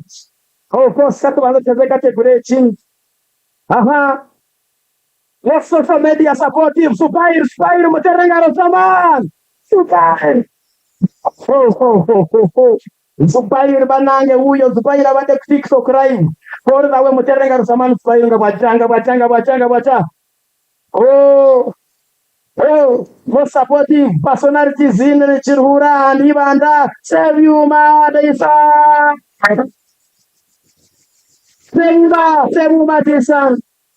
Sebu Madison wali wabanga tariwo wali kare aisha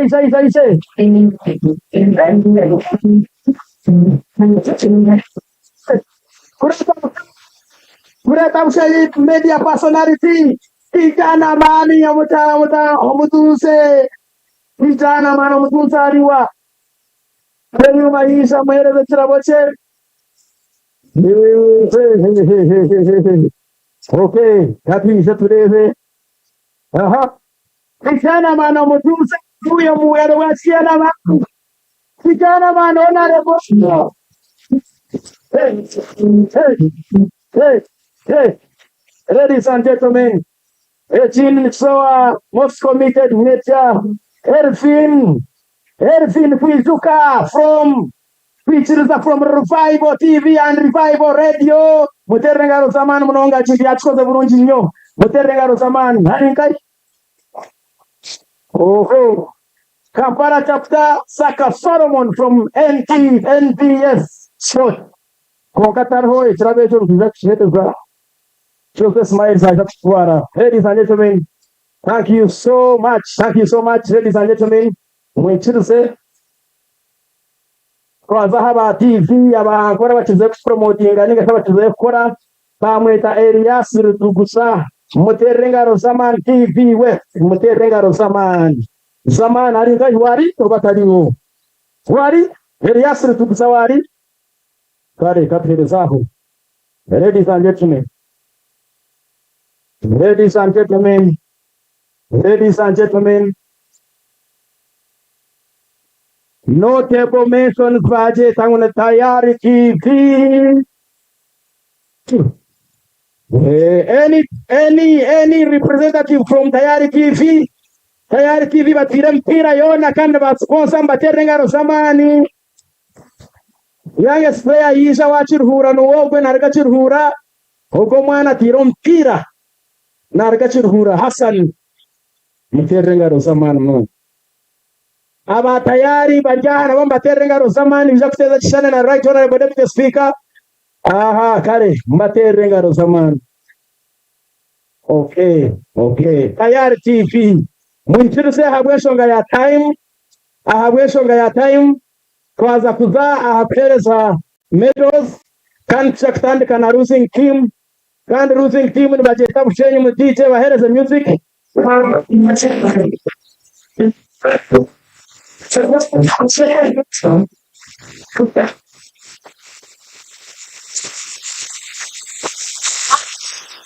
Honorable members, muzaki yaringa muzaki muzinga na TV as they walk away muzaki yaringa Bushenyi district team erikai.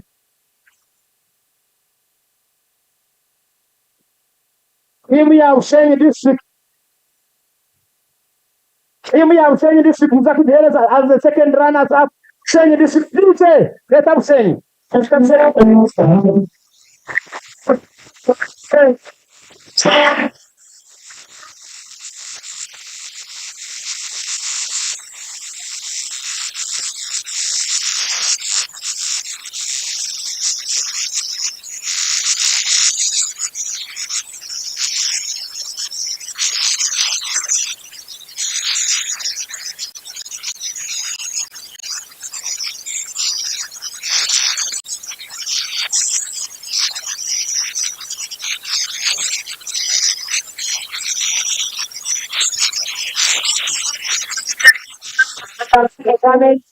you so much.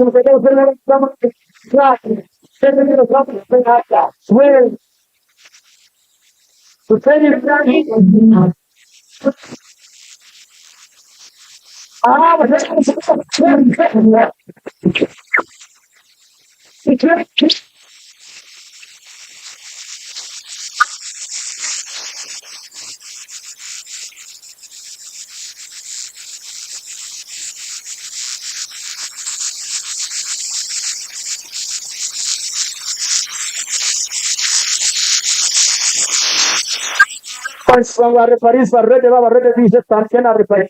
Just you come, referees, you can come and they watch you. I know, please let them say this if they are ready. Bring them this.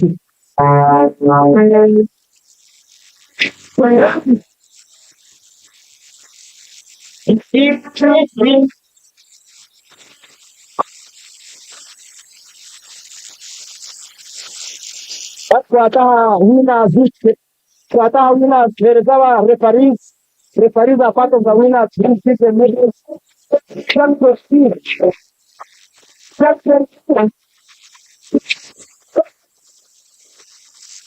What changes in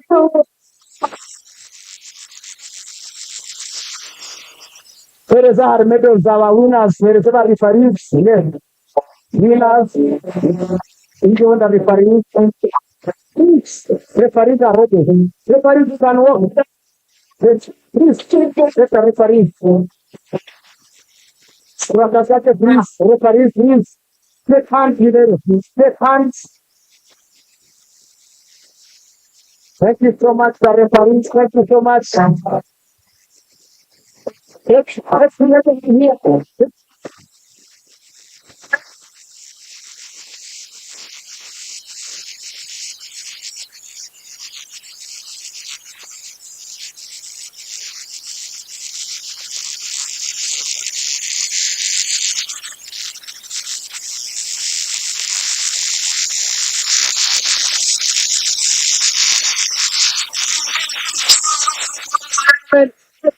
Pushing the switch, ladies and gentlemen. Pushing the switch, ladies and gentlemen. The honor of the hour, please be in our biggest.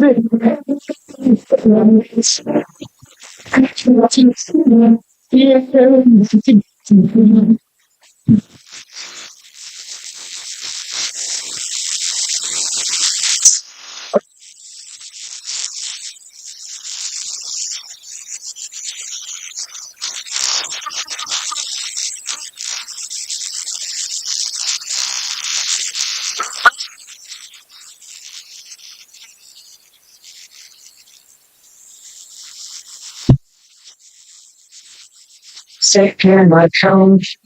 Move it to the second. Mercy, see me. Yeah.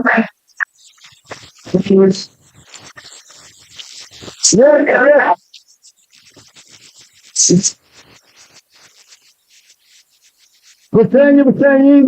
You got him to the doctor with the envelopes. Come on. I've never seen a election before this year. This is a night and a joy. I know where I am. I know the police come where I am. You ready to wear the music?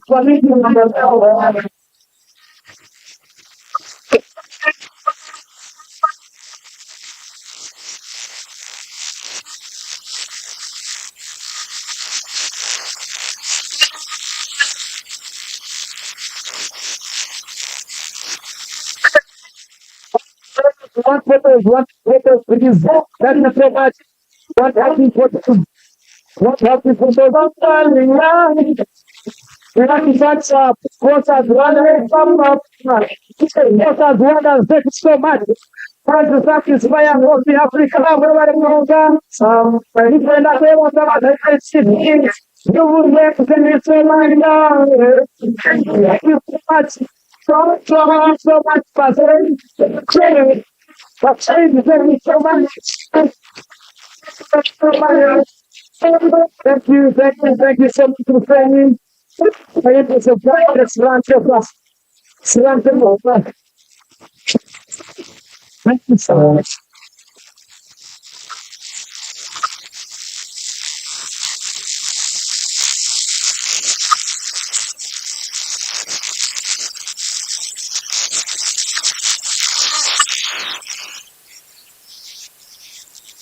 Top Felix DJ.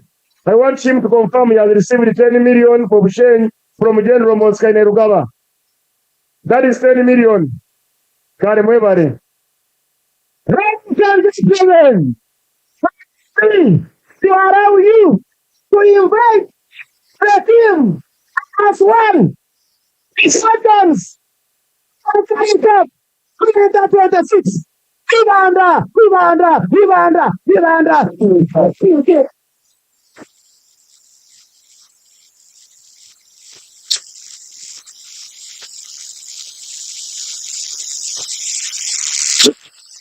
Yes.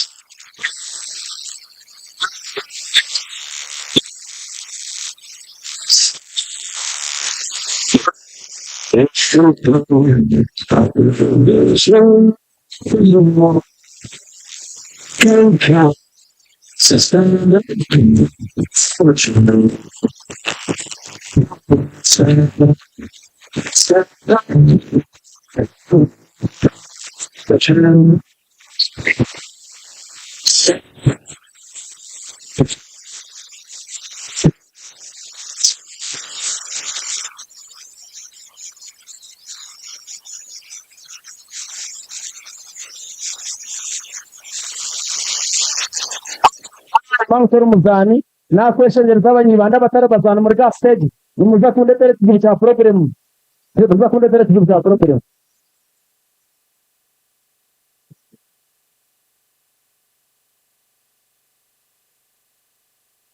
Ladies and gentlemen, Spaniels are here.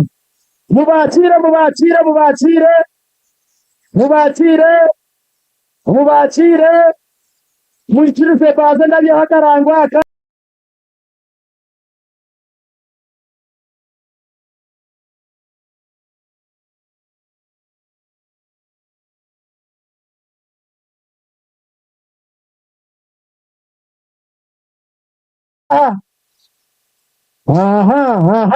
kana nemitwara ashatu za man of the matches za pasaidi nazo kurya sentence ile ibanda tu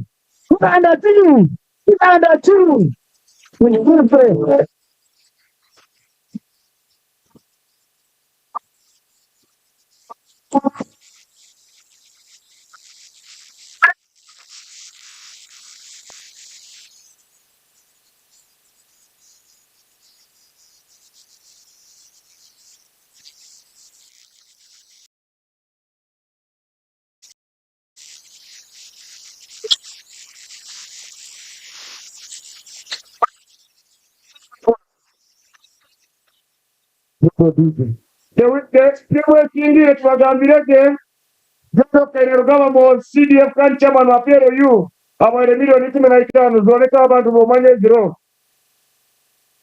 zoleka aba IBANDA 5 10 15.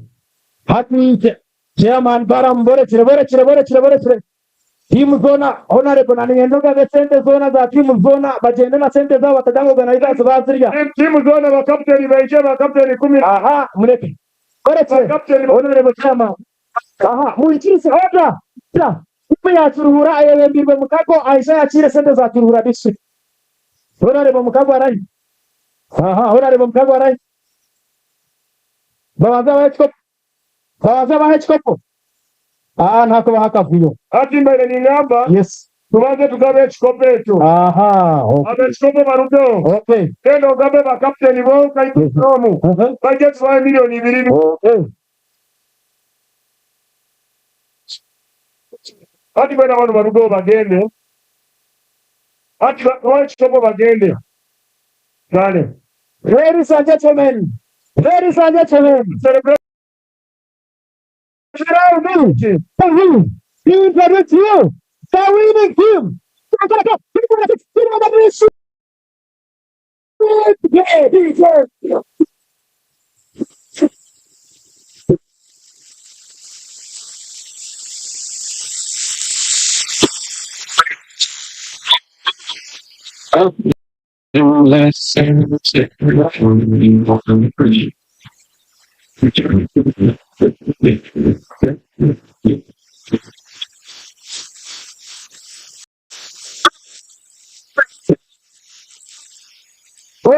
Order MC.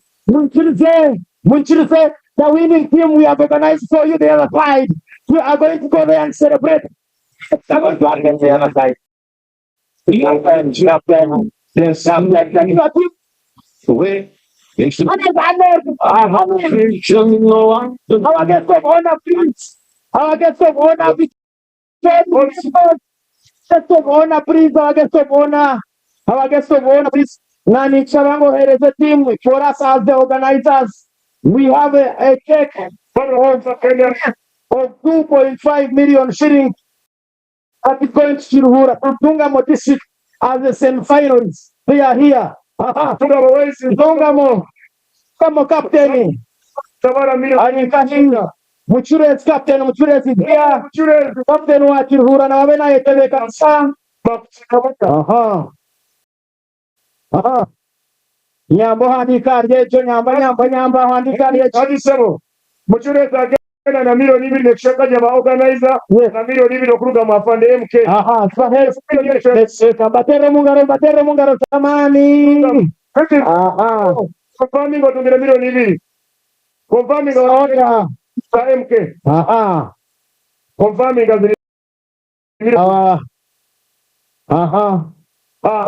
so much. Thank you so much. Ladies and gentlemen. Munchilse, Right Honorable Speaker, another semi-finalist is Ruhura District, 4.5 million shillings to Ruhura District. Dunga from the organizing committee. 6.5? Yes. Machirura yaba milioni mbili. Ndizo milioni pereza milioni na kushweka. Okay. Honorable, first wait to take this photo. 2 million. 2 million, honorable. Our guest of honor, Right Honorable Deputy Speaker, Hamwena Karam, our second runners up are going home with 5 million shillings from the organizing committee. 5 million from Saying District, plus 2 million from General MK, 7 million. Captain Alinkash, Captain Kare Mukundane from Vipers, Idi Basaja Baraba, Honorable Rahi, Prespa, Chairman LC5 Barahi, Setum Squad. Finally. Oh my God. How give us the boss 10 million. Yes. But we gave them the 10 million. Yes. Already gave the 10 million. You can for the organizing committee. Hello. 5 is for organizing committee. Yes.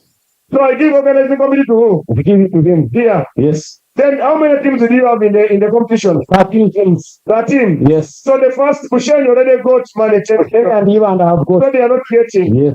They are not getting. Okay. They got team. Bushenyi, please. Bushenyi, honorable. Guest of honor.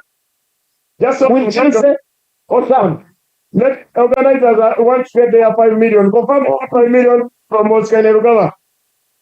Please. Organizing committee, a person Basha to the MC, Amena Navandi, Batero Mungaruzaman, Asila MP Vibaram. Finally, everyone from the organizing committee. The winner is Right Honorable Speaker, please.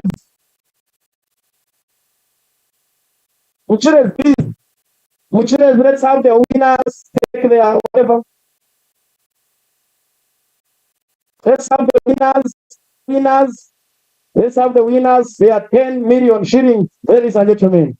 10 million shillings. Thank you so much. Munchini senye timu ya Shema FNT, they are 2 million shillings also. Shema, this is where you. The hosting, their captain should come. Shema, Ruvirisi, all the other captains should come. Ruvirisi. No, we need all the remaining captains to come. We hand over to Who come and your team. Shema is here. Hawana Shema. Shema from Kainerugawa MK. Confirm this 2 million. Is it 2 million? That's what that's it. Wheresu for the interest of time. Let's go to Wheresu. Can take this route. I give to Honorable Mujiche from Wheresu. Hello.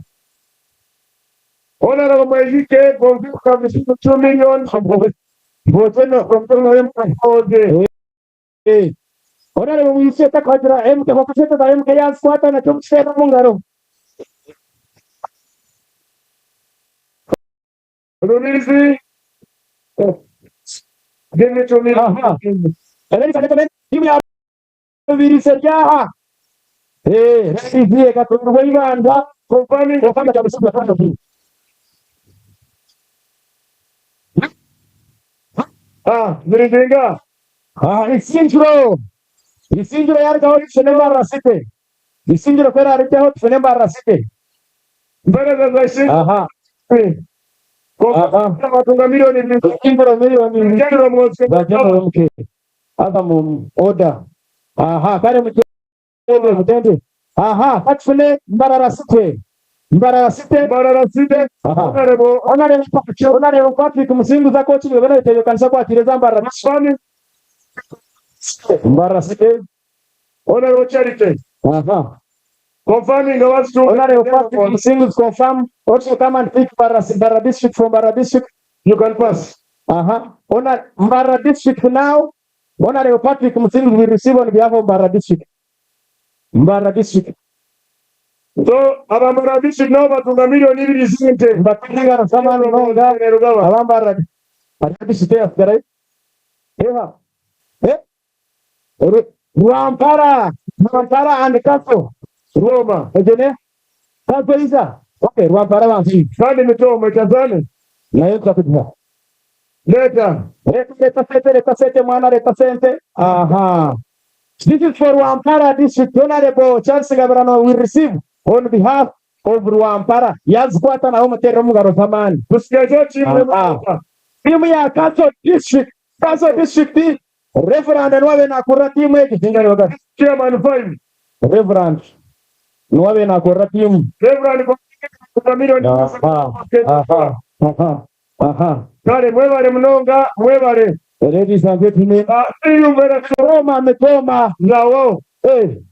Zawo. Okay. Metoma adorete gote. No. You give them. Mitoma ringa, wait mitoma. Mitoma ringa. Kale, honorable ya kwa milioni 2. Wewe on behalf of General Moskele Rugaba. Mitoma bajikulire ntegende iliente milioni 2. Kale, wewe mnonga abanyamuzare. These abantu baterere Thank you so much. Thank you so much. DJ, ladies and gentlemen, abantu twabwenyi, organizers, abashakora nabo DJ Hero. Abantu bitabikosire nabo mwena, security team, media team, abahagitsi mwena mukosire muri mugwamani, first fans mwena, team district sinzire yo kwakira abanyabusenyi, abanyibanda mwena, mukama barinde wararebe maenda kumuteganisa abatware. DJ music. DJ.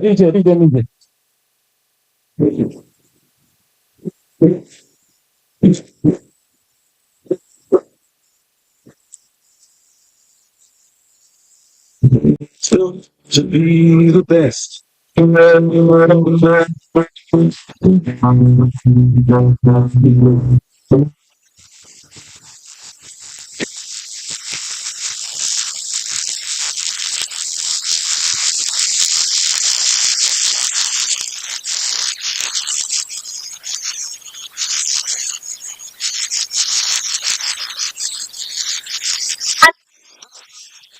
Takagonyera kora body around bishaha tugereke twakoraho for the interest of time.